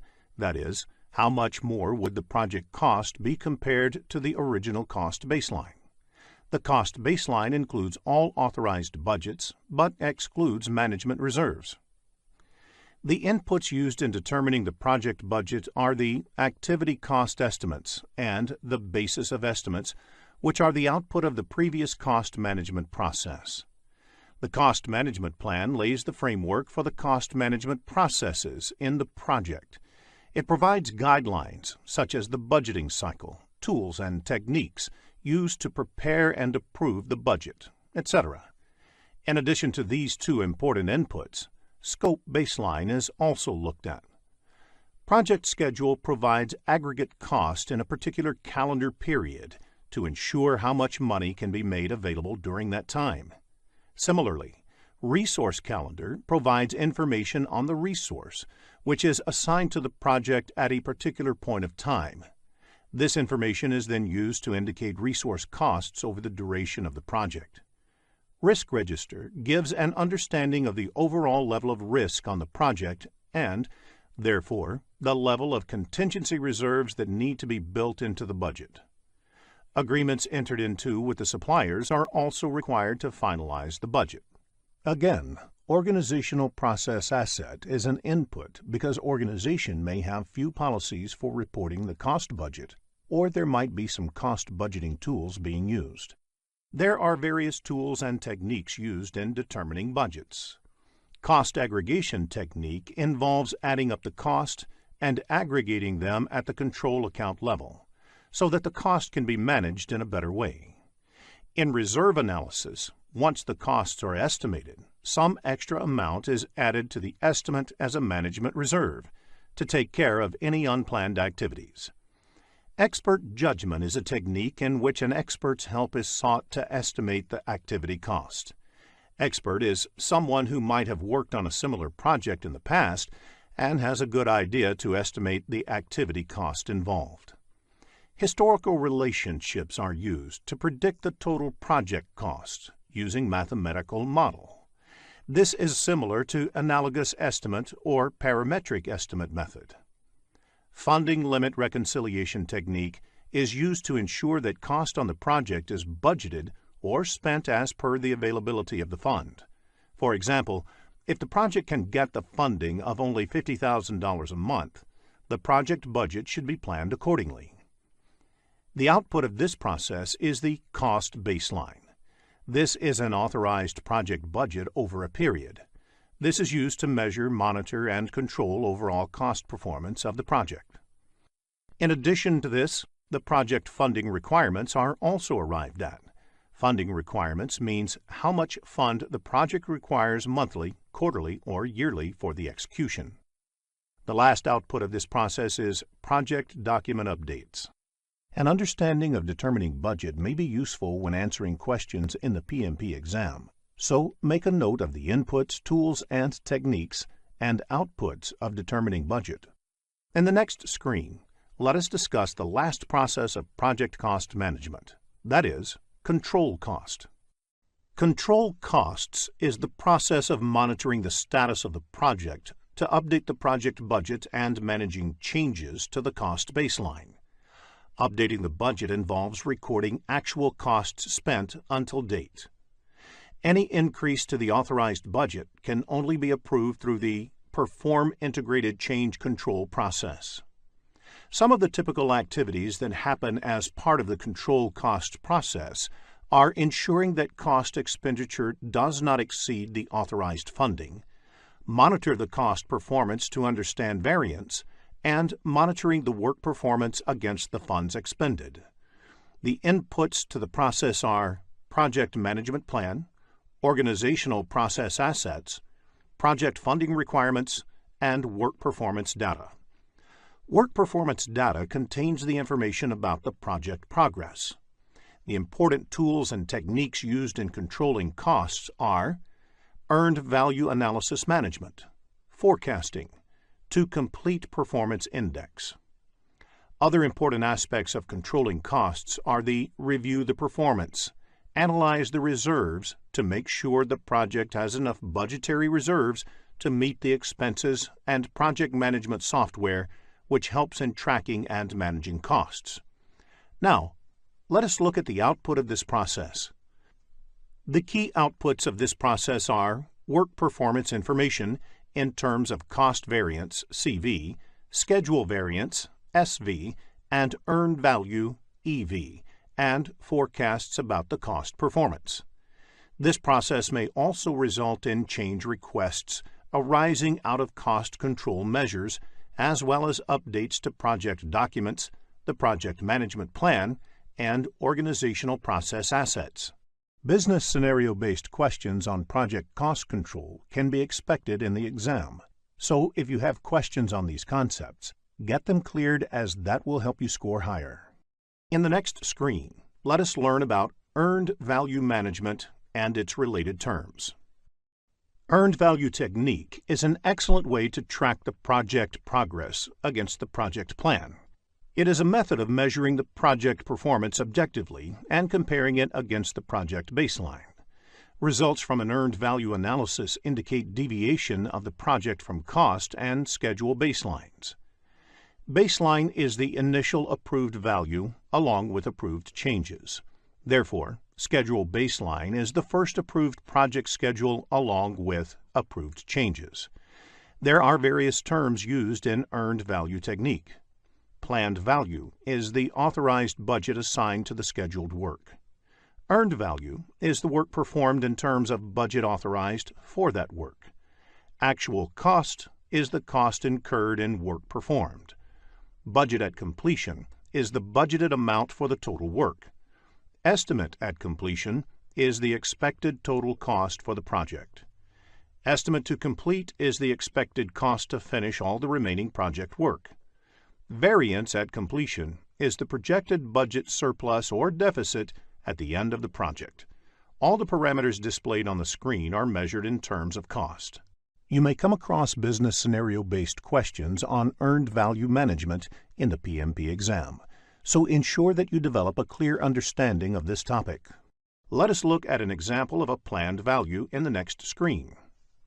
Planned value is the estimated value of the work planned. This value is measured in terms of currency, say dollar. If the planned value is $340, then the work planned is worth $340. How do you calculate earned value? The solution is add the budget allocated to each of the activities that have been completed at the point of time. The resulting value is the earned value. In the next screen, let us look at the formula used to calculate earned value. In cost variance, negative means the project is over budget. Positive means the project is under budget. Similarly, in schedule variance, negative means the project is behind schedule, whereas positive means the project is ahead of schedule.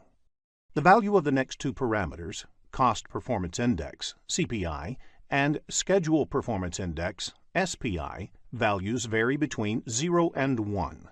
For example, a CPI of 0.8 implies that 80 cents of work is obtained for every dollar spent in the project. Similarly, if SPI is 0.9, it implies that project is progressing at only 90% of the speed originally planned.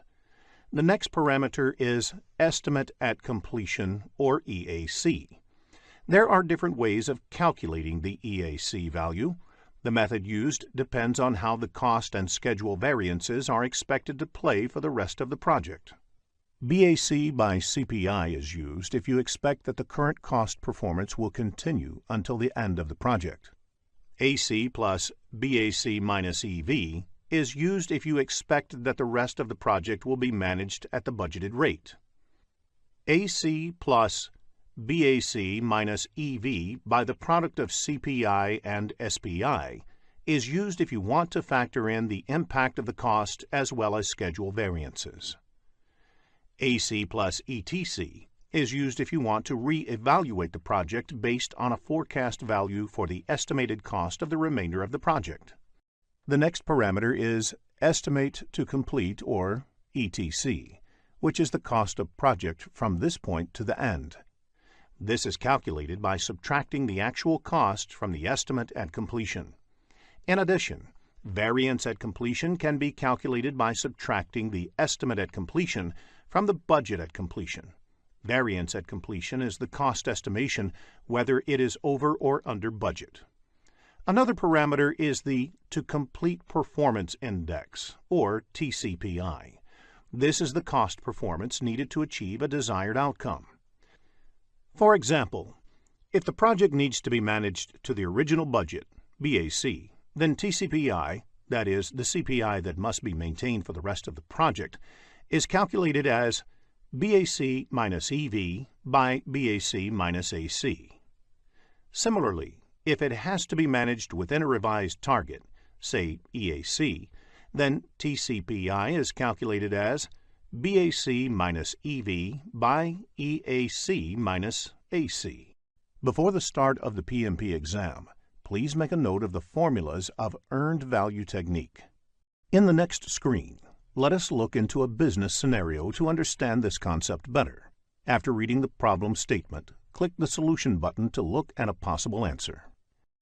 Let us take the example of a software development project. There are 4 phases, and each phase takes a month to complete and is expected to cost $10,000. The phases are planned to be completed one after the other. The status of the project at the end of the month 3 is summarized in the table. Requirements definition is completed and actual spending on this is $10,000. Architecture and design is done and actual spending on this is $12,000. Development and unit testing is only 50% done, though it was supposed to be completed by 3rd month. It has cost $9,000 until date. System testing and go live has not yet started. Note, S indicates start time, F indicates finish time, and PF indicates that it is partly finished at the end of the month. Based on the above information, calculate the CV, SV, CPI, and SPI of the project. Let us look at a solution in the next screen. Before we end this lesson, let us also look at a few definitions that might be useful for your PMP examination. Law of diminishing return. This means the more you put into something, the less you get out of it. For example, doubling the number of resources working on a project will not necessarily have the time. Working capital. The amount of money the company has to invest on the project and the day-to-day company operations. Funding limit reconciliation. The process of comparing the planned expenditure in a given period with the available funding for that period. Large assets purchased by the company lose value over time. This is called depreciation. There are 2 forms of depreciation, straight line and accelerated. Same amount of depreciation is taken every year. For instance, a car with a price tag of $10,000 and useful life of 10 years is depreciated $1,000 per year. At the end of the 10th year, the value of the car is considered 0 for all accounting purposes. Accelerated depreciation depreciates faster than the straight line depreciation. For instance, a car with a price tag of $10,000 depreciates $3,000 the first year, $1,500 the next year, $1,000 the 3rd year, and so on. There are 47 processes in project management, grouped into 10 knowledge areas and mapped to 5 process groups. In this lesson, we will look at the 5th knowledge area, that is, project quality management and its processes. In the next screen, let us understand what quality is. The project manager is responsible for quality in a project. However, it is also the responsibility of each and every one in the project to ensure that whatever they do meets project quality expectations. Quality is defined as the degree to which a set of inherent characteristics fulfills requirements. A project is said to meet quality expectations when all the project requirements agreed in the beginning of the project are met, and the resulting product is usable. Usable means that the intended users can use the product without any problem. In the next screen, let us look at some quality-related terms. It is important to discuss a few terms to understand the concept of quality better. Customer satisfaction is defined as conformance to requirements and fitness for use. It is important to understand the subtle distinction between quality and grade. Grade is a classification based on technical characteristics. Low quality is always a problem, but low grade may not be a problem. Rather, it would be a matter of choice. Similarly, it is important to understand the distinction between precision and accuracy. Precision is the granularity of measurement. That is, how fine-grained can you measure the outcome. Accuracy is how correct you are. That is, how close you are to the desired value. In the next screen, let us understand the concept of optimal level of quality. Quality comes at a cost. More effort put in quality will give better results. However, you cannot keep on investing on increasing the quality, as there is no limit to how much a product can be improved. Investment in quality is determined by knowing the optimal level of quality. Optimal level of quality, as shown in the diagram, is said to be achieved at the point where the incremental revenue from improvement equals the incremental cost to secure it. Suppose you are the manufacturer of toys, but the toys are below quality and the sales are low. To improve the quality, you invest in identifying the demands of children, sharing few samples, and recording their feedbacks. Once all these are captured and implemented in the products, you lure the parents to buy them. As the investment is increased to manufacture good quality toys, the cost will therefore increase, and it might become prohibitive for parents to buy. Optimal level of quality is reached at a point where you get maximum number of buyers for the toys manufactured. Now that we are clear on the concept of quality, in the next screen, let us discuss quality management. Quality management involves performing activities like creating standard policies and procedures, and ensuring that those standard procedures are being followed properly in the project. It aims to ensure that project meets all the initial agreed requirements without any deviation, and that the specified approach to quality is implemented on the project. 3 broad activities are done as part of quality management. They are quality planning, quality assurance, and quality control. Quality planning is the first step when quality-related activities of the project are planned. Quality assurance is the next stage of implementing those quality plans, and quality control is the last stage when periodic checks are done to see if project quality is improving. In the next screen, let us look into the differences between the 3 aspects of quality management. It is important to understand the different kinds of activities that come under quality planning, quality assurance, and quality control. Once the quality planning is done, the quality management plan is ready. This quality management plan has standards, templates, policies, and procedures to be followed in the project. It contains information on the level of quality being aimed and the plan to achieve that level. It is the aim of quality assurance activities to ensure that the activities planned under quality planning phase gets executed for the project. It is the task of quality assurance to determine if the project is complying with the organizational as well as project policies and procedures. This is ensured by conducting regular process audits to identify deviation from what is planned in the quality management plan. These audits are generally done by quality department of the organizations. Quality assurance focuses on the process, not on specific products. The role of quality control is to measure specific project data or results against standards to inspect and verify the project's product, defect repair, and measure whether quality indicators are improving. Quality control is about the product and data. For example, it was planned as part of quality management that project would get completed plus or minus 10% within the cost budget. 3 months back, when the measurement was done, project was over budget by 20%. When the measurement was done a day before, it was only 15% over budget. Therefore, the project has showed an improvement of 5% in the last 3 months, and it is quite likely that over the next 3 months, project may get within the planned limit of 10%.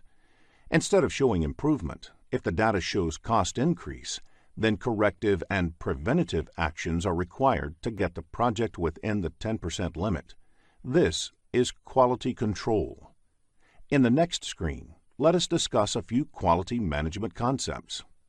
Let us look at some terms that are commonly used in quality management parlance. Total Quality Management, or TQM, is a quality management philosophy that involves holistic thinking about meeting the objectives of an organization. It places the responsibility of quality squarely on the management. Kaizen is a Japanese term that stands for change for better. Kaizen philosophy is one that should always be looking for small and continuous improvements in the process. Deeming cycle, or PDCA cycle, that is, plan, do, check, act, is a process control and improvement approach propagated by the famous quality guru Edward Deming. It means you plan for something, execute it, check the output, and based on the lessons you act to bring the deviations under control. Kanban is a pull-based management system that originated in Japan, based on just-in-time (JIT) inventory management. The idea behind Kanban is to minimize the work in progress and achieve a smooth flow in the process from start to finish. Because building up inventory only to paper over the imperfections in the system tends to hide the problems. In the next screen, let us focus on cost of quality. Cost of quality is the cost that needs to be incurred to make a quality product. The sum of all the costs incurred is ensuring that project conforms to requirement is cost of quality. Cost of quality can be broken down into two major categories. First is the cost of conformance, or the money spent during the project to avoid failures.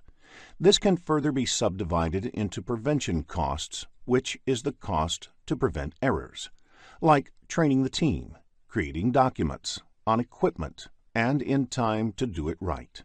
The other subdivision is appraisal costs, or the cost for assessing quality, like testing, destructive testing loss, and inspections. The second category is the cost of nonconformance. It is the money spent during and after the project because of failures. This is subdivided into internal failure costs. It is the cost of failures that occur before the product is released to customers, for example, rework and scrap. The second subdivision is external failure costs. It is cost incurred on failures that occur after it has been released by the team, for example, liabilities, warranty work, and lost business. Concept-based questions on cost of quality can be expected in the exam, so please make a note of the categories of cost of quality. Let us look at the project quality management processes in the next screen. There are 3 project quality management processes, of which the first process, Plan Quality Management, is done as part of the planning process group. The next process, Perform Quality Assurance, is done as part of the executing process group. And the last process, Control Quality, is done as part of the monitoring and controlling process group. In the next 3 screens, let us look into each of these processes in detail. The aim of the Plan Quality Management process is to identify the relevant requirements or standards to execute the project effectively to achieve the desired quality level. Quality planning results in the creation of the Quality Management Plan. Aim of the Plan Quality process is to identify the standards. A standard is an agreed-upon process to work or achieve a result. A standard can be set from within the organization or government. Once all the standards for the project are identified, the aim of the quality planning activities involves determining what work needs to be done to meet those standards.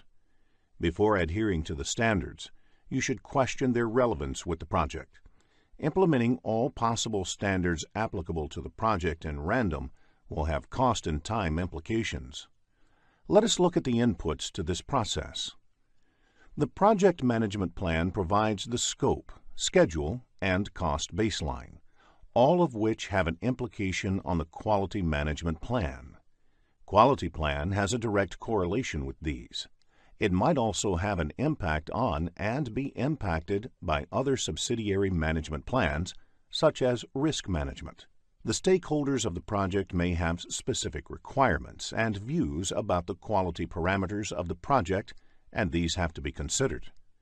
The risk register gives an indication about the kind of risks that are inherent in the project, and also those which must be considered while planning the activities to ensure quality. The requirements for the project need to be considered for planning quality-related activities, because quality is all about meeting the requirements. In addition to these, enterprise environmental factors and organization process assets are also listed as inputs, because the standards can be either from within the organization or from government or other external bodies. Standards from within the organizations are usually the best practices learned over a period while executing numerous projects. An example of government standards can be standards to control air pollution by the motor vehicles, which vehicle manufacturers must adhere to. To accomplish quality planning, First, analyze the benefits versus the costs of meeting quality requirements. Next, identify the cost of quality and confirm if that kind of investment in quality is justified. In addition to these two, benchmarking helps in analyzing the quality of activities of similar projects executed in the past. This helps in identifying the particular quality of output of the previous project, which in turn acts as a basis for the current project's quality planning. Design of experiments can also be used for quality planning. This is a statistical way to determine what variables will improve quality the most. For example, in case of manufacturing doors, it can be determined that increasing the quality of the wood can have maximum impact on improving the quality of the door. In addition, the 7 basic quality tools, also known as the 7 QC tools, are used to determine the plan to achieve the desired level of quality. Statistical sampling as a tool becomes relevant whenever the quality plan cannot be applied to all the artifacts produced. For example, if destructive testing is a requirement, then it can be carried out only on a sample, not on the entire population. Statistical sampling helps in arriving at a representative sample that can give useful information. Other additional tools, such as brainstorming, force field analysis, etc., may be used to determine the quality management plan for the project. Conducting regular meetings is another important tool. The quality management plan has to be determined in a collaborative manner by consulting the team members and other stakeholders. Quality management plan is a key output of this process. Checklist is a list of items to inspect. For example, many of the office buildings have housekeeping checklists to ensure that all floors, cabins, etc. are cleaned. Checklists are created during quality planning and used in quality control. Metrics are project-specific data that need to be measured to check the status of the project.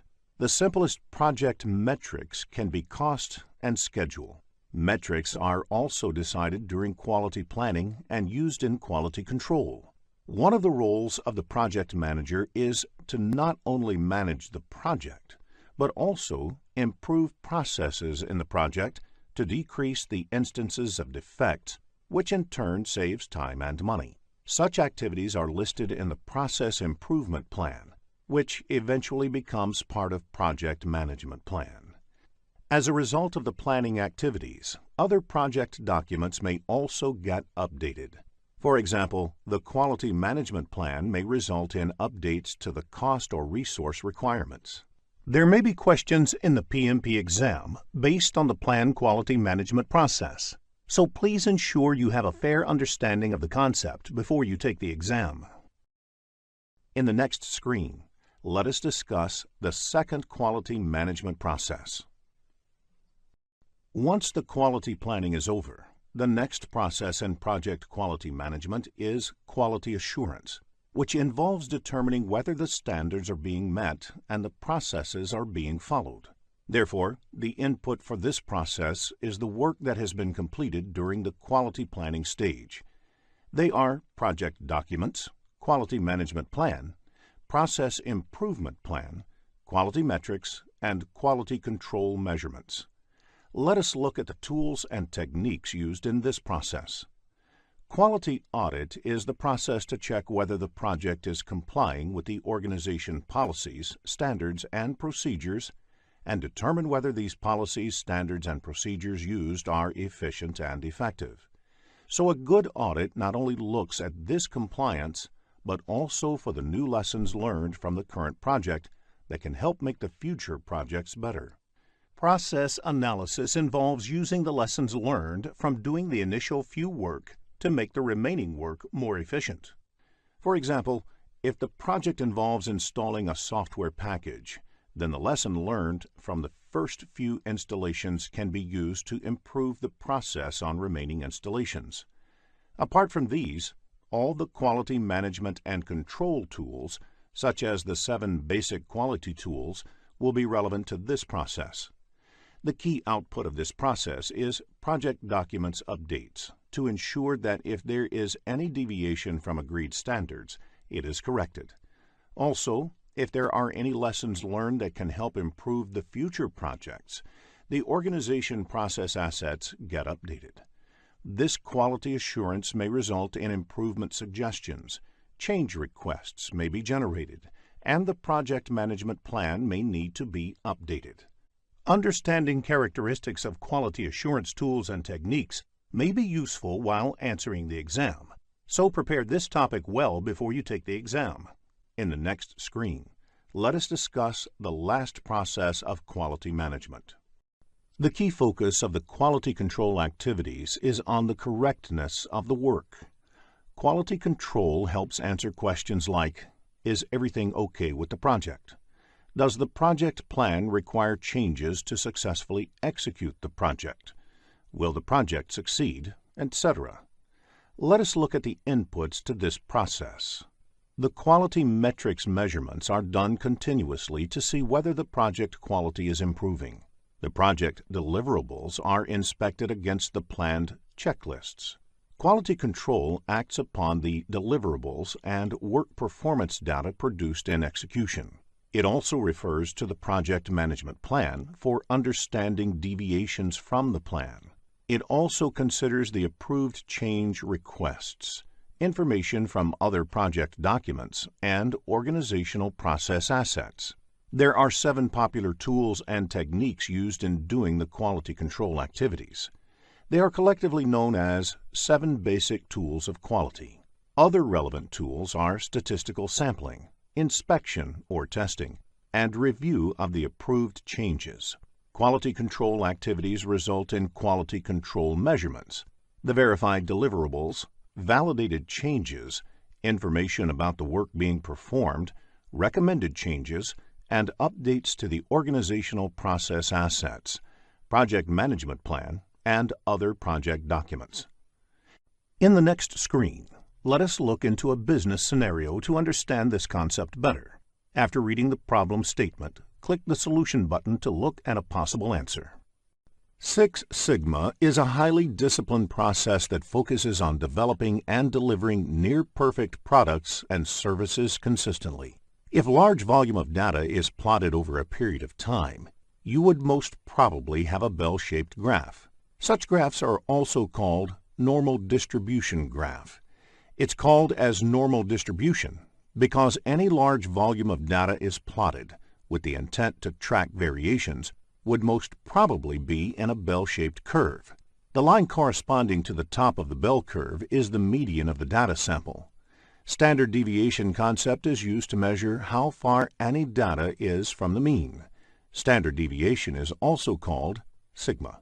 One standard deviation from the mean covers 68% of the data. 6 sigma means 6 standard deviations from the mean. This would cover 99.99966% of the data. We will look at an example of 6 sigma in the following screen.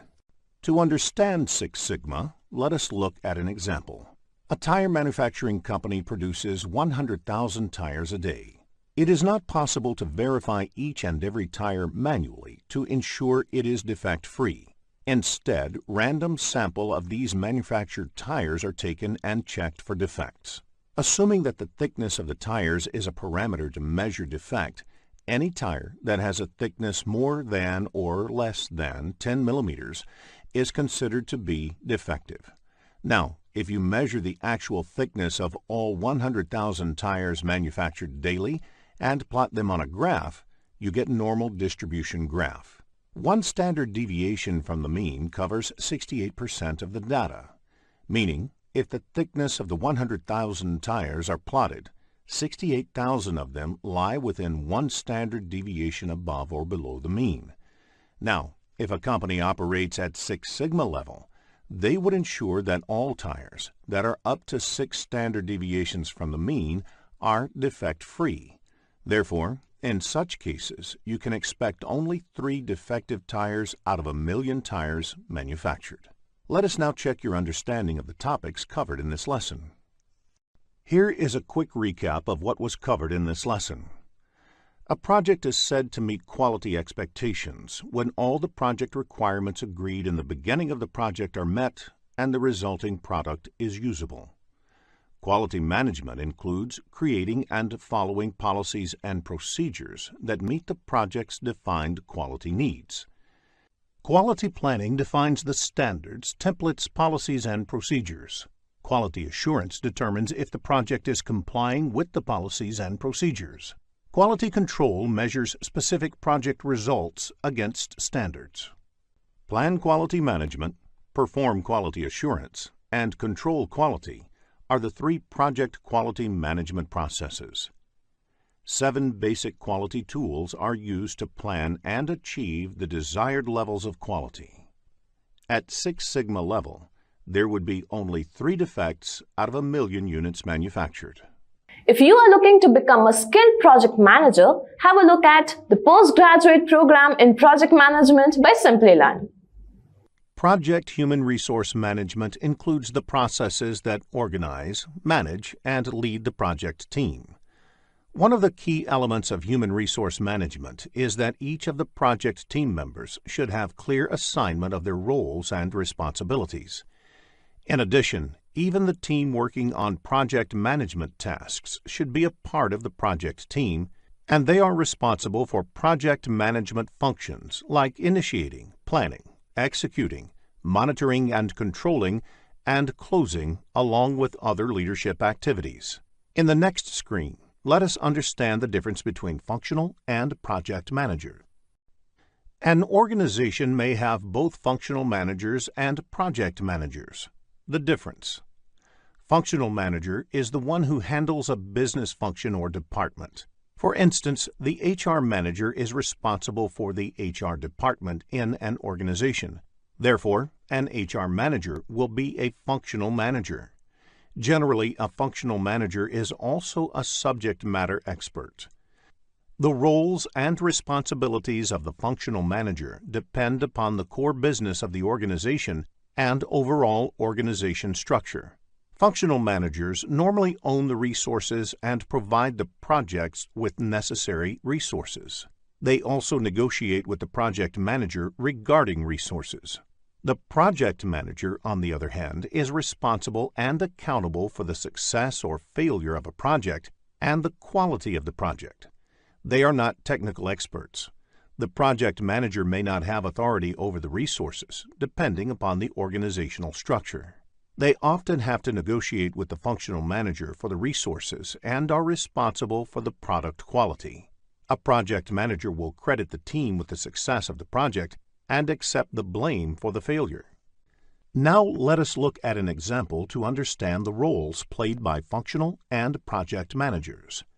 The CEO of an organization initiates a new project to secure an ISO 9001-2008 certification for the company.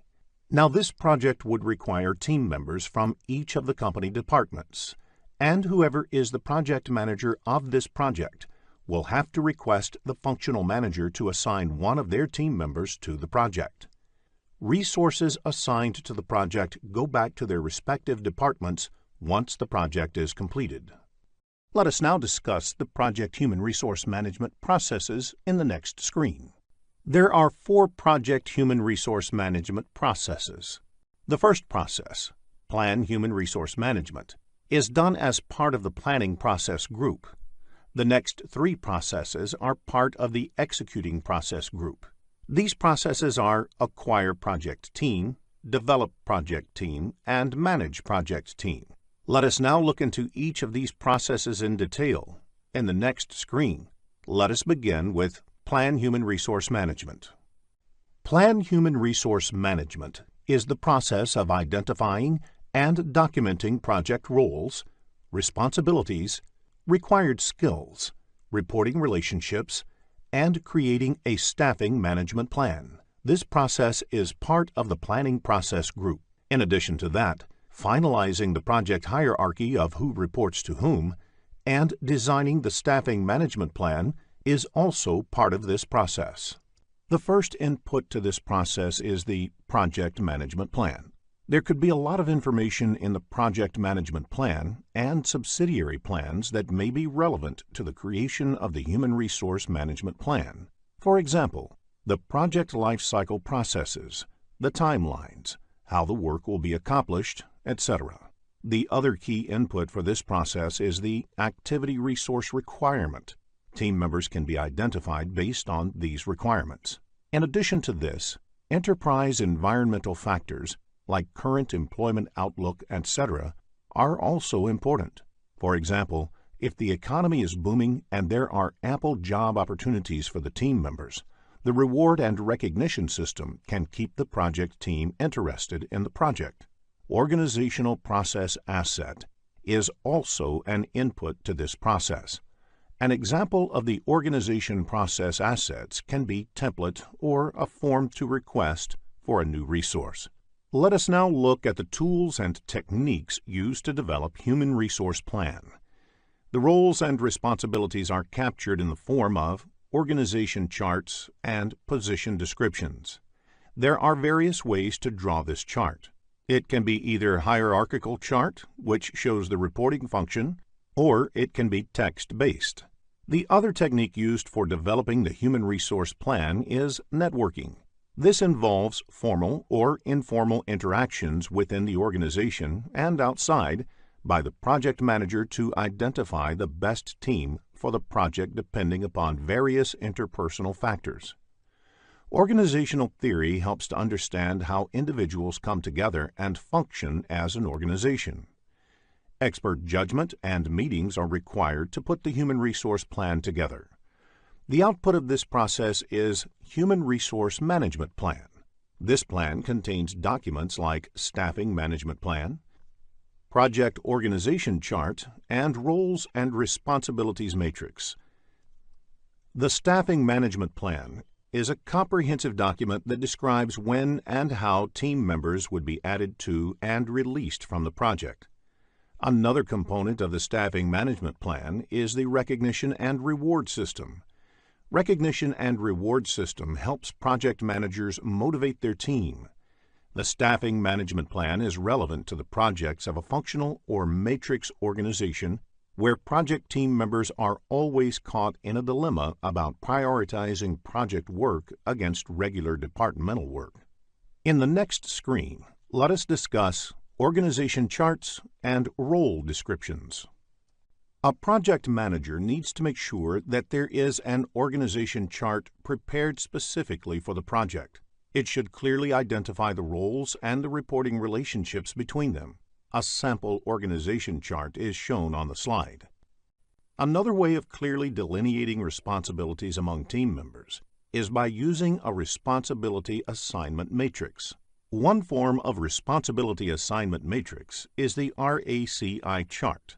In the RACI chart, R stands for responsible, A for accountable, C for concerned or consulted, and I for informed.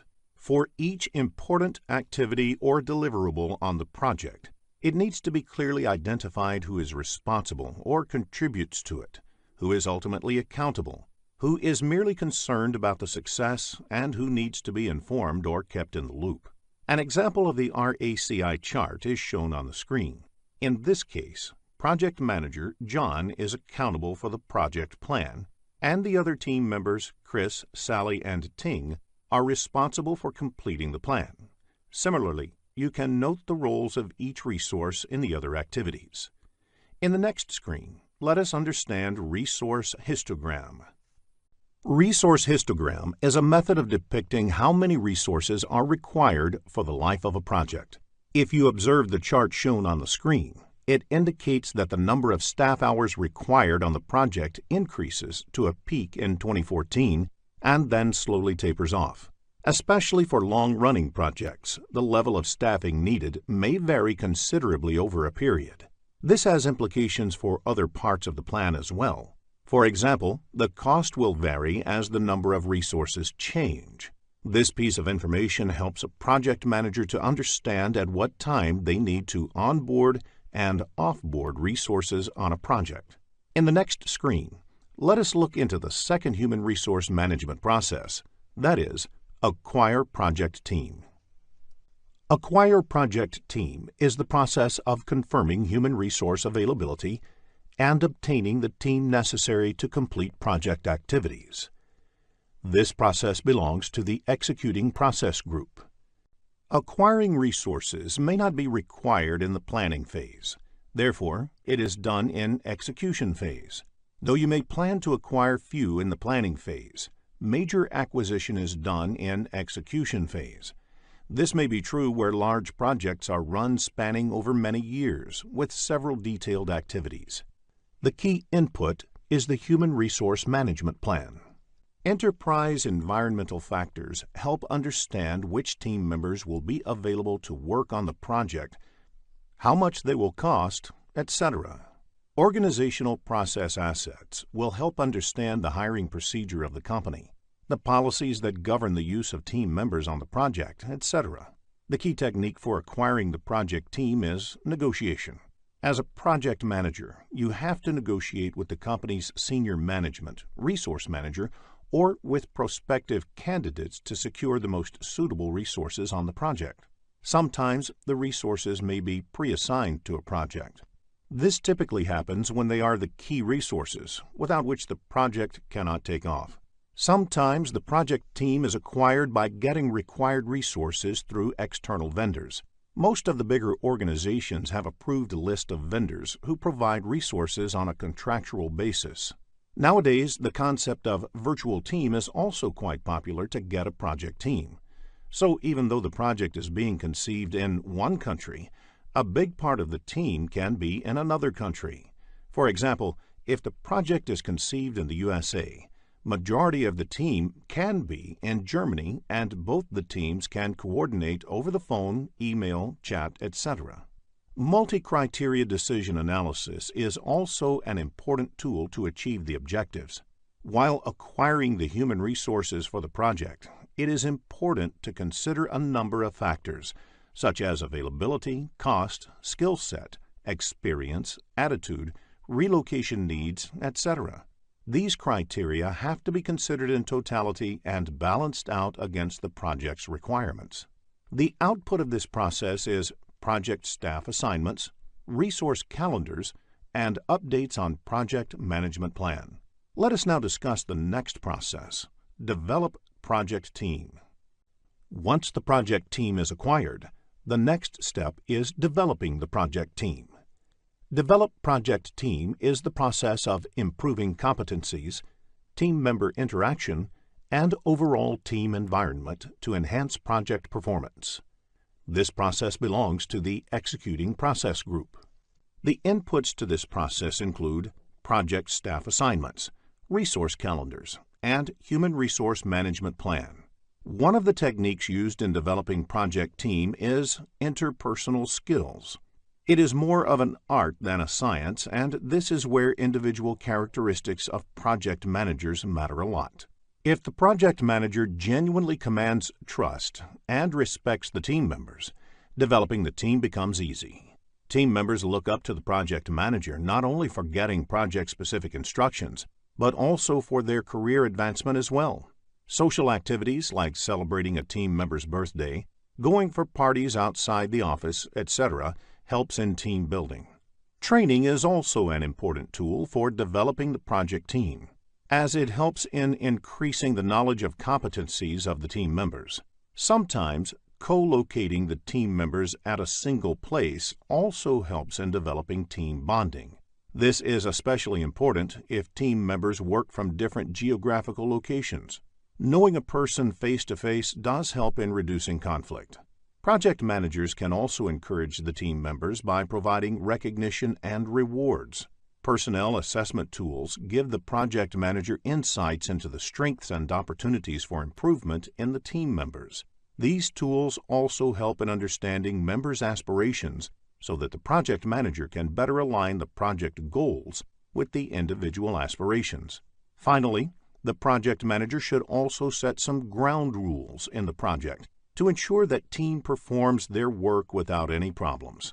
Some such rules can be: everyone should reach office for daily meeting by 9:30 a.m. sharp. If there is more than a 10% delay in completing any activity assigned, it should immediately be escalated to project manager. If there are any unforeseen circumstances, it should be immediately brought to the notice of the project manager, etc. The output of this process is team performance assessments. This is done by the project manager to evaluate and enhance the effectiveness of the team as a whole. This is a document which explains team effectiveness. As information about the team evolves, the enterprise environmental factors may also be updated. Questions that test a project manager's role in developing a project team can be expected in the PMP exam, so ensure that you have a fair understanding of the role before you take the exam. In the next screen, let us discuss the Manage Project Team process. Managing the project team is different from developing the project team, though it is also done during the execution process group. It relates to measuring team members' performance, providing feedback, resolving issues, and managing changes to optimize project performance. To measure team members' performance, the manager should know the work assigned to them as well as their performance on the assigned work. Hence, project staff assignments and team performance assessments are listed as input to this process. The Human Resource Management Plan serves as a guideline for managing project teams. Some organizations have template and procedures to do such assessment, and that being the reason why Organization Process Asset is also one of the inputs to this process. The work performance reports, as well as issue logs, will be inputs because the team management activities have to be performed in this context. Observation and conversation is a technique where the project manager monitors and discusses the tasks done by the team. This does not imply formal project status reports, but having an informal interaction with the team before documenting the project status report. Knowing about the issue early helps in resolving them early. Formal performance appraisals are helpful in evaluating the team members' performance on the project. The project manager creates these with the help of the team supervisors. It is an established practice in most organizations to evaluate team members for their work. This may have a bearing on their future assignments, salary, promotions, etc. Since the power of appraising lies within the project manager, the project manager can use this as an effective tool for managing the team. Since multiple resources work on a single project, it is quite natural to expect conflicts. It is the responsibility of project manager to resolve conflicts. Conflict management has been discussed in detail later in the lesson. You can expect questions on conflict management in the exam. The other tool is interpersonal skills. The output of managing a project team includes corrective action recommendations, like which team members to be changed, implementing some reward system to motivate the team, etc. Updating the project management plans, documents, organization process asset, and enterprise environmental factors are the other outputs of this process. There can be questions in the PMP exam that test a project manager's skill in managing a project team. So ensure that you are aware of the inputs, tools and techniques, and outputs of managing a project team. Let us discuss team dynamics in the next screen. Any team naturally goes through several stages as it gets together. These stages are forming, storming, norming, performing, and adjourning. In forming stage, a team formally comes together for the first time. In storming stage, disagreements start to surface. This is followed by norming, when the teams start working together and trusting each other. In performing stage, they are able to deliver results as a team. Finally, the team is adjourned when the work of the project is completed or the project is terminated. In the next screen, let us discuss conflict management. Many organizations look for people with diverse background to get different perspectives about work. If people with diverse backgrounds and culture work on a project, it is quite natural to expect conflict. Conflict often results in opportunities for improvement. The root causes of conflict can be scarce resources, scheduling priorities, and personal work styles. While the popular belief is that personality or ego can be the key reason for conflict, it is the least possible reason for conflict. As a project manager, if you find yourself in between a conflict with a team member, Sit across the table and resolve it. If not, they should get their immediate managers involved and try to resolve it. To avoid conflicts, a project manager should let everyone involved have complete clarity about the project. Assign the roles and responsibilities to each of the team members clearly. Ensure that there are no overlapping responsibilities, which could be a possible cause for conflict. Sometimes boredom at work can also lead to conflict. So one of the responsibilities of project manager is to keep motivating the team members and let them work on interesting and challenging assignments. Business scenarios-based questions on conflict management can be expected in the PMP exam, so it is essential to have a fair understanding of the topic. In the next screen, let us look at conflict resolution techniques. There are 5 techniques of resolving conflict. They are withdraw or avoid, smooth or accommodate, compromise or reconcile, force or direct, collaborate, or problem solve. In withdraw or avoid, one retreats from a potential conflict situation or defers the resolution to a later date. This does not resolve the conflict, but allows for more time. In smooth or accommodate, areas of agreement are emphasized to reduce the intensity of the conflict. Again, this does not on its own result in a resolution, but it may succeed in changing the perceptions about the situation. In compromise or reconcile, there is some give and take in order to bring some satisfaction to all parties. Depending on how the process went, this may be perceived as a win-win or a lose-lose situation, because none of the parties really get what they want. In force or direct, a person in a position of authority directs how the matter should be resolved. It may be necessary to do this when the matter has to be resolved immediately. However, this may result in upsetting one or more of the conflicting parties. In collaborate or problem solving, the parties in the conflict are asked to come together to collaborate and look for a resolution to the problem. This offers the greatest likelihood of a satisfactory and permanent resolution and should be resorted to whenever possible. Business scenario-based problems, where a resolution technique has to be selected, can be expected in the PMP exam. So understanding the conflict resolution techniques is essential.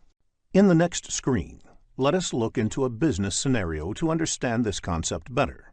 After reading the problem statement, click the Solution button to look at a possible answer. One of the key responsibilities of a project manager is to get work done by the team. There are certain powers that a project manager can use to get the work done.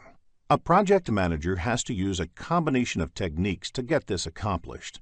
Various powers of a project manager are legitimate or formal, reward, penalty, expert, and referent. In legitimate or formal, project manager can formally assign a work to a team member that he or she has to do. Project manager can reward and recognize the team members. The reward could be as simple as assigning challenging or sought-after work to a team member. This can motivate good performers on the project. Sometimes project manager can penalize the team members for poor performance. Some project managers are able to command authority because of their expertise in a certain field. Project manager can be considered as a reference of higher authority to get the work done. Sometimes referent authority also arises from the personal charm or charisma of the project manager. Legitimate, reward, and penalty are the powers derived from the project manager's position in the company. Expert power exists when the project manager is an expert on the subject matter. Reward and expert are usually the best forms of authority to use. Penalty is the worst way of influencing and managing the team. A project manager should resort to this only as a last option. Regardless of the project manager having formal reporting authority over the team, they are naturally looked upon as the leaders for their projects. Project managers need to be familiar with the leadership styles and be able to tailor their style according to the needs of the project and that of the team. There are 3 leadership styles. The first one is authoritarian or autocratic. In this style, the leader sets clear expectations of the team and expects complete compliance. In a participative or democratic style, the leader offers guidance but also involves the team in decision-making. In a delegative or laissez-faire style, the leader leaves the work to the team without offering much guidance. In most circumstances, you would want your leader to employ a participative style, but there may be occasions when other styles might be appropriate. In the next screen, let us discuss McKinsey's 7S framework. A popular framework in management science is the McKinsey's 7S framework. There are 7 elements that are divided into 2 categories. An organization working on a project will have these elements already in place, and hence these become the hard elements. The first 3 elements of the 7S framework are the strategy, structure, and systems. The leader or project manager is expected to step in and exhibit soft elements to earn the mantle of leadership. The next 4 elements are shared values, skills, style, and staff. There are 47 processes in project management grouped into 10 knowledge areas and mapped into 5 process groups. In this lesson, we will look at the 7th knowledge area, that is, project communications management and its processes. In the next screen, let us understand communication. Communication can be best defined as a two-way process of exchanging information between 2 entities. As you can see on the screen, if project is an entity, the project needs to communicate with other entities in the organization, like project managers, senior management of the organization, and any other stakeholder of the project. Similarly, these entities may also have to communicate with the projects. The communication between project and the stakeholders is always two-sided. Project manager is responsible for ensuring proper communication to and from the project. In fact, a project manager spends almost 90% of his or her time on communication. You can now understand how important it is for a project manager to plan this activity well. In the next screen, let us discuss communication methods. Communication can be done in 2 ways. It can be done written or verbal. Both written as well as verbal communication can either be formal or informal. Formal means communicating by following some basic rules, whereas informal means taking a casual approach. These 2 combinations result in 4 different communication methods. They are formal written, formal verbal, informal written, and informal verbal. Formal written method is used for project management plans, project charter, and over long-distance communication. Formal verbal method is used during presentations, whereas informal written method is applicable while writing notes or emails. Informal verbal, on the other hand, is applied during conversations. You can expect questions in the PMP exam which require choosing a communication method for a given situation, so a fair understanding of the communication methods can help you score higher. In the next screen, let us look at the various communication technologies. Communication technology refers to the different media used for communicating. A few such technologies are listed on screen, among which email, fax, and telephone are a few popular communication technologies. In the next screen, let us understand the communication channel with the help of an example. Communication takes place between 4 people in a team. The lines across the members represent there can be 6 unique channels of communication existing within the team. Now, if the team comprises 10 members, how many unique channels of communication will be calculated? You can use the formula n multiplied with n minus 1 and the resulting sum divided by 2. N is the total number of people involved in communication. In this case, n equals to 10. If this is put into the formula, you will get 45 as the result. Therefore, 45 unique communication channels exist in a team of 10 people. It is difficult to manage such a large number of communication channels. Therefore, it is important to structure communication. Otherwise, everyone starts communicating everything to everyone, and it can become a real chaos in the project. In the PMP exam, you may be asked to calculate the number of communication channels in a scenario-based question, so please make a note of the formula to answer the question correctly. In the next screen, let us discuss the basic communication model. Project communications management includes the processes required to ensure that information about timely and appropriate generation, collection, distribution, storage, and ultimate disposition of project is prepared and circulated to all project stakeholders. It is the responsibility of a project manager to ensure that the information requested by the stakeholder is communicated to them. The frequency at which the information needs to be shared may also vary from stakeholder to stakeholder. For example, think about a simple process of sharing a project status report with the customer and senior management. This knowledge area explains how it should be done as per PMI. In the next screen, let us discuss the project communications management processes. There are 3 project communications management processes. Process is carried during different process groups. Plan communication management is done during planning process group. Manage communications is done during executing process group. And control communications is done during monitoring and controlling process group. In the next few screens, we will cover each of these processes in detail. Plan communications management is the process of developing an appropriate approach and plan for project communications based on stakeholders' information needs and requirements and available organizational assets. This belongs to the planning process group. Stakeholder register is an important input to this process. It is a list of all the stakeholders. The project management plan has information about a large number of the project's requirements and the stakeholders who need to receive communication of various kinds are therefore a critical input to this process.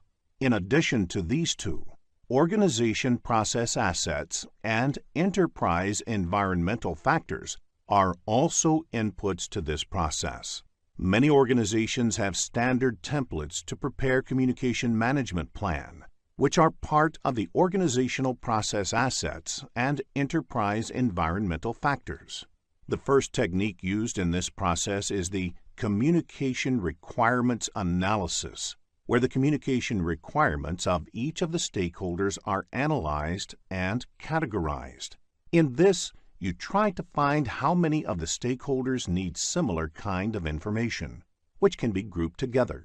If you send information through an email system, all those stakeholders who need similar information can be marked in CC in the email. Next, you can decide on the communication technology. These days, email is the most widely used technology, but in few cases, you might have to send information using some other technology, like fax or registered post. For example, all government communications are done using registered post to keep a written record. Finally, you need to understand how communication really happens. That is, the communication models and the various communication methods used. You may need to conduct meetings before agreeing on and finalizing the Communications Management Plan. The Communications Management Plan is the primary output of this process, which lays down the procedures around communications in the organization. Communication Management Plan has information like which stakeholder needs what kind of information, at what frequency, and how. As a result of this process, some other project documents may also get updated. There may be questions in the PMP exam based on the Plan Communications Management process, so a fair understanding of the process will help you answer such questions correctly. In the next screen, let us look into a business scenario to understand this concept better. After reading the problem statement, click the Solution button to look at a possible answer. Manage communications is the process of creating, collecting, distributing, storing, retrieving, and the ultimate disposition of project information in accordance to the Communications Management Plan.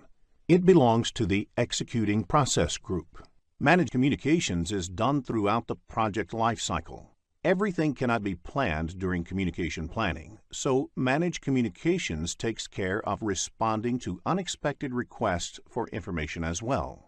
Communications Management Plan is an important input. Work performance reports have information regarding project performance and status information. Organizational process assets are the standard templates created for the status report by organizations. In some organizations, there are guidelines for communication distribution. Enterprise environmental factors are the other inputs to this process. Various tools and techniques are used in this process. Communications technology represents the means of technology, that is, email, instant messaging, telephone conferencing, etc., that are used to exchange information. The use of communication models helps you determine the technique that is best suited for a particular situation. Communication methods are the various methods used to communicate. For example, whether it is interactive or offline, whether information is being pushed by the provider or pulled by the recipient, etc. Information management systems help design a framework for managing the information within a project. That is, how it is acquired, where it is stored, and how it is distributed and destroyed. In performance reporting, all the information is synthesized in the form of performance reports that are later distributed to the appropriate stakeholders and forms an important part of the communications strategy on a project. The first and primary output of this process is the communications messages that are generated during the project. The other outputs include project management plan updates, project document updates, and organizational process assets updates. In the next screen, let us discuss control communications process. Control communications is the process of monitoring and controlling communications throughout the entire project lifecycle to ensure the information needs of the project stakeholders are met. It is part of the monitoring and controlling process group. The inputs to this process are the project communications, project management plan, and issue log, which has a list of issues that are raised by different project stakeholders, data related to the work being performed on the project, and various other project documents which may have to be communicated. Other inputs include work performance data and organizational process assets. Let us look at the tools and techniques in detail. The information management systems provide tools to collect, consolidate, and present the information in the form of cogent, concise communications. Expertise must be sought from different stakeholders on how you should go about this process. Several meetings may be needed to ensure the efficiency and efficacy of the communications. The major outputs of this process is the work performance information, which indicates that the work performance data has been analyzed, interpreted, and presented in an easily comprehensible form. This process may also give rise to change requests, updates to the project management plan, project documents, and organizational process assets. In the next screen, let us look into a business scenario to understand this concept better. After reading the problem statement, click the Solution button to look at a possible answer. If you are looking to become a skilled project manager, have a look at the postgraduate program in project management by Simplilearn. Project risk management includes the processes of conducting risk management planning, identification, analysis, response planning, and controlling risk on a project.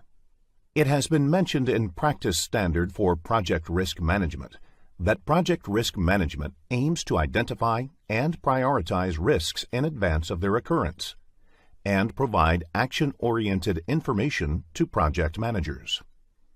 Project risk management is an integral part of the project management. It provides an approach through which uncertainty can be understood, assessed, and managed within the projects. Effective project risk management is essential for the success of a project. Let us discuss the interdependencies between project risk management and project management in the following screen. When you say risk management is an integral part of project management, it means that they are dependent on each other. The output of many project management processes can be considered as an input for risk management and vice versa. For example, By getting the information about the project progress in terms of schedule, you realize that it is not in line with the expected progress, which can become a risk for the project. So, risk management plays an important role to decide what response must be given or what actions are to be taken. Similarly, based on the response of risk management, the project management plan with respect to the deliverable will change. As you already know, all the projects have uncertainty. Project management can be seen as an attempt to control this uncertain environment through the use of structured techniques like estimating, planning, cost control, activity allocation, earned value analysis, monitoring, and review meetings. Project risk management provides an approach by which uncertainty can be understood, assessed, and managed within projects. So, effective project management is a critical success factor for project success. Let us continue this discussion on project risk management and project management in the next screen. The management or project manager should not look at project risk management as an optional activity or overhead. The interface between project risk management and other processes of project management must be cleared to address the uncertainty. The outputs of project risk management should be considered within the project management processes. They can impact various aspects like estimating resources, cost or duration, assessing the impact of scope changes, resource allocation, and project progress reports to the stakeholders. The effectiveness of project management process is increased by using the information and results from project risk management. On the other hand, some of the outputs of other project management processes, such as work breakdown structure, WBS, estimation of schedule and cost, and assumptions are important prerequisites for project risk management. Let us first discuss how we can make risk management process effective in the next screen. You make risk management more successful, effective, or consistent by using processes, methodologies, or a set of activities. However, before using these processes, you should keep some points in mind. Risk management process should be scalable to meet different elements like available resources, methodology and processes used, tools and techniques used, supporting infrastructure, review and update frequency, and reporting requirements. It is important to have a clear understanding of the risk threshold that defines the views of key stakeholders on acceptable levels of risk. It is equally important to identify the framework to manage the risk, starting from the initiation stage to its successful implementation. Project risk management activities, resources, and attention should be appropriated to the project. Since different projects warrant different levels of risk management application. Some of the actions required for tailoring are defining objectives against which risks will be identified, defining how the elements like resources, methodologies, tools, infrastructure, and communication are scalable for the project, and defining risk thresholds, tolerances, and the assessment of framework. The outputs should be documented, communicated, reviewed to ensure common understanding of the scope and objectives for the project risk management processes. In this screen, we will look into the high-level activities carried out in the 6 project risk management processes. The first process is plan risk management. In this process, you define the scope and objectives of the project risk management processes. The key output of this process is the project risk management plan. The second process is identify risks. In this process, you identify maximum possible known risks. You will be focusing on the tools and techniques used in the process of identifying risks. The key output is the risk register. The third process is perform qualitative risk analysis. This process is about prioritizing risks and ranking them as high, medium, and low for further action. The focus will be on tools used to prioritize risks. The fourth process is perform quantitative risk analysis. In this process, you evaluate the combined effect of risks on the overall project outcome. The risks are quantified numerically. The fifth process is plan risk responses. This process helps us determine appropriate response strategies and actions for each individual risk and for overall project risk, and integrates them into overall project management plan. The sixth and last process is control risks. This process focuses on implementing risk response plans, tracking identified risks, monitoring residual risks, identifying new risks, and evaluating risk process effectiveness throughout the project. In the next screen, we will look into the flow of all these 6 processes and how it works logically. There are 47 processes in project management grouped into 10 knowledge areas and mapped to 5 process groups. In this lesson, we will look at the 10th knowledge area, that is, project stakeholder management and its processes. In the next screen, let us understand who stakeholders are. A stakeholder is anybody who has a stake in the project. A stakeholder may be an individual, a group, or an organization who may affect or be affected by or perceived to be affected by a decision, activity, or outcome of a project. Further, the nature of the impact can be positive or negative, thus giving rise to the notion of positive or negative stakeholders. Irrespective of whether a stakeholder is positive or negative, it is important to engage with the stakeholders and get them involved in the project. This can make a critical difference to the success or failure of the project. A single disgruntled stakeholder can bring the entire project to its knees, whereas an actively engaged and influential stakeholder can have the opposite effect. Let us understand who the common stakeholders of a project are. There are several categorizations of stakeholders. The project managers themselves are important stakeholders. The project team members represent stakeholders in the project. The senior management of the organization, which is working on the project, has a stake in the project. The sponsor, that is, the person or entity that provides the money and resources for the project and essentially champions the project, is an important stakeholder. The customer, which may be different from the sponsor, is a stakeholder as well.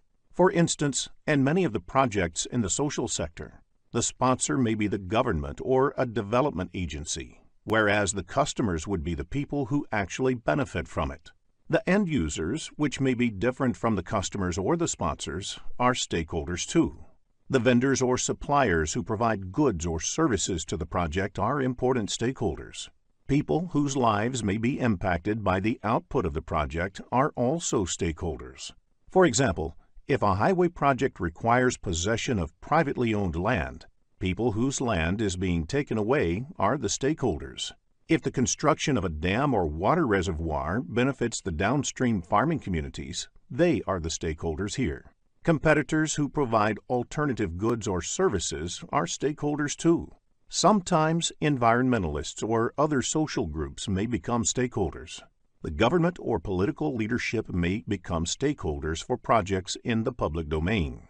It is sufficient to state that there could potentially be hundreds of stakeholders for a large project. It is in the interest of the project manager and the project team to clearly identify all such stakeholders up front and then actively manage them throughout the project.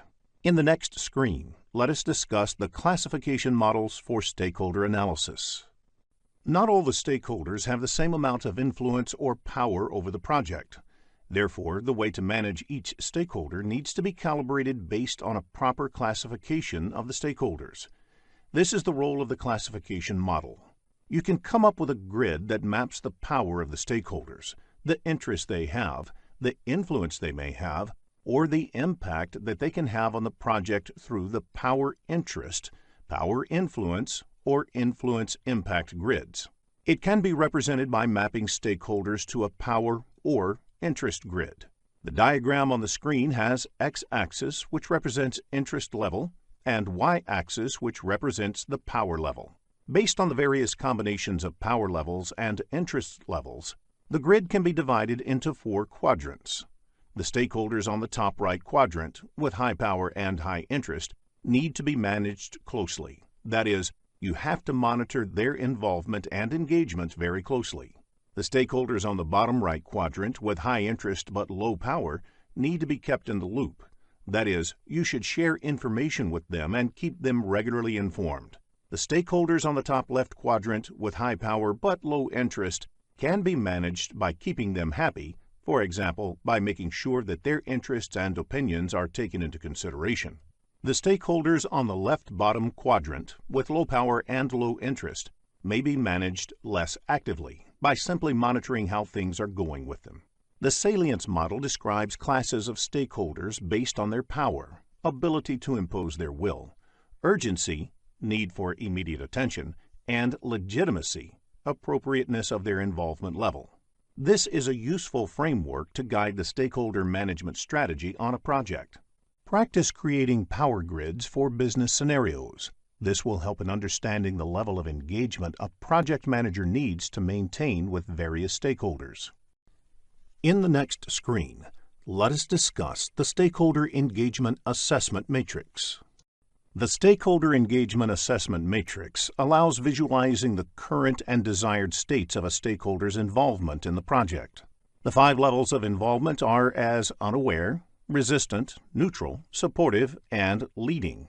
Unaware is where the stakeholder is not aware of the project or its impact. Resistant is where the stakeholder is aware of the impacts and is resistant to change. Neutral is where the stakeholder is aware of the project and is neither supportive nor in opposition to the project. Supportive is where the stakeholder is aware of the project and its impact and is supportive of the change.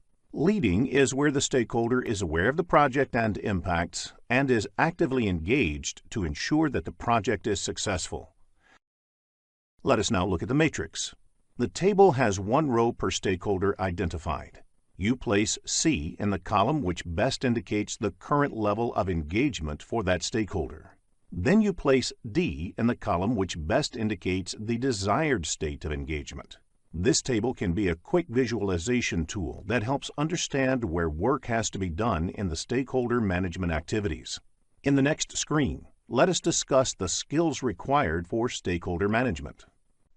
Stakeholder management is both an art and a science. Since it involves dealing with people, and people are inherently nonlinear and unpredictable, there is no one size that fits all strategies or tools that will work while managing them. However, a project manager may use a few traits and techniques while managing stakeholders, which are classified as interpersonal skills and managerial skills. A project manager must possess good interpersonal skills. That is, must invest the time and energy to build trust. This involves multiple things, such as establishing a personal rapport, following through on commitments, being punctual, etc. Once the trust is established, it helps in smoothing many difficult bends. Conflict management is an important skill for a project manager. While communicating with stakeholders, the project manager must practice active listening. They must not assume that they have all the answers. Instead, they should spend some time to understand the issues and the stakeholders' points of view. This alone can go a long way in smoothing ruffled feathers and building constructive relationships. Resistance to change is natural. A project manager must know how to convert that into a positive energy in its favor. Managerial skills that may help in accomplishing the project objectives. A project manager must be able to build consensus among the group. While absolute uniformity may not always be possible or desirable, the project manager must use techniques to ensure widespread discussions and arrive at a path that the group can buy into. The project manager must be able to influence people, often without necessarily being in the position of authority. The project manager must be skillful to negotiate agreements. The project manager must be able to understand and modify organizational behavior in order to move the project in a certain direction. Earned value technique is an excellent way to track the project progress against the project plan. It is a method of measuring the project performance objectively and comparing it against the project baseline. Results from an earned value analysis indicate deviation of the project from cost and schedule baselines. Baseline is the initial approved value along with approved changes. Therefore, schedule baseline is the first approved project schedule along with approved changes. There are various terms used in earned value technique. Planned value is the authorized budget assigned to the scheduled work. Earned value is the work performed in terms of budget authorized for that work. Actual cost is the cost incurred in work performed. Budget at completion is the budgeted amount for the total work. Estimate at completion is the expected total cost for the project. Estimate to complete is the expected cost to finish all the remaining project work. Variance at completion is the projected budget surplus or deficit at the end of the project. All the parameters displayed on the screen are measured in terms of cost. You may come across business scenario-based questions on earned value management in the PMP exam, so ensure that you develop a clear understanding of this topic. Let us look at an example of a planned value in the next screen. Planned value is the estimated value of the work planned. This value is measured in terms of currency, say dollar. If the planned value is $340, then the work planned is worth $340. How do you calculate earned value? The solution is add the budget allocated to each of the activities that have been completed at the point of time. The resulting value is the earned value. In the next screen, let us look at the formula used to calculate earned value. In cost variance, negative means the project is over budget. Positive means the project is under budget. Similarly, in schedule variance, negative means the project is behind schedule, whereas positive means the project is ahead of schedule. The value of the next two parameters, Cost Performance Index, CPI, and Schedule Performance Index, SPI, values vary between 0 and 1. For example, a CPI of 0.8 implies that 80 cents of work is obtained for every dollar spent in the project. Similarly, if SPI is 0.9, it implies that project is progressing at only 90% of the speed originally planned. The next parameter is Estimate at Completion, or EAC. There are different ways of calculating the EAC value. The method used depends on how the cost and schedule variances are expected to play for the rest of the project. BAC by CPI is used if you expect that the current cost performance will continue until the end of the project. AC plus BAC minus EV is used if you expect that the rest of the project will be managed at the budgeted rate. AC plus BAC minus EV by the product of CPI and SPI is used if you want to factor in the impact of the cost as well as schedule variances. AC plus ETC is used if you want to re-evaluate the project based on a forecast value for the estimated cost of the remainder of the project. The next parameter is Estimate to Complete, or ETC, which is the cost of project from this point to the end. This is calculated by subtracting the actual cost from the estimate at completion. In addition, variance at completion can be calculated by subtracting the estimate at completion from the budget at completion. Variance at completion is the cost estimation whether it is over or under budget. Another parameter is the To Complete Performance Index, or TCPI. This is the cost performance needed to achieve a desired outcome. For example, if the project needs to be managed to the original budget, BAC, then TCPI, that is, the CPI that must be maintained for the rest of the project, is calculated as BAC minus EV by BAC minus AC. Similarly, if it has to be managed within a revised target, say EAC, then TCPI is calculated as BAC minus EV by EAC minus AC. Before the start of the PMP exam, please make a note of the formulas of earned value technique. In the next screen, let us look into a business scenario to understand this concept better. After reading the problem statement, click the Solution button to look at a possible answer. Let us take the example of a software development project. There are 4 phases, and each phase takes a month to complete and is expected to cost $10,000.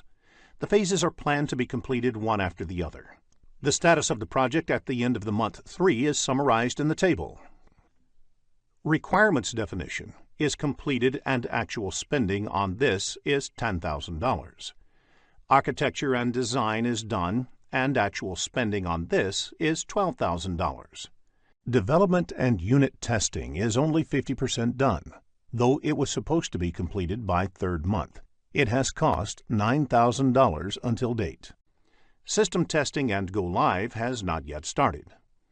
Note, S indicates start time, F indicates finish time, and PF indicates that it is partly finished at the end of the month. Based on the above information, calculate the CV, SV, CPI, and SPI of the project. Let us look at a solution in the next screen. Before we end this lesson, let us also look at a few definitions that might be useful for your PMP examination. Law of diminishing return. This means the more you put into something, the less you get out of it. For example, doubling the number of resources working on a project will not necessarily have the time. Working capital. The amount of money the company has to invest on the project and the day-to-day company operations. Funding limit reconciliation. The process of comparing the planned expenditure in a given period with the available funding for that period. Large assets purchased by the company lose value over time. This is called depreciation. There are 2 forms of depreciation, straight line and accelerated. Same amount of depreciation is taken every year. For instance, a car with a price tag of $10,000 and useful life of 10 years is depreciated $1,000 per year. At the end of the 10th year, the value of the car is considered 0 for all accounting purposes. Accelerated depreciation depreciates faster than the straight line depreciation. For instance, a car with a price tag of $10,000 depreciates $3,000 the first year, $1,500 the next year, $1,000 the 3rd year, and so on. So first, let's find out what exactly is CPM. Now, the critical path method is an algorithm that's used in project management to schedule project activities. Now, one of the biggest advantages of CPM is that it gives you a model. You create a model through which you can determine the different tasks that are required to complete the project, the dependencies between these tasks, and the duration required to complete a particular activity. The critical path is the longest stretch of activities and a measure of them from start to finish. Now, to understand the critical path method, there are certain things that you need to know. So let's have a look at a completed critical path method diagram or a network diagram. So this is somewhat what a final version should look like.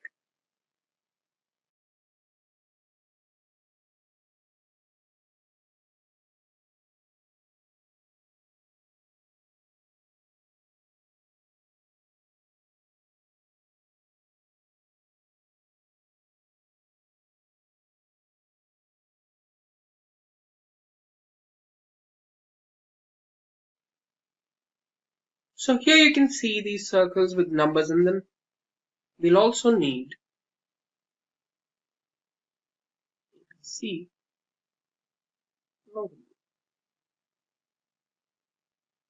So let's talk about what this is.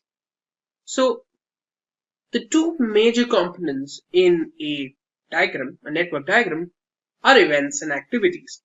So as you can see here, a circle, this circle with a number in between it, represents a particular event. This is present at the start and end of an activity. So here, A, B, C, D, E, F represent activities. And each activity, like I mentioned, has a start and an end node. So for activity A, this node, node number 1, is called the tail node. And event 2 or node 2 is known as the head node. Likewise, each of these activities have a different tail and head node. There are also other things that you need to know before you can start drawing your own network diagram. The network that you create should have a unique starting node. Here you can see there's only one starting node, one unique starting node, which is node number 1. There's no multiple nodes starting off the network. Then the network should have a unique completion node, which is node number 6 here. There's only a single node which completes the entire network. No activity should be represented by more than one arc in the network, which means that this arrow that you see, this represents an arc. There's only one activity responding to an arc. This means that no two activities can have the same starting node as well as ending node. And finally, there's this thing known as a dummy activity, which is represented by dotted lines between two nodes. Say, for example, 4 and 3. So this dummy activity represents a relationship between node 4 and node 3. But at the same time, there's no duration or there's no activity, and if there is, that activity will have 0 value, unlike every other activity that you see in the network. So this is the basics of the critical path method. Let's understand this better with an example. Our objective here is to determine the critical path of this data represented here.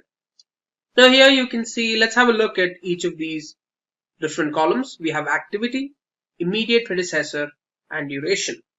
Now the duration, let's assume, is in months. So let's write that down. Alright. So now let's have a look at activity and immediate predecessor, because that's what's currently important.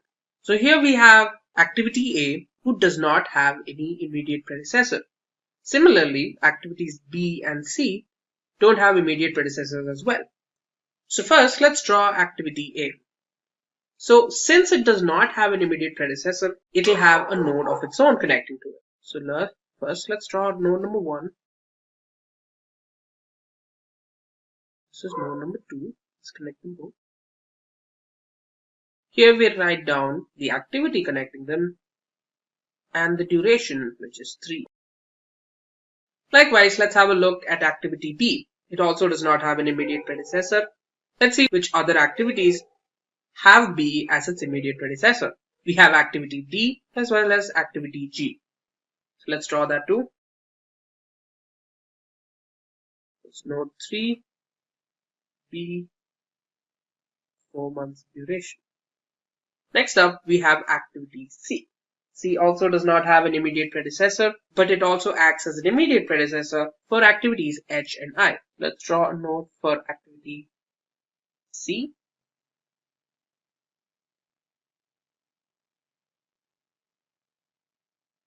Number 4.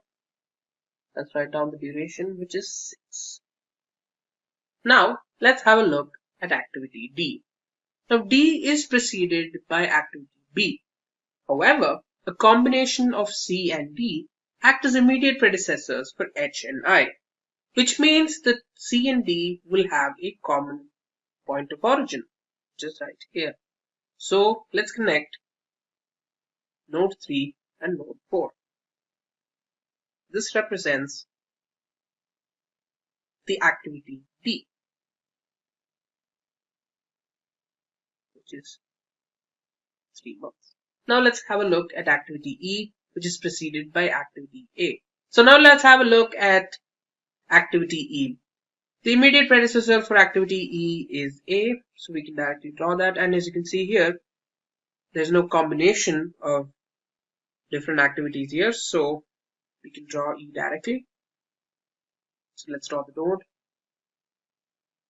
There we go. Let's connect the node. 5. E, which is 9. Right then, now let's go to F. F is preceded by A. But at the same time, let's have a look at where F is used. F is also an immediate predecessor of K, which is a combination of F, G, H. So let's come back to F in a bit. Let's go to G. So as of now, we've completed A, B, C, D, and E. Let's skip F for now and go to G. G is preceded by B. At the same time, it is used as a combination of F, G, H, which means G can come here.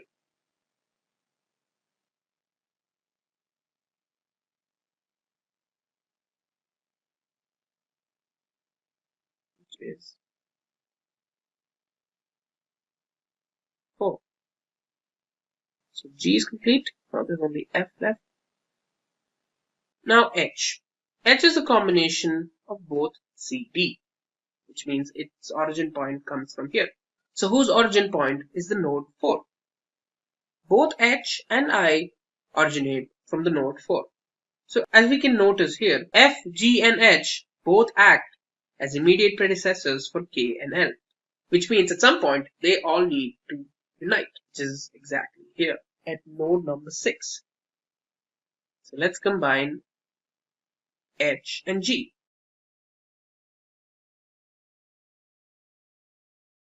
Which has a duration of 5. So let's now go back to F. Now F we can combine to node number 6 since we know that F, G, and H come together at some point. So let's combine F to this node.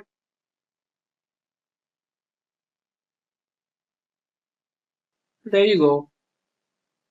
F with the duration of 1. Now we're done with node number 6. Or we're also done with H. Now for activity I. Now activity I is preceded by C, D. I also acts as predecessor for M. So it's an independent activity. So let's add that separately here. Preceding 4. Let's connect that. Node 7 with I, which is 4. Right. I is complete. Let's go to J. J is preceded by E right here and is only used as combination for N in the end. So at some point J and K need to combine. As you can see here, L, M, and N don't act as immediate predecessors, which means they represent final nodes, or they connect to the final node, as you found out earlier, which is one of the rules when you're creating a network for yourself. So let's draw K. K and L are both preceded by F, G, and H. But we also know that for N, J and K connect with each other, which means we can draw J here.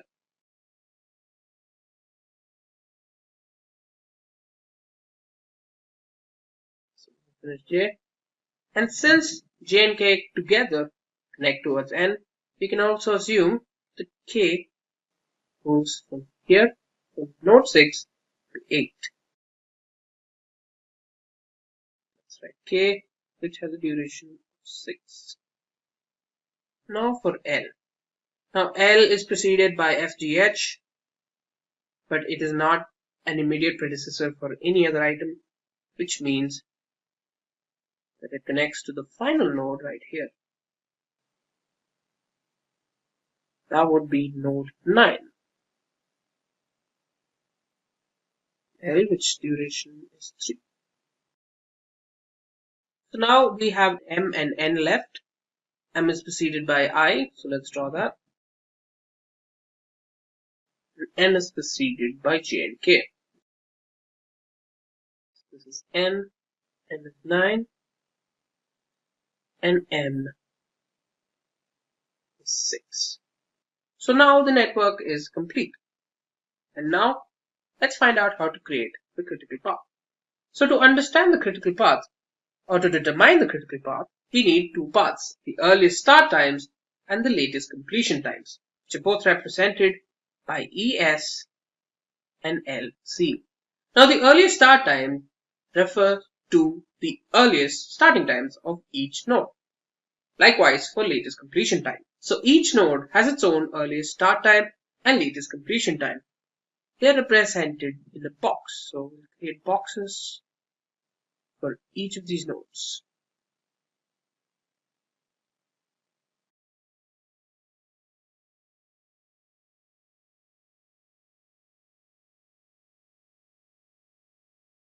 There you go. And each of these boxes need to be divided.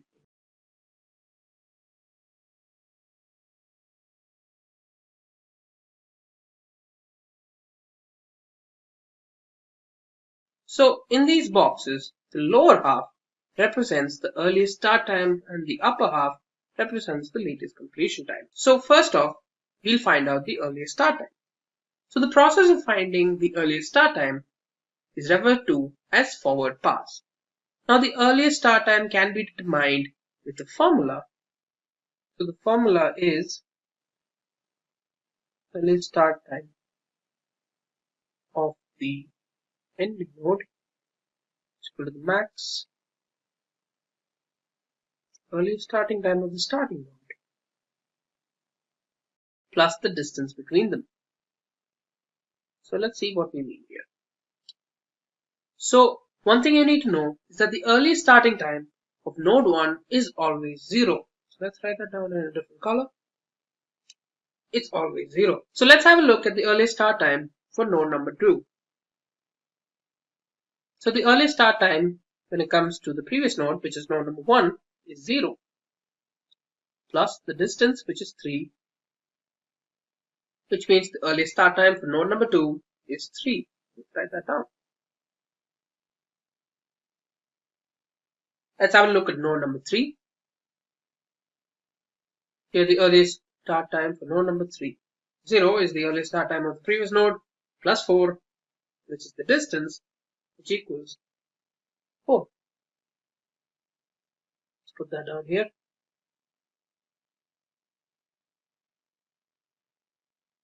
That's 4. So now let's have a look at node number 4. So here, however, there's a difference. Since there are two nodes coming towards it, which is from 1 to 4 and from 3 to 4, we'll need to determine the maximum from both of these coming nodes. So for the earliest starting time for node number 4, it's either 0 plus 6, which is C here,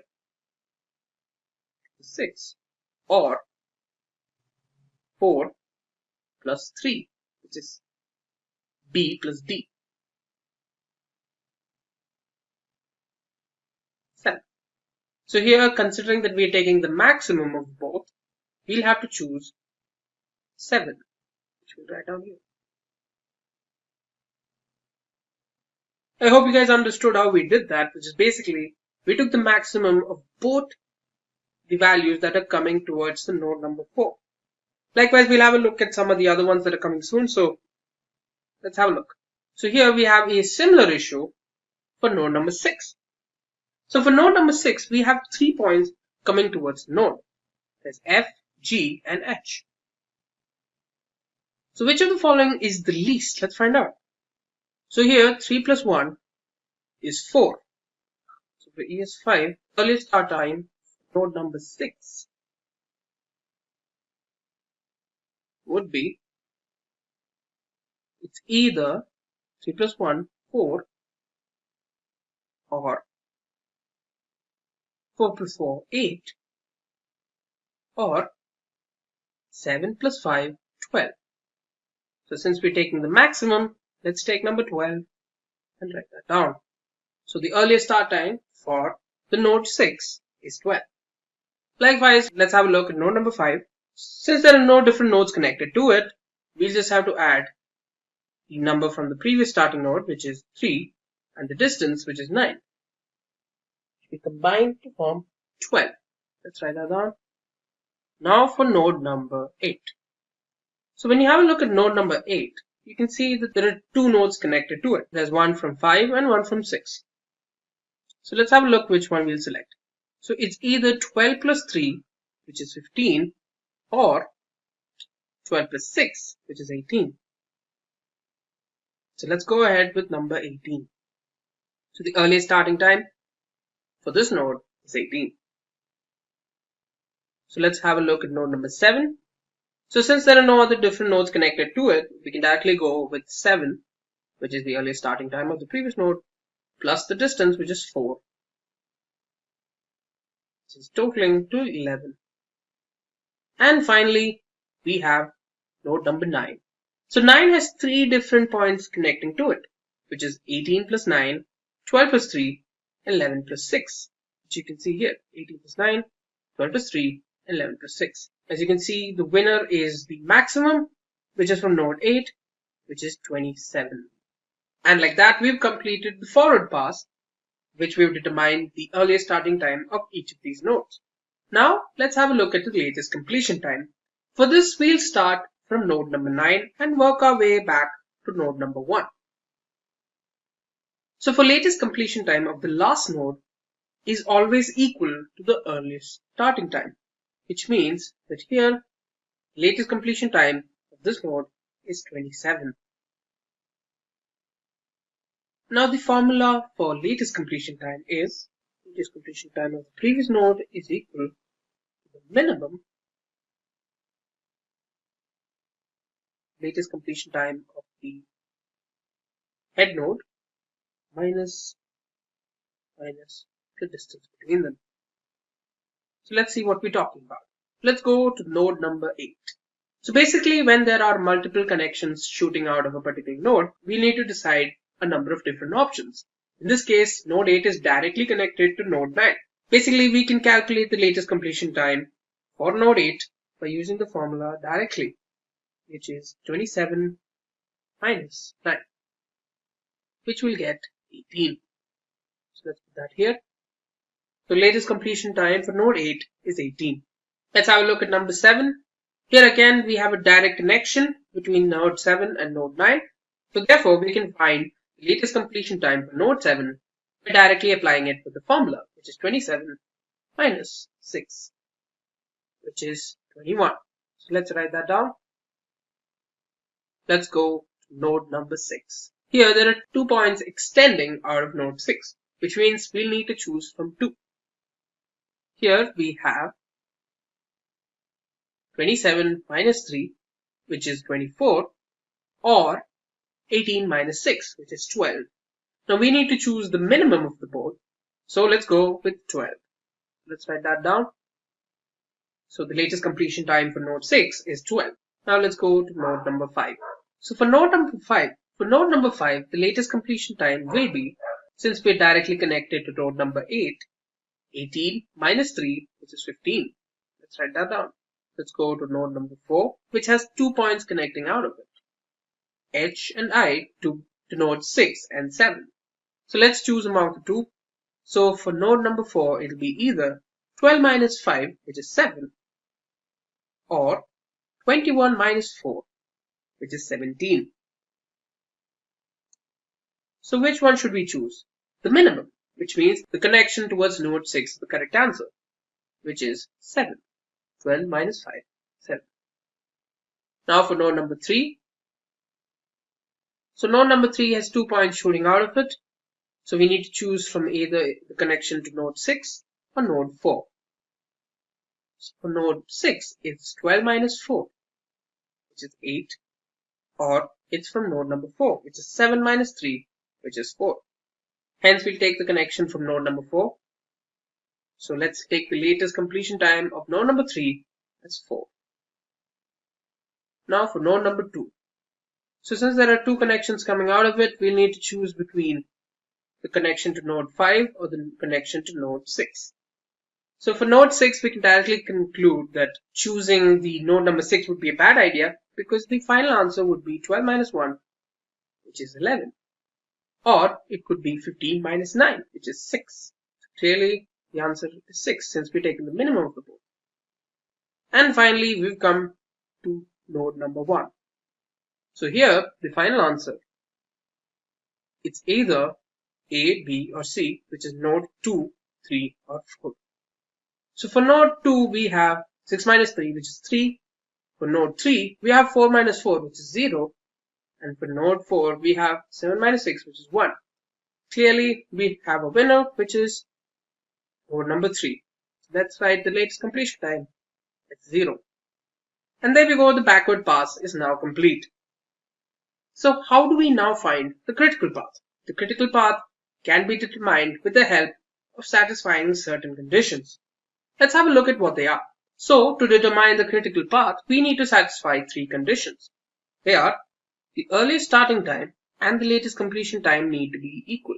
Similarly, for the head node, the earliest starting time and the latest completion time also have to be same. And finally,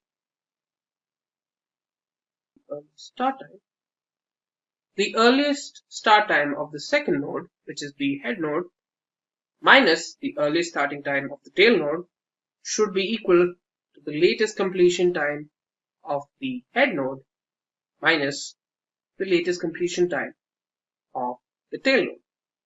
They should also be equal to the distance between the two nodes.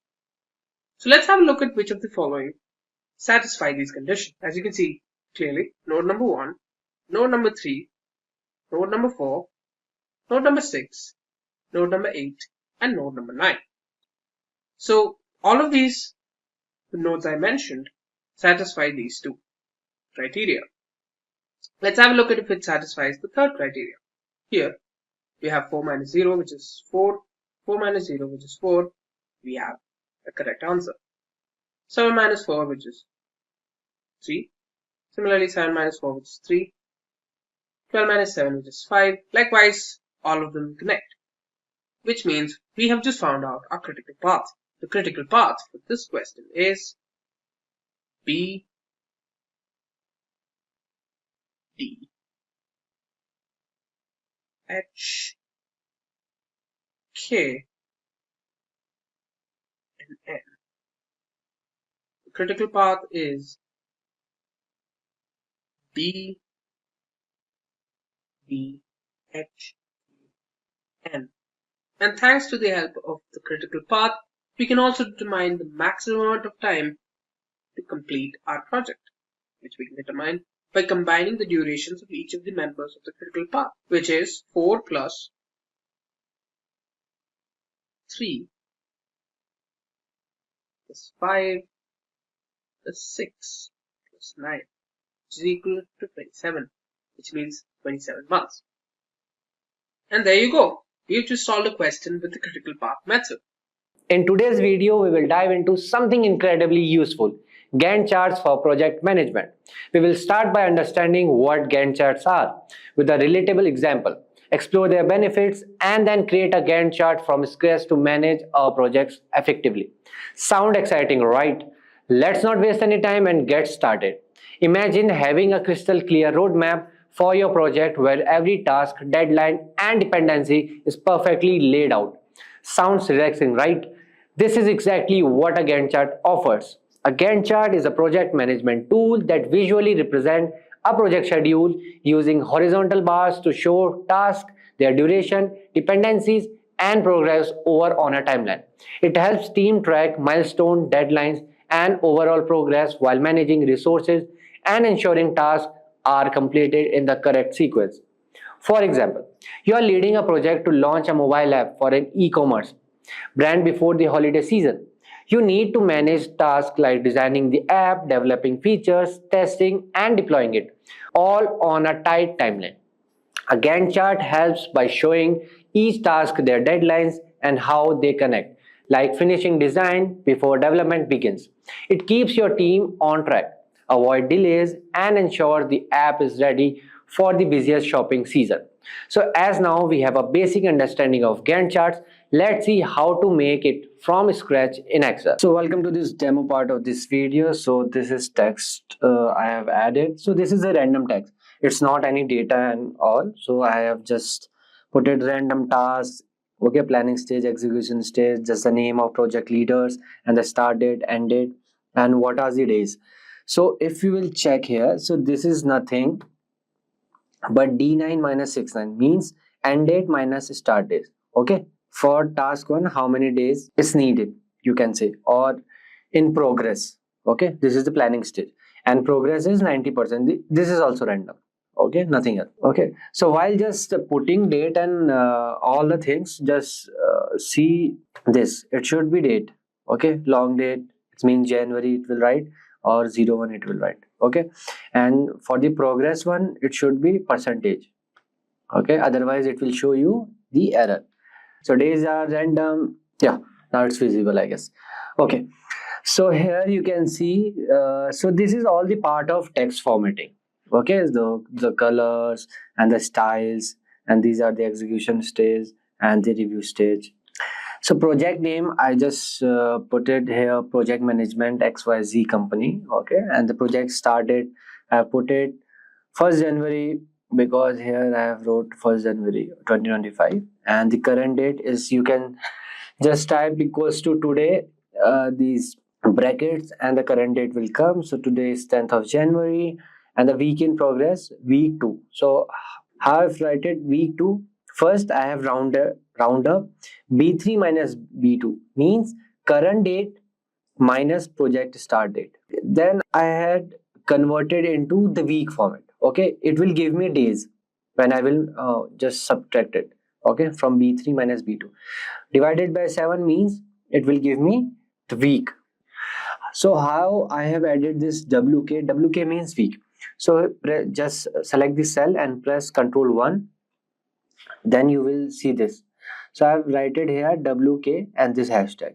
Okay, then hashtag will take this 2. So here if I will write, let's say PP, so it will show me PP2. See here, PP2 it will convert.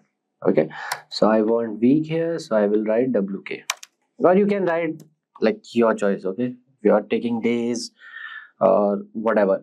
So I have to week in progress, so that's why I have chose WK. So moving forward, let's set the timeline like first week, second week. So here I will write 1. Okay, then here I will write equals to this plus 1. It will show me 2.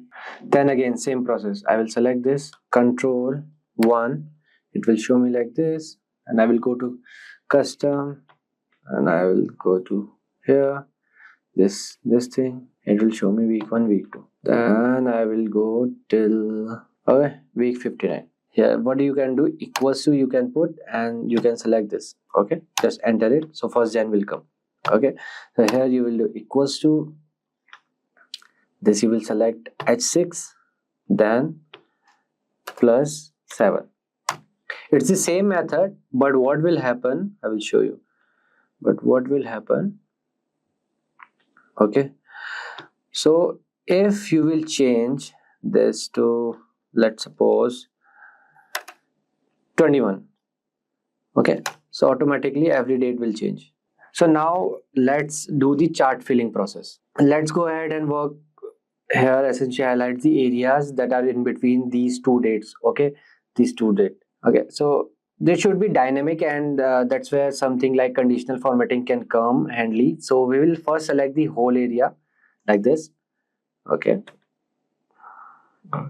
till June we can select, and rows, yeah, correct. And just go to conditional formatting, and here you can select the new rule. Here use a formula to determine which cells to format, and here you will write the formula. Yeah, so just select this area, and here I will write equals to, and okay, then bracket, then I will select this. Okay, starting, then it should be greater equals to this start date. Got it, comma, then again I will start this, select this, and I will write it's less than equals to the end date. Okay, so now I will remove this dollar. Why? Because I want to go through all these end dates, because I am setting for all the task, not just for the first task. So same here, I will remove this because H1 is this, so I want to go all to the right ways. Okay, then again here for the start date, same thing. Okay, then For the start, same thing. Cool. Then I will bracket here. Then I will go to format. You can select the color of your choice. Okay. Then you will press OK. Then yes. Okay. So here what you will see, from 1st to 28th of Feb. So first from 1st January it's going till 28th. Okay, here somewhere here. So it's like this. Okay, white is blank because this is the execution stage, so there is no value here. Cool. So yeah, so what I will do, I will go again here. I will just select, I will edit the rule, manage rules.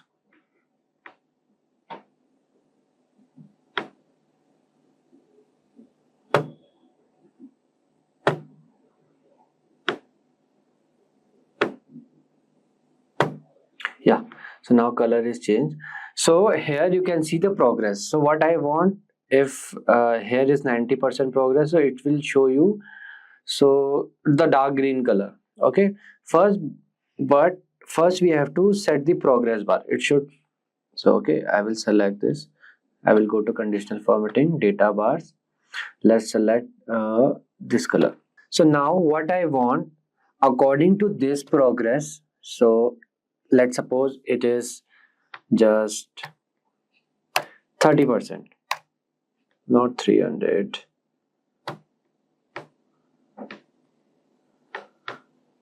It is just 30%.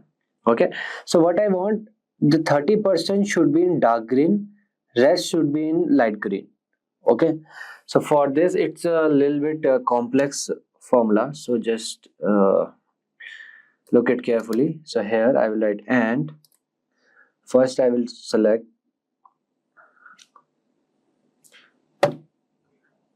H6.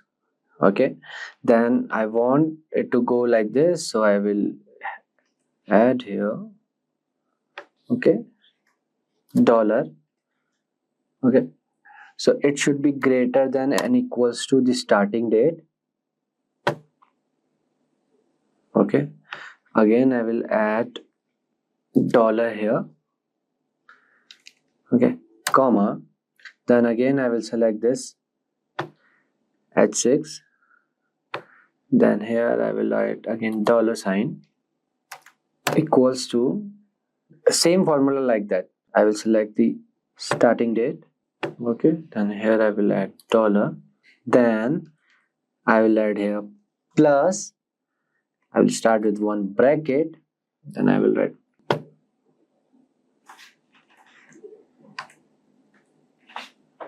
okay, then I will write multiplication, then I will select this, then here I will add dollar and here I will add dollar, enter. So it's true, means this part is, our progress is fine. So I will drag it to the last. So now you will see true and false. Okay, see true because 30% only done. False. What if I will change it to 70%? It will change automatically. True, false. So first what I will do, I will give the color here, whatever the color is, to differentiate because I can't see properly. Yeah, it's fine. So here I will select this and I will, because I don't need this true and false, I need the color value. Okay, so for that same, we'll go to conditional formatting, then same new rule, then okay, before that okay, first I will show you something. Okay, what if I will select here 0? Okay, so everything is showing false, but here it is showing true, but I don't want, I want it show false here. Okay, so here go to formula bar, just type -1. Okay, my bad, just type -1. Okay, press enter, it will show you false. Now in 0%, because 0 is 0, it's not started yet, right? In 40%, now it will show you like this. Okay, now select this all, because I don't want any true values, I want the color. Okay, go to conditional formatting, then go to new rule. Okay, then use a formula. Okay, here just copy paste that,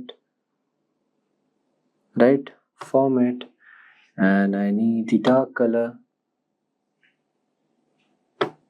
Just press OK. Yeah.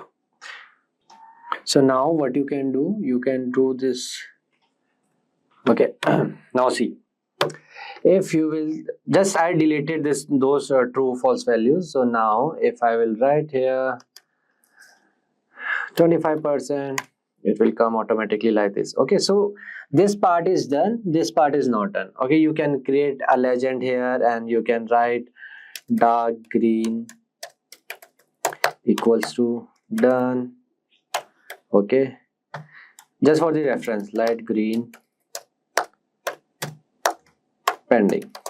Okay, this is how you can create. Okay, you can give the same color like this later on, right?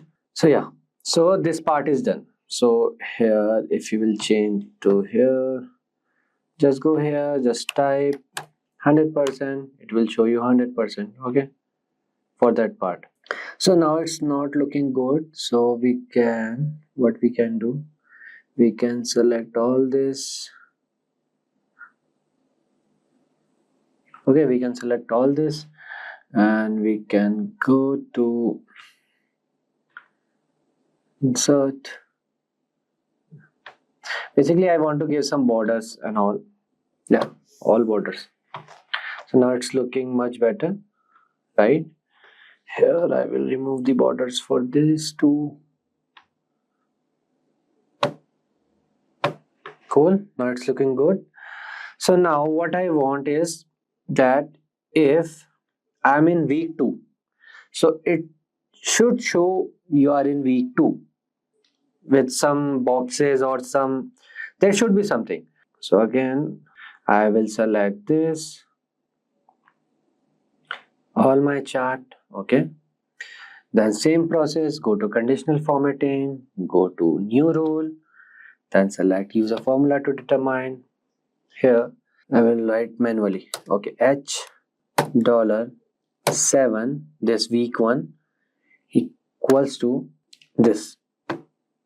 Okay, $B $4, right? And I will go to format, then I will go to border, fill option, border option is there, so I will take some border. Okay, I want full one box, so yeah. Color, it should be red. Okay, this side color should be red. I want full, basically outline. Okay, then I will press OK. Okay, it's selected 2 because week 2. Why it is coming like this? H7 plus 7. Okay, why it's duplicated? Yeah, let me fix this.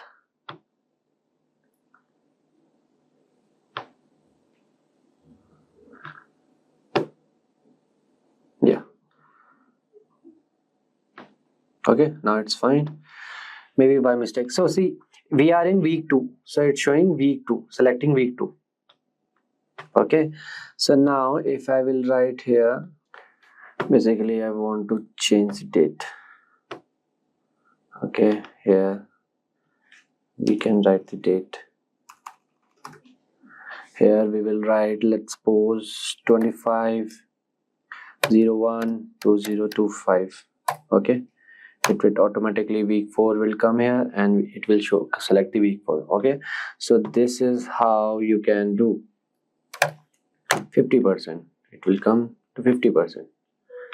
Okay, so this is how you can create Gantt chart for any project. Okay, for XYZ company or for your test or for your reference, for your progress. Okay, and if you want this sheet, I can put it in description box. Just let us know in the comment section below. Okay, so with this we have come to end of this video. If you have any question or doubt, please feel free to ask in the comment section below. Our team of experts will help you as soon as possible. So, the PMP certification acknowledges project managers who have demonstrated their skills in managing people, processes, and business priorities in professional projects. It's essentially a mark of excellence and leadership in project management. So, before you can apply for the PMP exam, you need to make sure you meet certain criteria. So, it's like a checklist to confirm that you have the right background to take on the exam. So, let's look at what you need to qualify. So, there are two main sets of criteria based on your educational background. Let's break them down.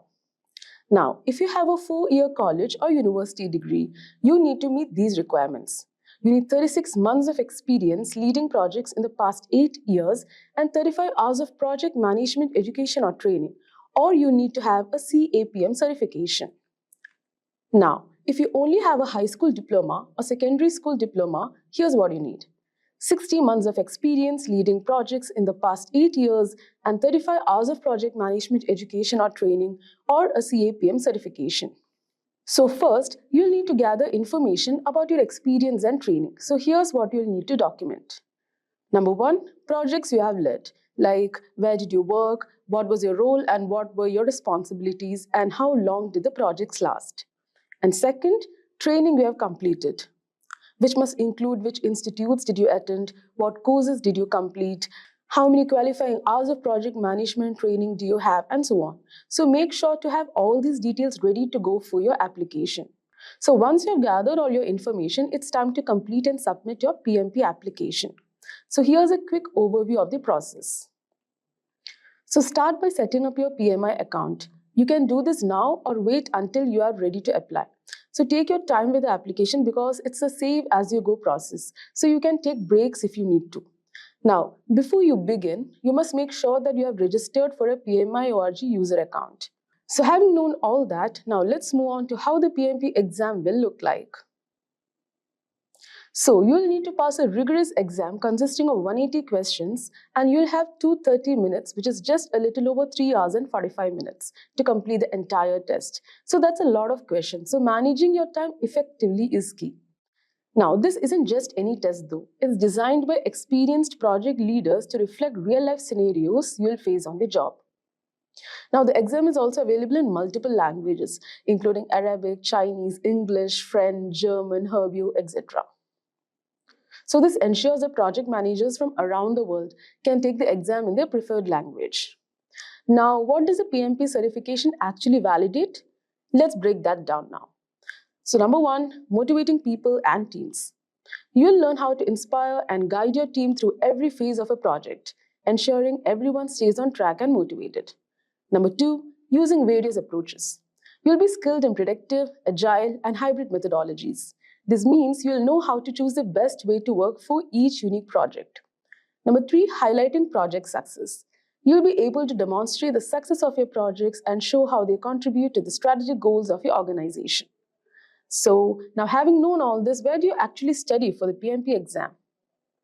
So some of the resources you can consider is Andrew Ramdale's YouTube channel. So as you can see, on his channel, you'll find a treasure trove of content, including PMP exam tips, detailed explanations of key concepts, and live Q&A sessions. His videos are engaging and packed with valuable information that can help you prepare effectively for your PMP exam. Now next, PMBOK Guide. So the Project Management Body of Knowledge, or PMBOK Guide, is the official handbook for the PMP exam, published by the Project Management Institute. So it's packed with all the essential knowledge you need about project management processes and practices. Now next are PMP exam prep books. So some of the books that you can refer is PMP Exam Prep by Rita, the PMP Exam How to Pass on Your First Try by Andy Crow, Head First PMP by Jennifer Green and Andrew Stellman. Now next is online courses. So online courses are another great way to prepare for the PMP exam. These courses offer video lectures, practice exams, and interactive content. So you can check out Simplilearn's PMP certification training designed for project managers across industries.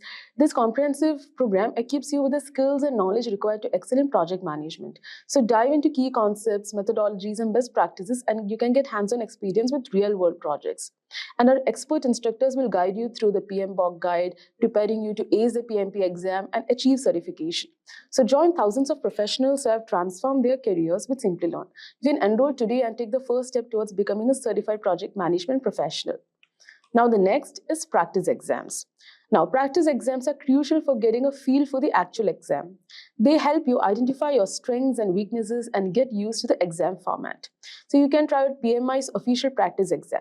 So the PMI website offers an official practice exam that's a great way to experience the test environment and question types. Now, you can also consider Simplilearn's free practice exam. So the Simplilearn's practice test is free and based on PMBOK guide, it includes around 200 multiple choice questions. So that was a complete overview of the PMP exam. Now let's see some of the tips that you can keep in mind while preparing and writing the exam. So understand the exam content outline. So first, make sure you're familiar with the PMP exam content outline. This document breaks down the exam into domains, tasks, and enablers. So understanding this outline helps you focus on what's really important for the exam. Focus on the 5 domains like people, process, business environment.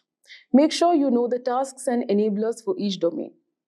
Now, practice, practice, and practice. One of the most important tips is to practice as much as you can. Taking practice exams helps you get familiar with the question format and identify weak areas.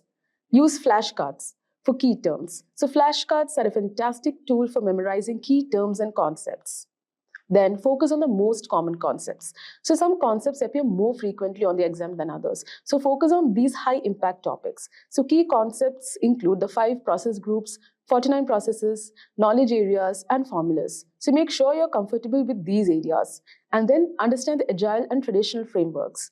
So the PMP exam tests both agile and traditional project management approaches. So understand the principles of agile as well as the traditional PM methodologies. Review the Agile Manifesto, Scrum framework, and how agile practices integrate with traditional PMP processes.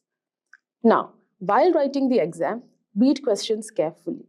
So during the exam, read each question carefully. Make sure you understand what's being asked before you jump to an answer. Now, manage your time wisely.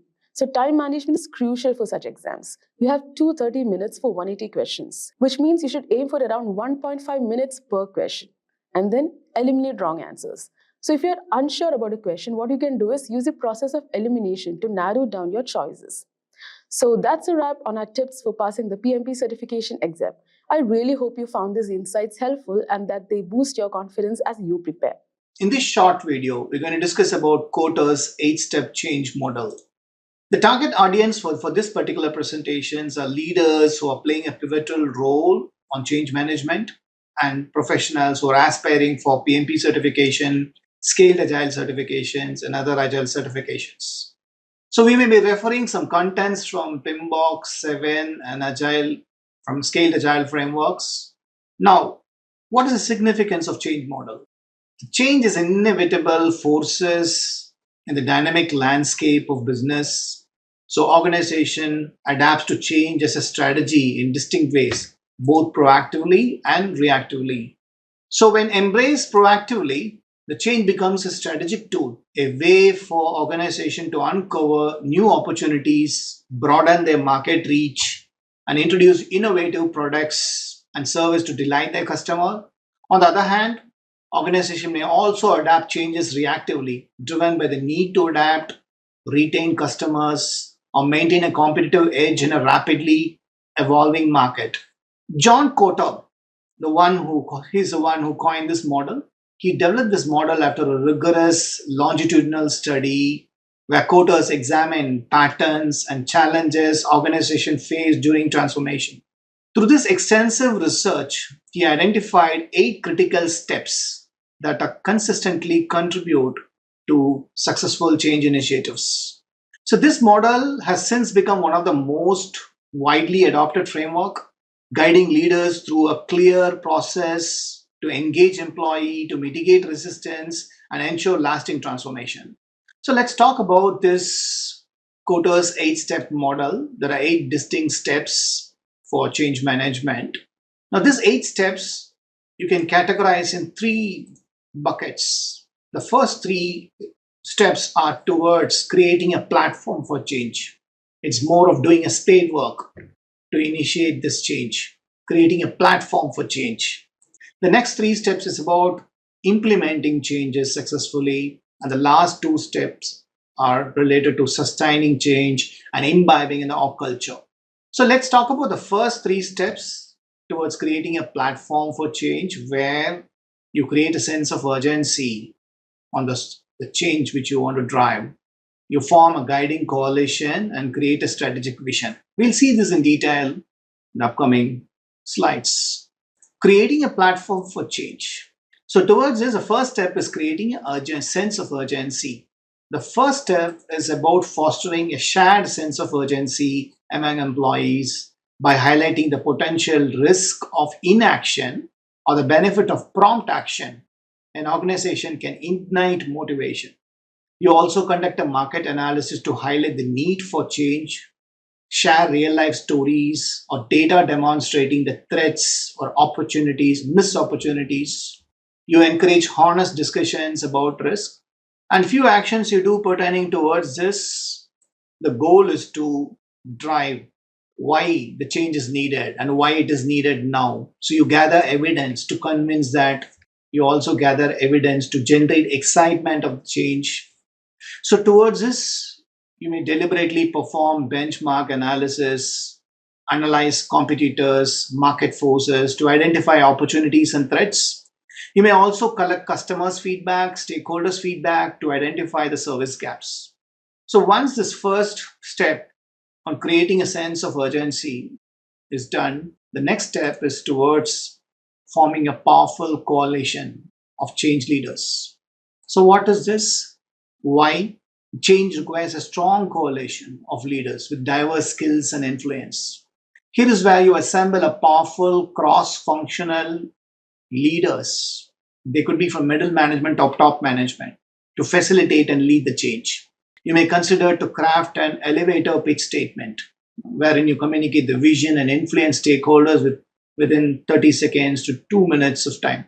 The key actions you perform here is to identify respected leaders across departments, fostering a sense of unity and collaboration among change advocates. And few other actions you may perform as part of this is to handpick and carefully choose influential leaders from various departments. They could be even a middle management or a top management.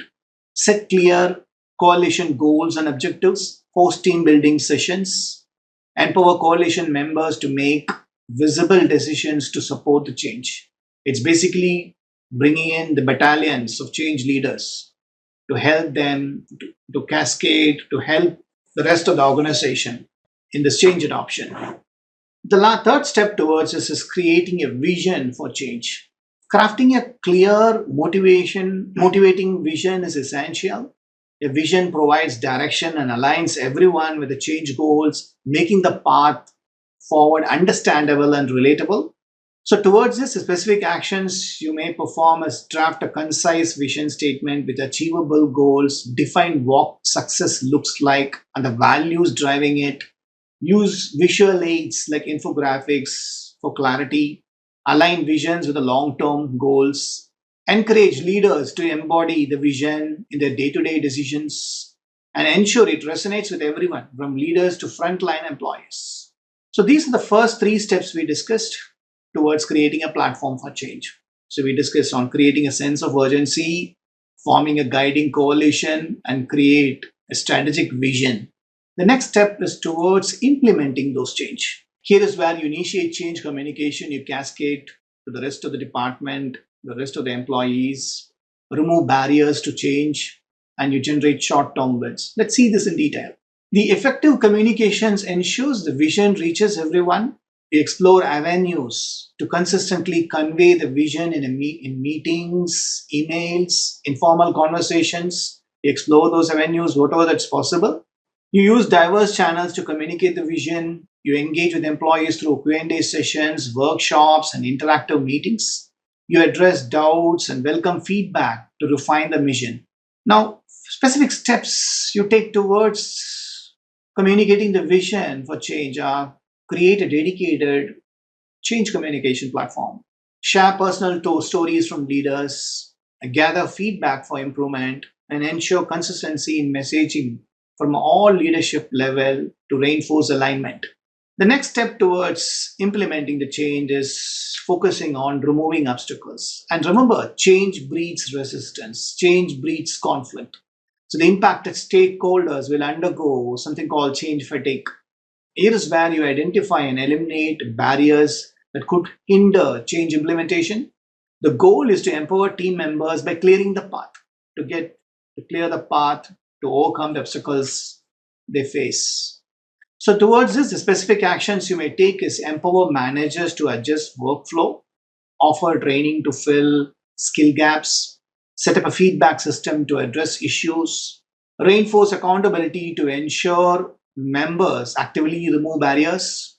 Sometimes you may have to establish a task force, a rapid response team to address the challenges encountered. And this rapid response team typically are empowered with cross-functional skill set. They are given autonomy, the decentralized decisions to fast track their decision making process. The next step is towards creating a short-term wins. Here is where you celebrate small, visible success to build momentum. Celebrating small success along the journey reinforce commitment to the change process. The short-term wins provide a tangible proof that the efforts are paying off. The goal is to boost morale with early success. The specific actions you may do as part of this is schedule update meetings to showcase progress and publish dashboards of implementation, publicize early wins internally, recognize and reward early adopters, celebrate success publicly to build enthusiasm across the organization. The next two steps are related to sustaining and imbibing in the org culture, sustaining changes and imbibing in the org culture. Let's talk about the last two steps. Here is where you build on the change. You continue to drive change forward by building on initial success. The goal is to make continuous progress, wherein you sustaining change requires momentum. Here is where the specific steps you take. You set and review achievable, short-term, progressive, smart goals for ongoing initiatives that align with the larger vision. You analyze and learn from each win to build on it and to improve future steps. You cultivate a culture that embraces continual improvement and to maintain momentum. You reward innovations that align with the goals. You hold regular reviews to track progress and adjust strategies as needed. And be careful, sustaining change requires momentum, so we need to exercise caution here. We need to avoid the temptation to declare victory too early. Instead, keep pushing forward with the new goals and challenges. The last step on Kotter's 8 step is anchoring the change in corporate culture. For lasting impact, embed the change in the org culture. This ensures the new practice becomes a norms organically and are sustained long term. We also highlight how the change aligns with organizational values, recognize and reward behavior that supports the new way, provide ongoing training and leadership support.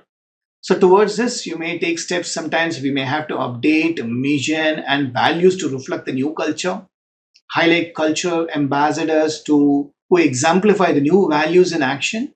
The goal here is to embed change in the org culture.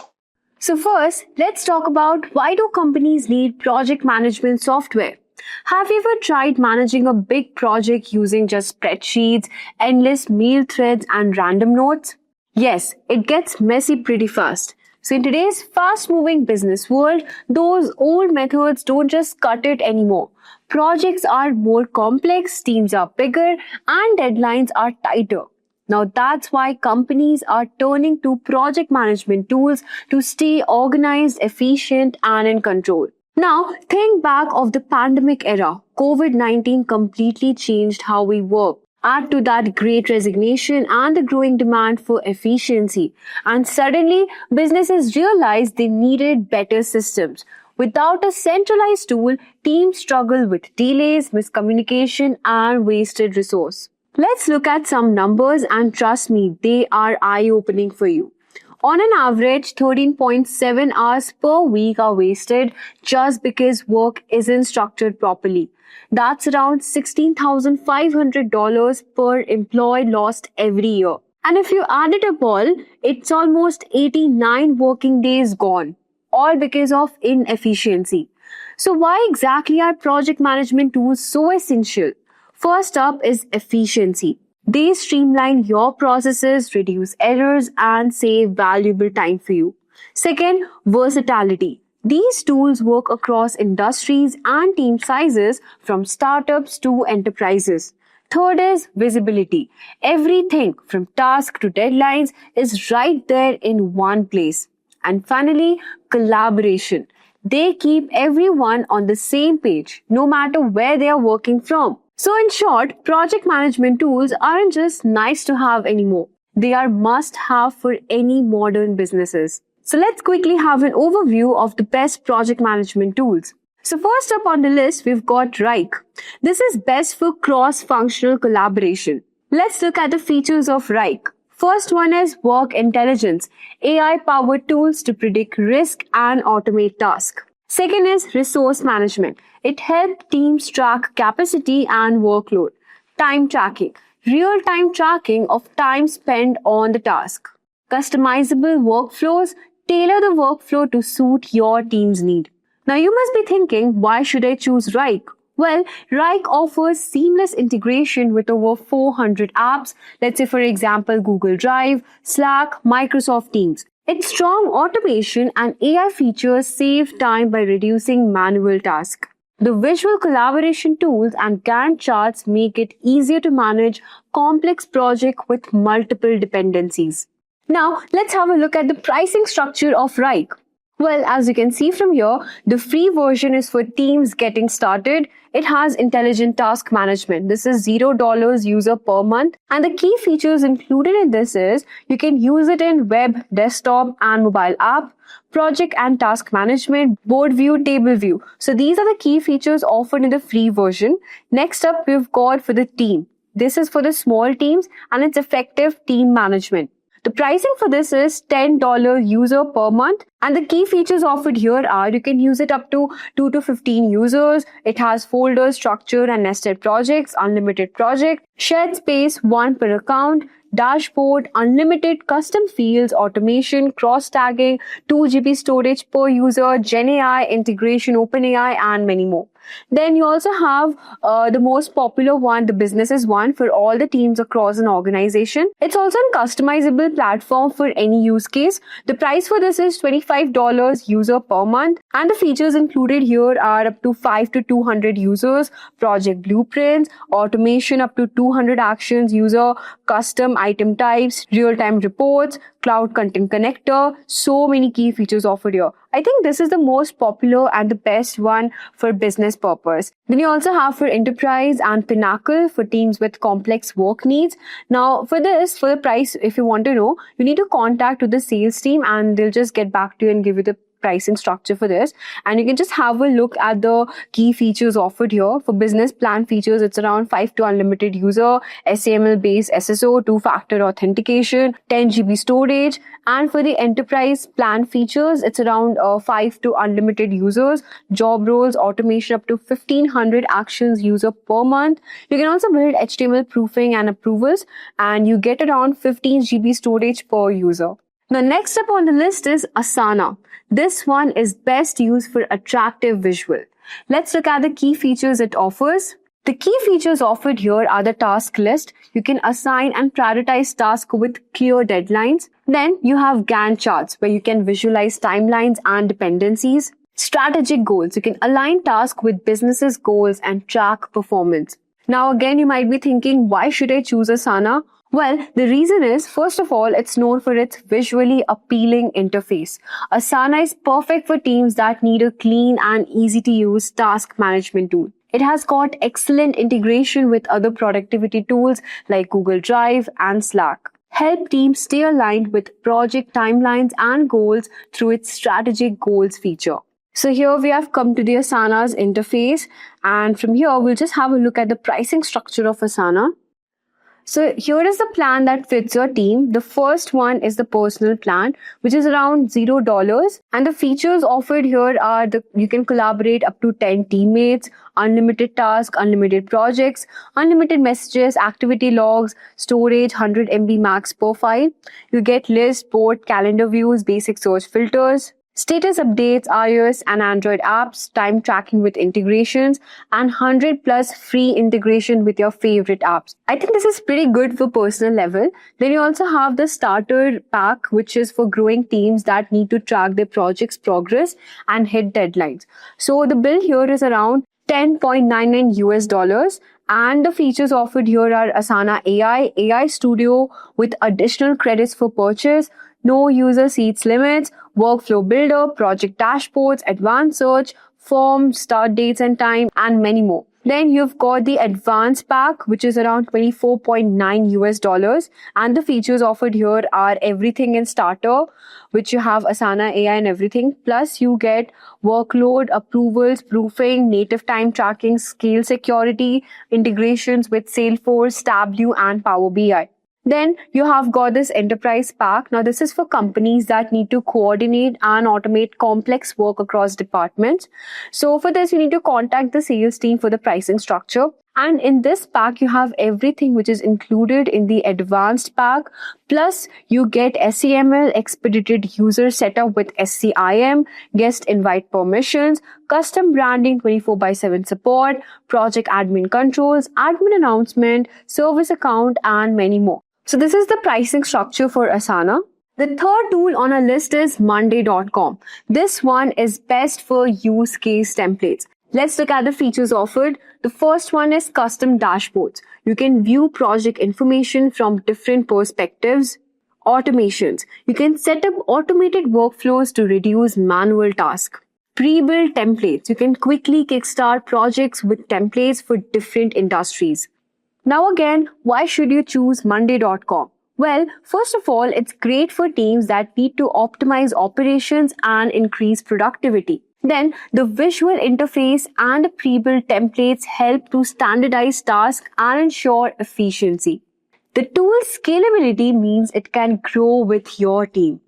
Now, let's have a look at the pricing structure for Monday.com. The first one is the free plan, which is around $0 and it's free forever. You have up to 2 seats available and the features includes up to 3 boards, 3 docs, 200 plus templates, 8 column types, iOS and Android app. Second up, we've got the basic plan, which is $9 per month.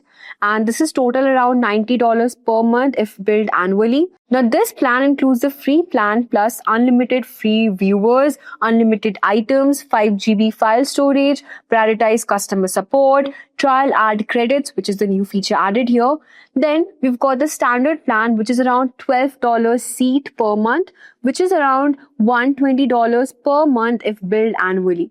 So this pack includes the basic pack plus timeline and Gantt views, calendar view, guest access, automations, integrations. You can create a dashboard that combines 5 boards, and you've also got trial AI credits, which was again there in the basic plan as well.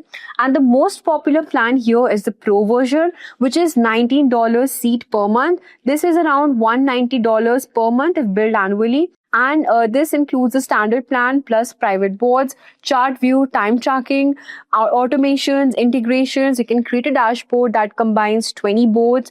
And at last, we've got the enterprise. For this, you need to contact the sales and ask. This includes the Pro pack plus portfolio management, resource management. You can create dashboard that combines 50 boards and many more features offered. Now, the fourth tool on our list is Smartsheet. This one is best for spreadsheet style functionality. Let's look at the features offered. Well, the features are automated workflows, streamlined repetitive tasks. Second is portfolio management. You can manage multiple projects in one view. Resource management. You can manage team capacity and assign tasks efficiently. So, why should you choose Smartsheet? First of all, it's ideal for teams familiar with spreadsheets who want a more powerful tool. It's great for handling complex projects with multiple stakeholders. It provides a visual interface while keeping the familiarity of spreadsheet functionality. It also provides a visual interface while keeping the familiarity of spreadsheet functionality.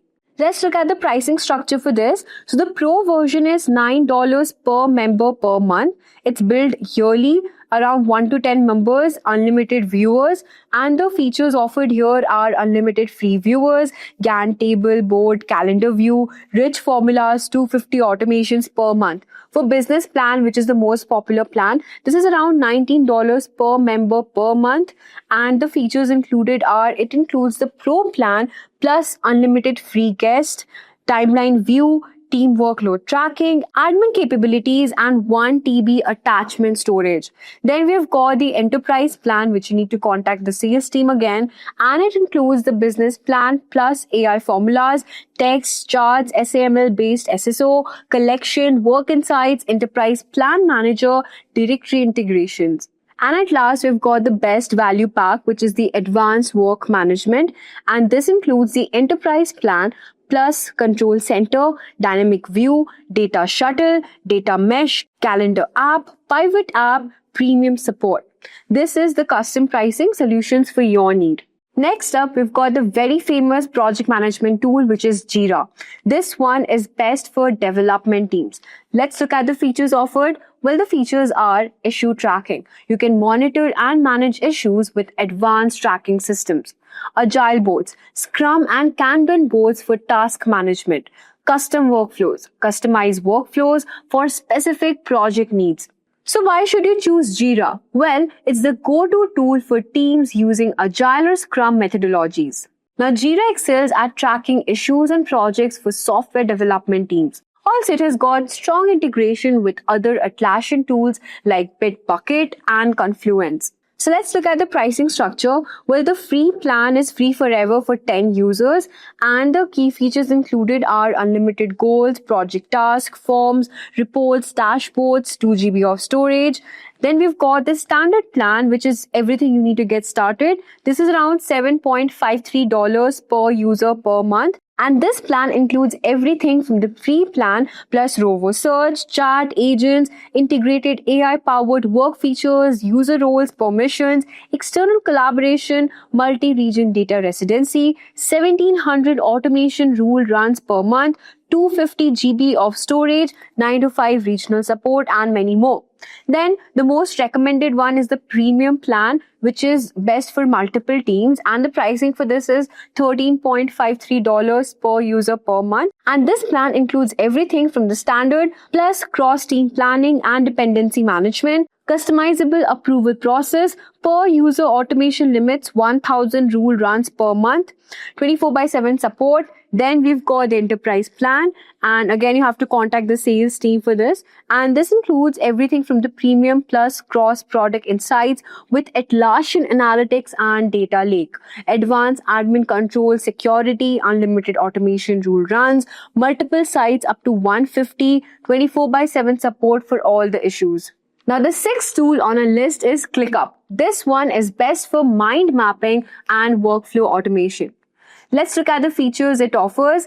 The features offered are Task and Document Hub, centralized space for managing tasks and storing documents. It also offers Gantt chart features. You can visualize tasks with Gantt charts for timeline management, mind mapping, organize project and task visually for better clarity. So the question is, why should you again choose ClickUp? Well, it's all-in-one platform for managing everything from task to team collaboration. This is very much affordable with lots of features for teams of all the sizes. It works well with teams that needs a blend of task management and collaboration tools. Let's look at the pricing structure.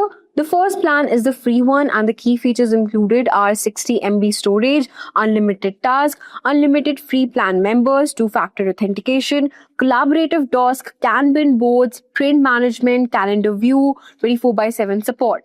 Then we've got the unlimited plan, which is best for small teams, and this is very less. The price is around $7, and it includes everything in the free plan forever, plus unlimited storage, unlimited Gantt charts, unlimited chat messages, forms, guest custom fields, 3 teams user group, email in ClickUp, AI compatible resource management goals and portfolios. Then we've got the business plan, which is the most popular one, and this is best for mid-sized team. The price for this is $12 and it includes everything: an unlimited plan plus Google SSO, unlimited message history, unlimited mind map, activity views, timeline views, dashboards, whiteboards, sprint points, reporting, automation integration, private whiteboards, workload management, and many more.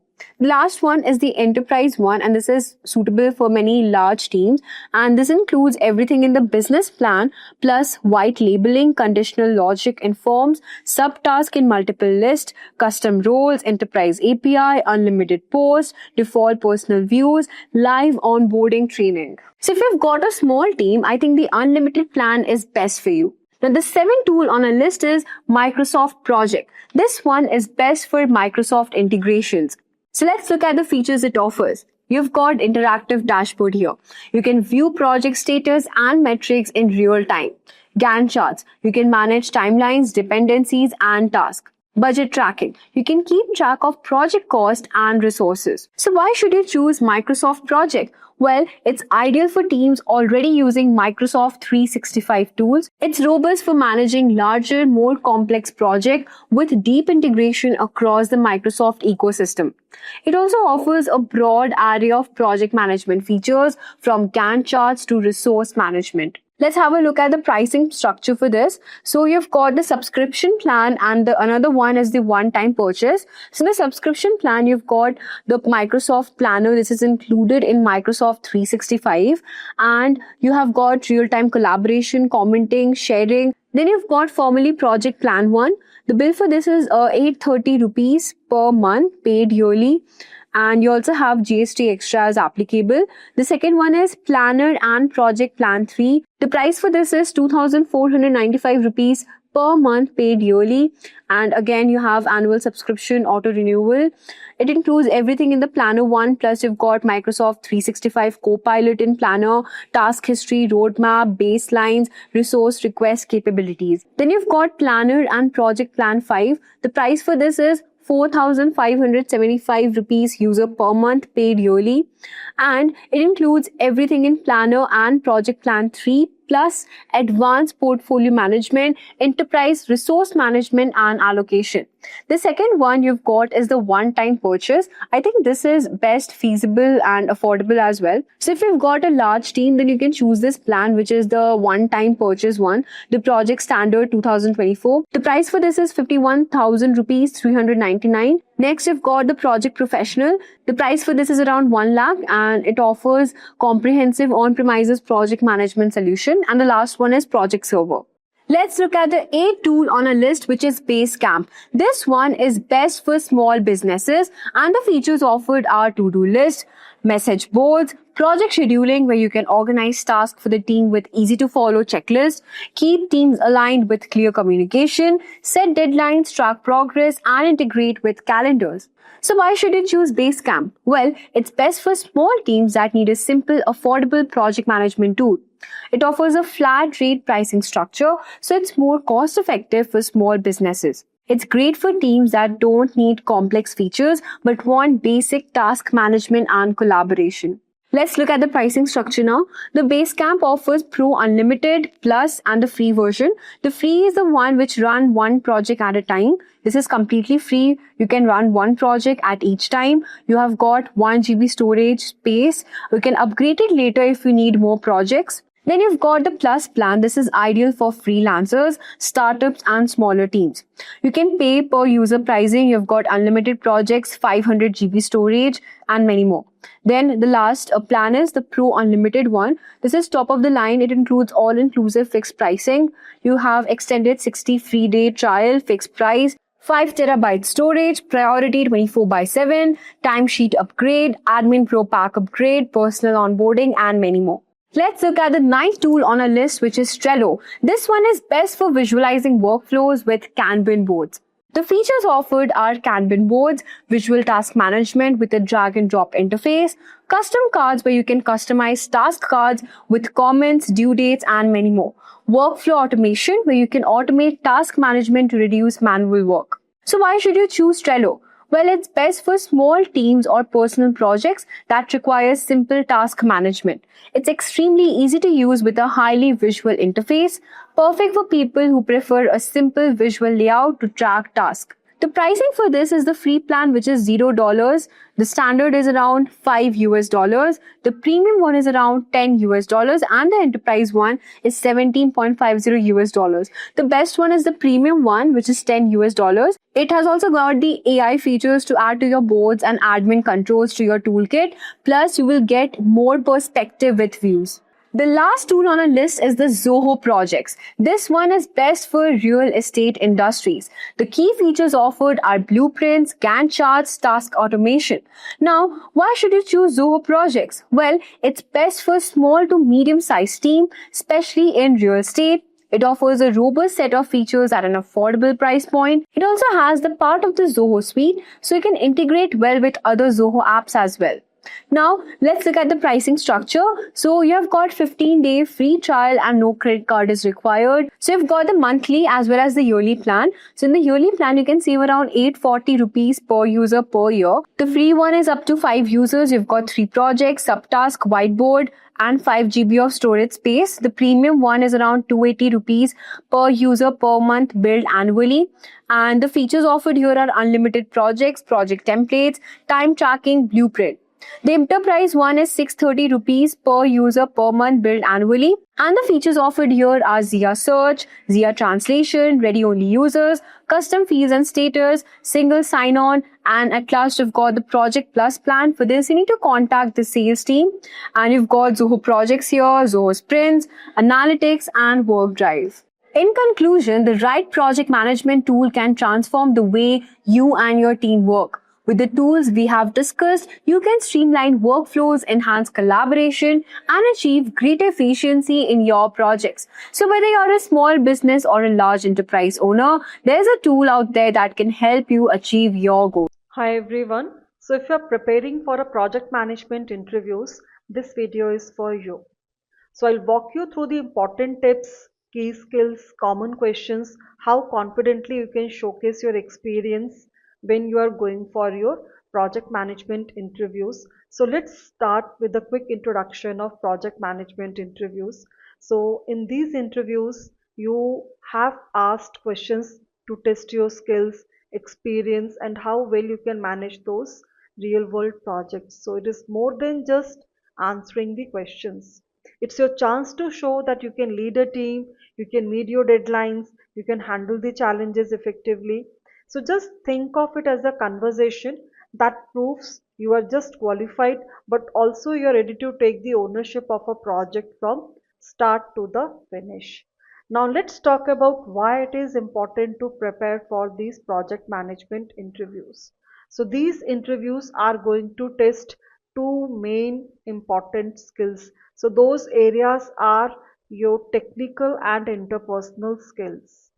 So technical skills means how well you understand your tools, processes, and methodologies like your waterfall or any kind of an hybrid methodologies. Interpersonal skills that talks about how you communicate, how you lead your team, how you solve your problems when things doesn't goes as planned. So being prepared means you are ready to show both what you know and how you work with the people, right? So that is what this talks about. Now let's understand what does a project manager actually does. So in simple terms, project manager is like a captain of the ship. So they're responsible for planning, execution, monitoring and controlling, closing of the project. So that simply means they guide the project team from the start to the finish, making sure the team knows what to do, resources are managed properly, everything is completed on time.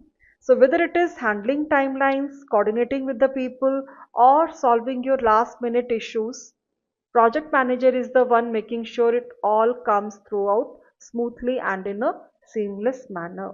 To be a successful project manager, there are 4 key skills that you absolutely need.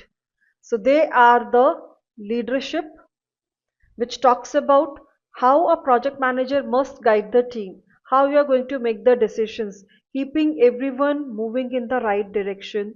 So you are the one setting the tone so you keep the energy up for your team. Second is your communication.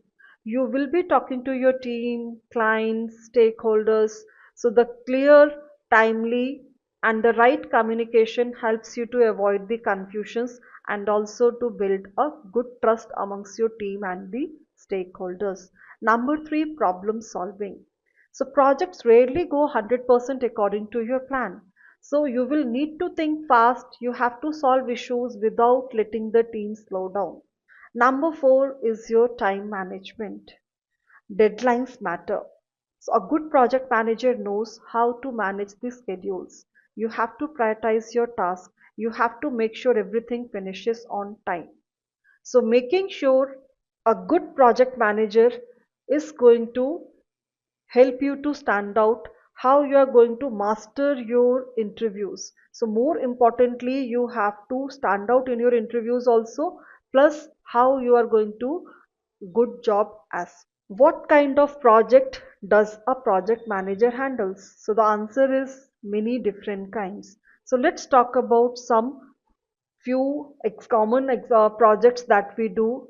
So first is your software development project, which is nothing but you do manage your apps, website development, so that we just ensure all the codes are delivered on time, bugs are fixed efficiently, and you may be working on your marketing campaign, isn't it? So project manager has to coordinate the designers, content creators, ad teams, how you can launch your campaign successfully. Then construction project, whether it is a building or a bridge. So isn't it we have to coordinate all the foundation till the final handover. So you have to keep your construction on schedule within the, then we do have the various product launches. So whether you are launching a new gadget or a services, so project manager needs to ensure every department is aligned for the smooth launch, right? So as you can see, project manager isn't tied to just one industry, it's a flexible. So it's a flexible skill that applies across many fields. Now, interview questions usually fall under three categories. So these three categories are your behavioral, technical, and situational questions. So behavioral questions all about like tell me about a tough project situation.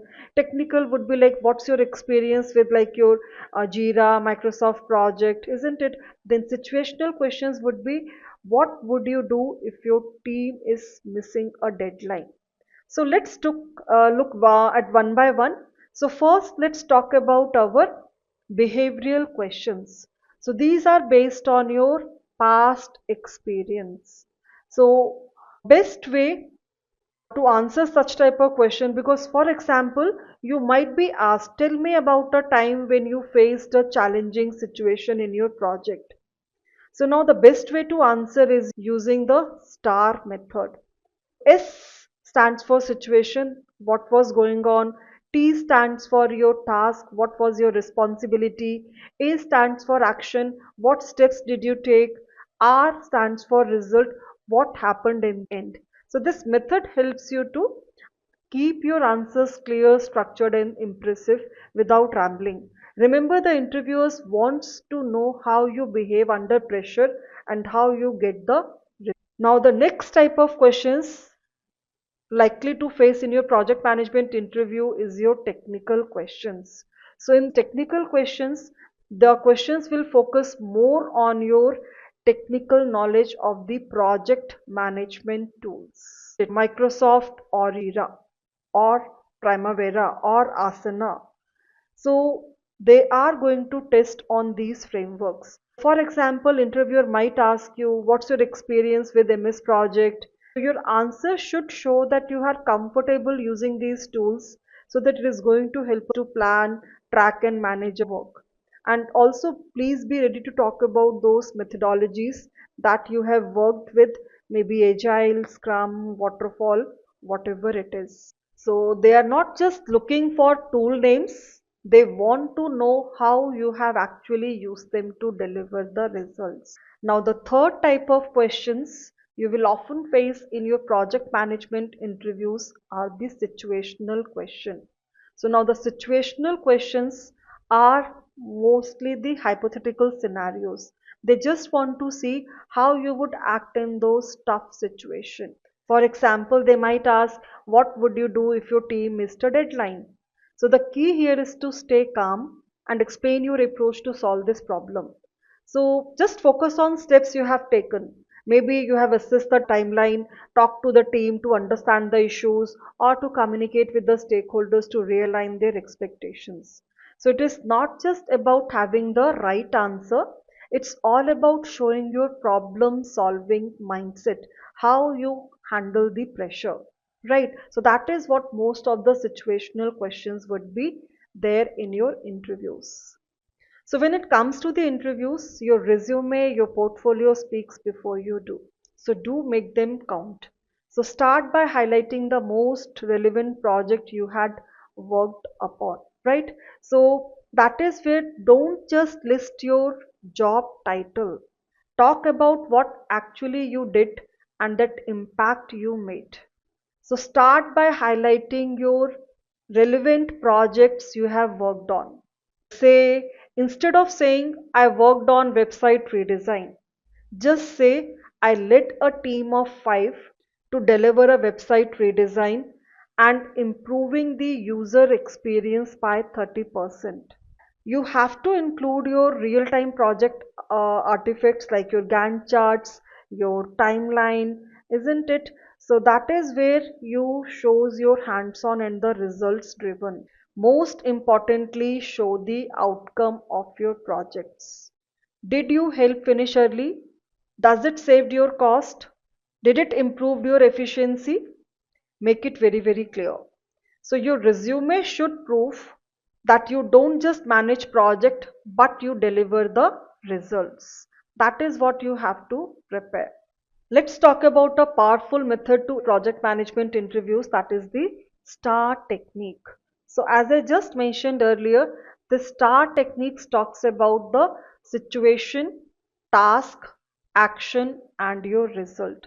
It helps you clearly communicate your experience when you are answering your behavioral questions like tell me about a time when you handled a very difficult stakeholder, or might be describe a challenging project you managed. So using the STAR method ensures your answers are structured, concise and compelling, especially when you are preparing for that big interviews, right? So the STAR is going to be very, very helpful for you. So practice your success stories with clarity and the confidence whenever you are preparing for your interviews. So now when we know about the STAR technique, let's just look at a real world example of how you can use it effectively in your project management interviews. So say the interview asks, tell me about a time when you faced a project delay. So you may structure your answer using the STAR technique. Maybe first, no, we were behind schedule due to a team member's illness. So that gives us the context and explains the challenge. Then comes the task that I needed to get the project on track. So this shows your responsibility as a project manager. A stands for action. So I just reassigned my task. I worked with the team to replan and also provided additional support. So here we are just demonstrating our leadership, collaboration and the problem solving techniques. So the result is project was completed 2 days behind schedule and but we stayed in our budget itself. So a strong finish highlighting the successful outcome and your effectiveness. So the structure makes your response clear, concise and impactful. It also helps the interviewers, they can see your value immediately. So whenever you are preparing for your project management interviews, do prepare at least 4 to 5 STAR stories so that it is based on the common questions about your delays, about your conflicts, about your budgets, about your stakeholders issues. So please remember, STAR technique isn't just a format, it is a storytelling superpower for you. Now once you have mastered your STAR technique, the next step is to know what skills to highlight, especially in your project management interviews. So first is your communication skill. So this is one of the three important core skills that recruiters look for. So you will be often asked how you manage your team, or how you are going to ensure the stakeholder alignment, isn't it? So you have to just respond, in my last marketing campaign, I just held weekly stand-ups, maintained the shared projects dashboards so that everybody was informed about those updates and those changes. So this clear communication builds a good trust and keeps project going. Then comes our problem solving. So project managers are expected to tackle the roadblocks. So for example, when a supplier missed a deadline, I just quickly sourced an alternative vendor and I revised my project timeline to minimize those delays. That shows you are proactive and resourceful under pressure. Third is your risk management. So you might be asked how you deal with uncertainties. So you may always try, like when I launched a new project, I developed a risk register earlier so that I can track my potential issues, potential risk, and I planned contingency for supporting those supply chain delays and my budget overruns. So this just demonstrates your foresight and structured planning for the project. So whenever you are preparing for interviews, don't just list these skills, always try to bring them to life with specific measurable example. Remember, each of these can be structured using your STAR method so that you can make your answers even more powerful. As a project manager, it is not just about leadership and communication. You also need to be fluent on some of these tools. So in the interviews, you will be often asked, what project management tool have you ever worked, or how do you track your progress and manage your tasks? So here are some of those key platforms that you can always mention. Microsoft Project is basically a very classical tool for traditional project planning. It is usually great for Gantt charts, timelines, resources, how you can assign people resources of the project, especially for large scale or enterprise project. Asana is a very lightweight, user-friendly software which is perfect for marketing, operations, and creative teams. So you may say, I used Asana to manage my small cross-functional teams. I assigned the tasks. I monitored my deadlines in the real time. Then you may be asked, or you may look for this Jira tool as well. This is a kind of a tool for agile project management, especially in the software development. So you may mention, I use Jira for my sprint planning, tracking my user stories, and collaborating with my development teams using those Scrum methodologies. There is a very good tip for you. Always tailor your answer to the role you are applying for. So for a technical company, emphasize Jira and Agile boards. For a corporate or a construction project, highlight your MS project, Primavera, critical path tracking. So your familiarity with these tools tells the interviewer that you can hit the ground running. Because of these good tools in your hand, the project manager always can efficiently execute and bring the better results for the projects. That is what is going to be very, very important for you. Also understand the three powerhouse project management methodologies, which is Agile, Scrum, and Waterfall. So these three skills, Agile is about collaboration, flexibility, adaptability, and the customer feedback. So this is more thrives in the environment where requirements are evolving, and it is always ideal for the dynamic domains like your IT software development. Scrum is one of the framework. So this is where the teams are working together to deliver the working increments in a shorter sprint, usually 1 to 4 weeks. Then comes our waterfall approach, which is a traditional way of planning, step by step, predictive and sequential. It is just like building a bridge. Each phase is completed before next begins. So waterfall strength lies in its structure, documentation, as well as the predictability of the project outcome. Now, how do you demonstrate leadership and teamwork? So, whether you are managing your sprint goal, resolving your conflicts, or just keeping your project on track, your leadership style says everything about how your team performs. So, every effective project manager wears multiple hats. but three qualities make us stand out in any of those interviews.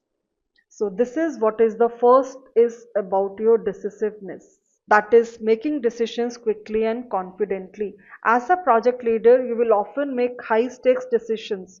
So show that you can evaluate risk, you can consult the right people, and you can still move forward confidently.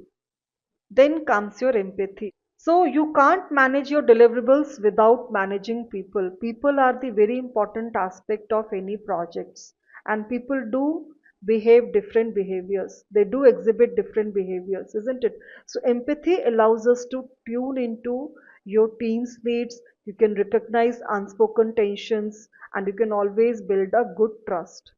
Third is your delegation. You can't manage deliverables all alone. Micromanagement doesn't scale.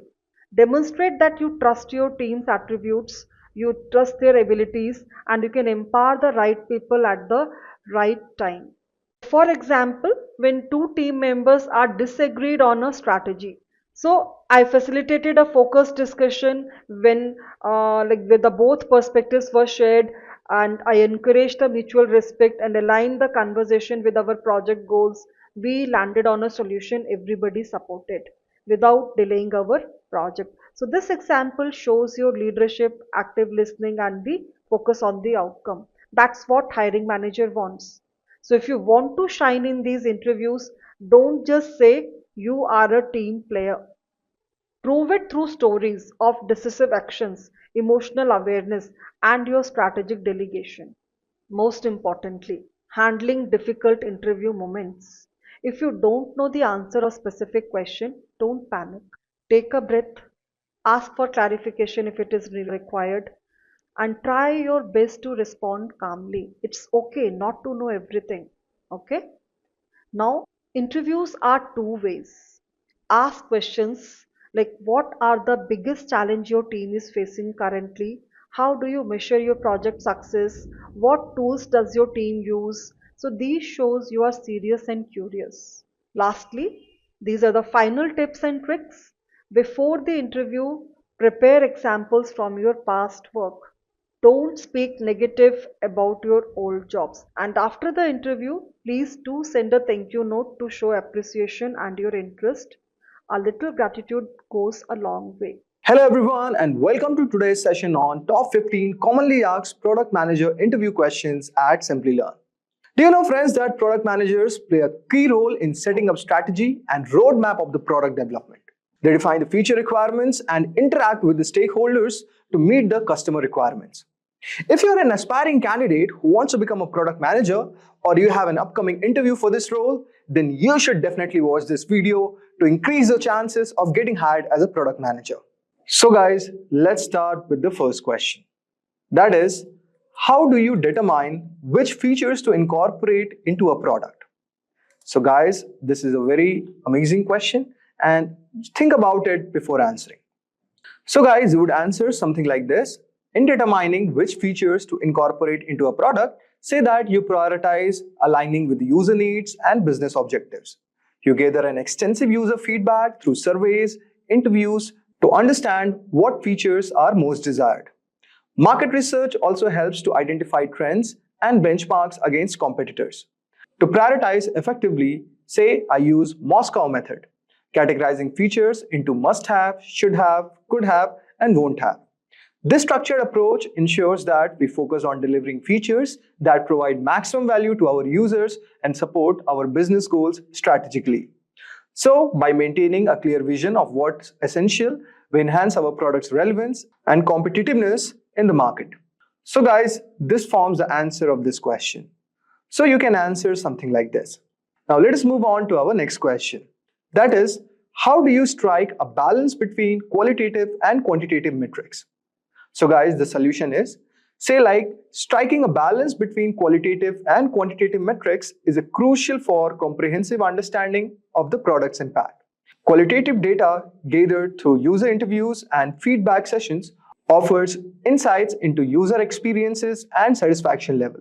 Quantitative data collected via analytical tools provides hard numbers on the usage patterns, engagement rates, and conversion metrics. Say that you employ A/B testing to compare different user experiences quantitatively, while also incorporating qualitative insights to understand why certain features perform better. This dual approach also ensures that your decisions are not only data-driven but also deeply informed by actual user sentiments, leading to more user-centric product developments. So guys, this is the answer of this question. Now let us move to our third question. The third question is, can you explain your process of leading a product development team from initial concept to the launch? So guys, this is an experience-based question, so you can answer something like this. Say that leading a product development team from concept to launch involves several structured phases. Initially, say that you start with a concept validation phase where you brainstorm ideas, conduct market research, and gather initial feedback. Then you move into the design and prototyping phase, where you develop mock-ups and prototypes that are tested both internally and with a selected group of users. Development follows with an agile methodology, allowing for iterative testing and refinement based on ongoing feedback. Say that before launch, the product undergoes rigorous QA testing to ensure functionality and reliability. And post-launch, you monitor user feedback and performance metrics closely to prepare for the next iteration. Throughout this process, regular communication, stakeholder updates, and adaptive planning are key to navigating challenges and ensuring alignment with the project goals.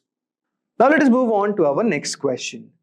That is, how do you balance user feedback with business objectives during product development?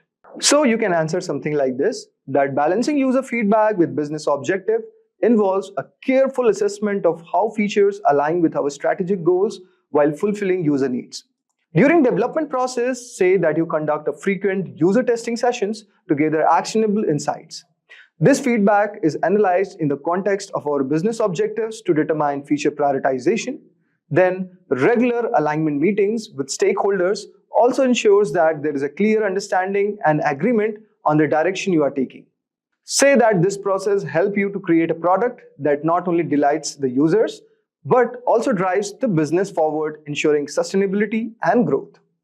So guys, this is the answer for this question. I hope so you would have got a brief idea regarding this. Now let us move on to our fifth question. So guys, our fifth question is, interviewer can ask you about their product. Something like this, that what knowledge do you have about our products and how can you summarize the current state of our market? So say that based on my research, your product stands out due to their innovative approach in the specific industry like healthcare, finance, XYZ, you can add it. Then you can say about the current market that is experiencing, describe its trends with significant shifts that are driven by, you can mention any relevant technology or any consumer behavior changes. Talk about competitor analysis. Say about competitor A and competitor B, like how they are adapting and which keeps the market dynamic. Tell also that your product's unique features, like mention unique features, providing a competitive edge. So guys, understanding these dynamics would make a perfect answer of this question. Now let us move on to our next question.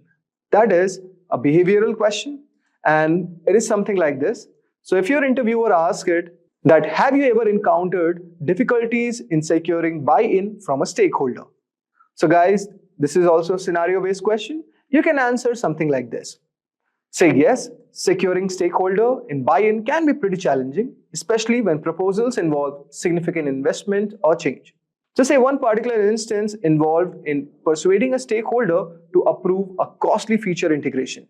Say that you address their concerns by representing a detailed ROI analysis, projecting long-term benefits against the initial cost. So by aligning the feature benefits with the strategic business goals and demonstrating the potential market expansion, say that you are able to secure their approval. So guys, in this way, you can answer this question. Now let us move on to our seventh question. That is, what strategies and tools do you use to prioritize features during product development? And how do you handle technical debt? So guys, you can answer this question something like this. Say that prioritizing features during product development is crucial for meeting delivery timelines and maximizing the product impact. Say that you employ the Moscow method to prioritize feature-based in their necessary and impact.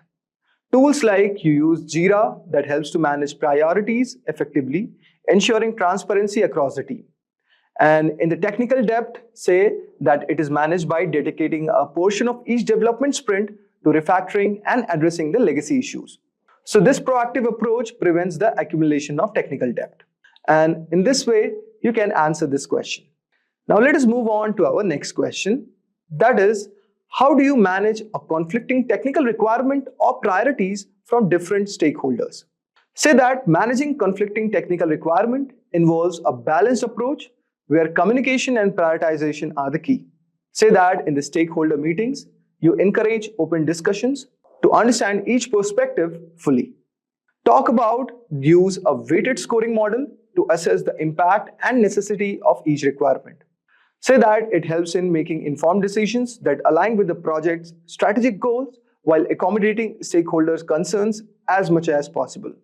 Talk about that regular updates and clear communication ensures stakeholders remain informed about the reason behind certain decisions and also fostering trust and collaboration. So this makes a perfect answer for this question. Now let us move on to our ninth question. So guys, our ninth question is, can you provide an example of a product that didn't meet initial performance expectations and how you optimized this?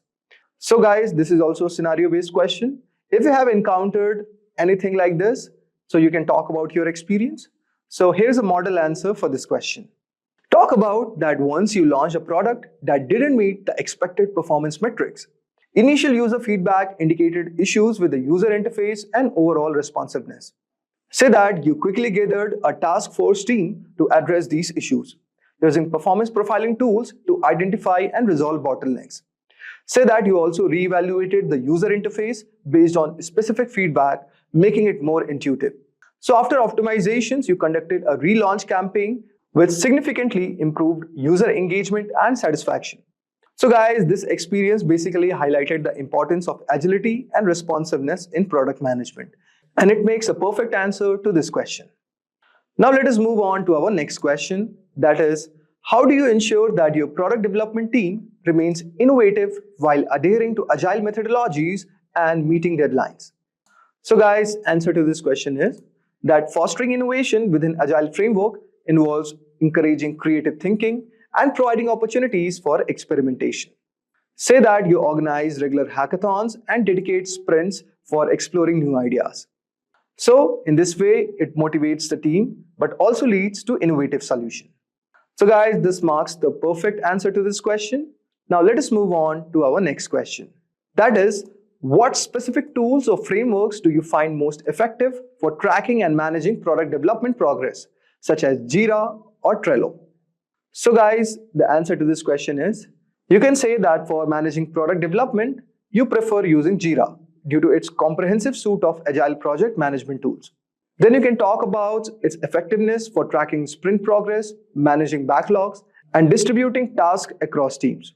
For less complex project, when working, say that you use Trello, which provides a visually intuitive platform that simplifies task management. So guys, in this way, it marks the perfect answer to this question. Now let us move on to our next question.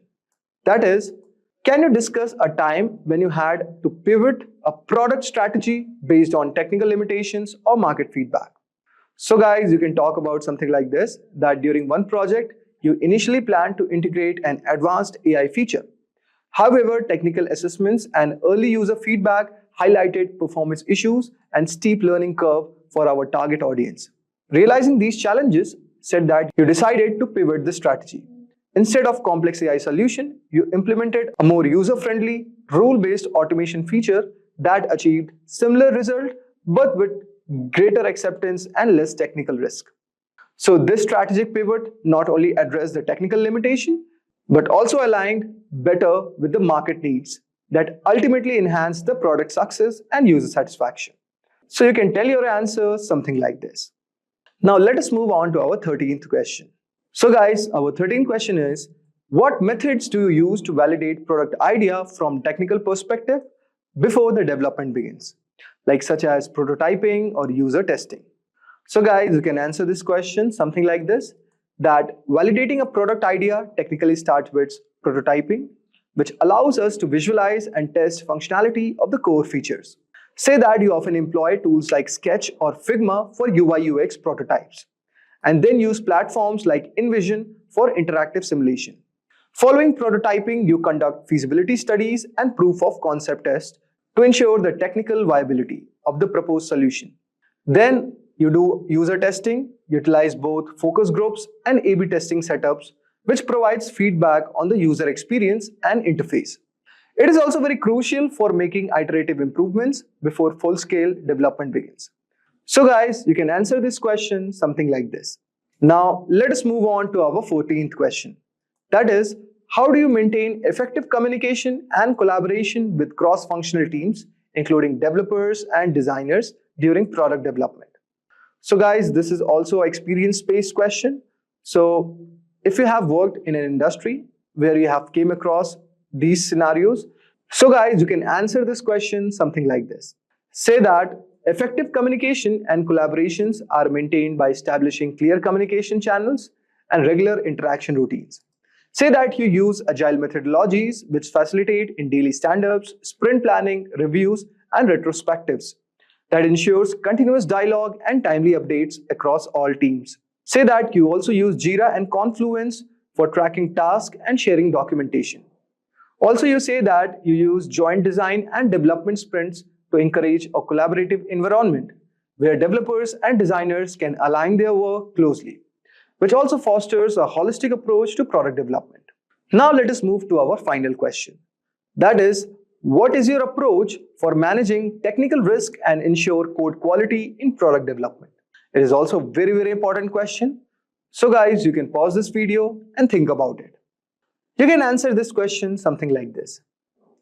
Say that managing technical risks start with a proactive approach to identifying potential issues in the early development process. Say that you implement robust testing strategies, including unit tests, integration tests, and end-to-end tests, which facilitates automated testing frameworks like Selenium and Jest.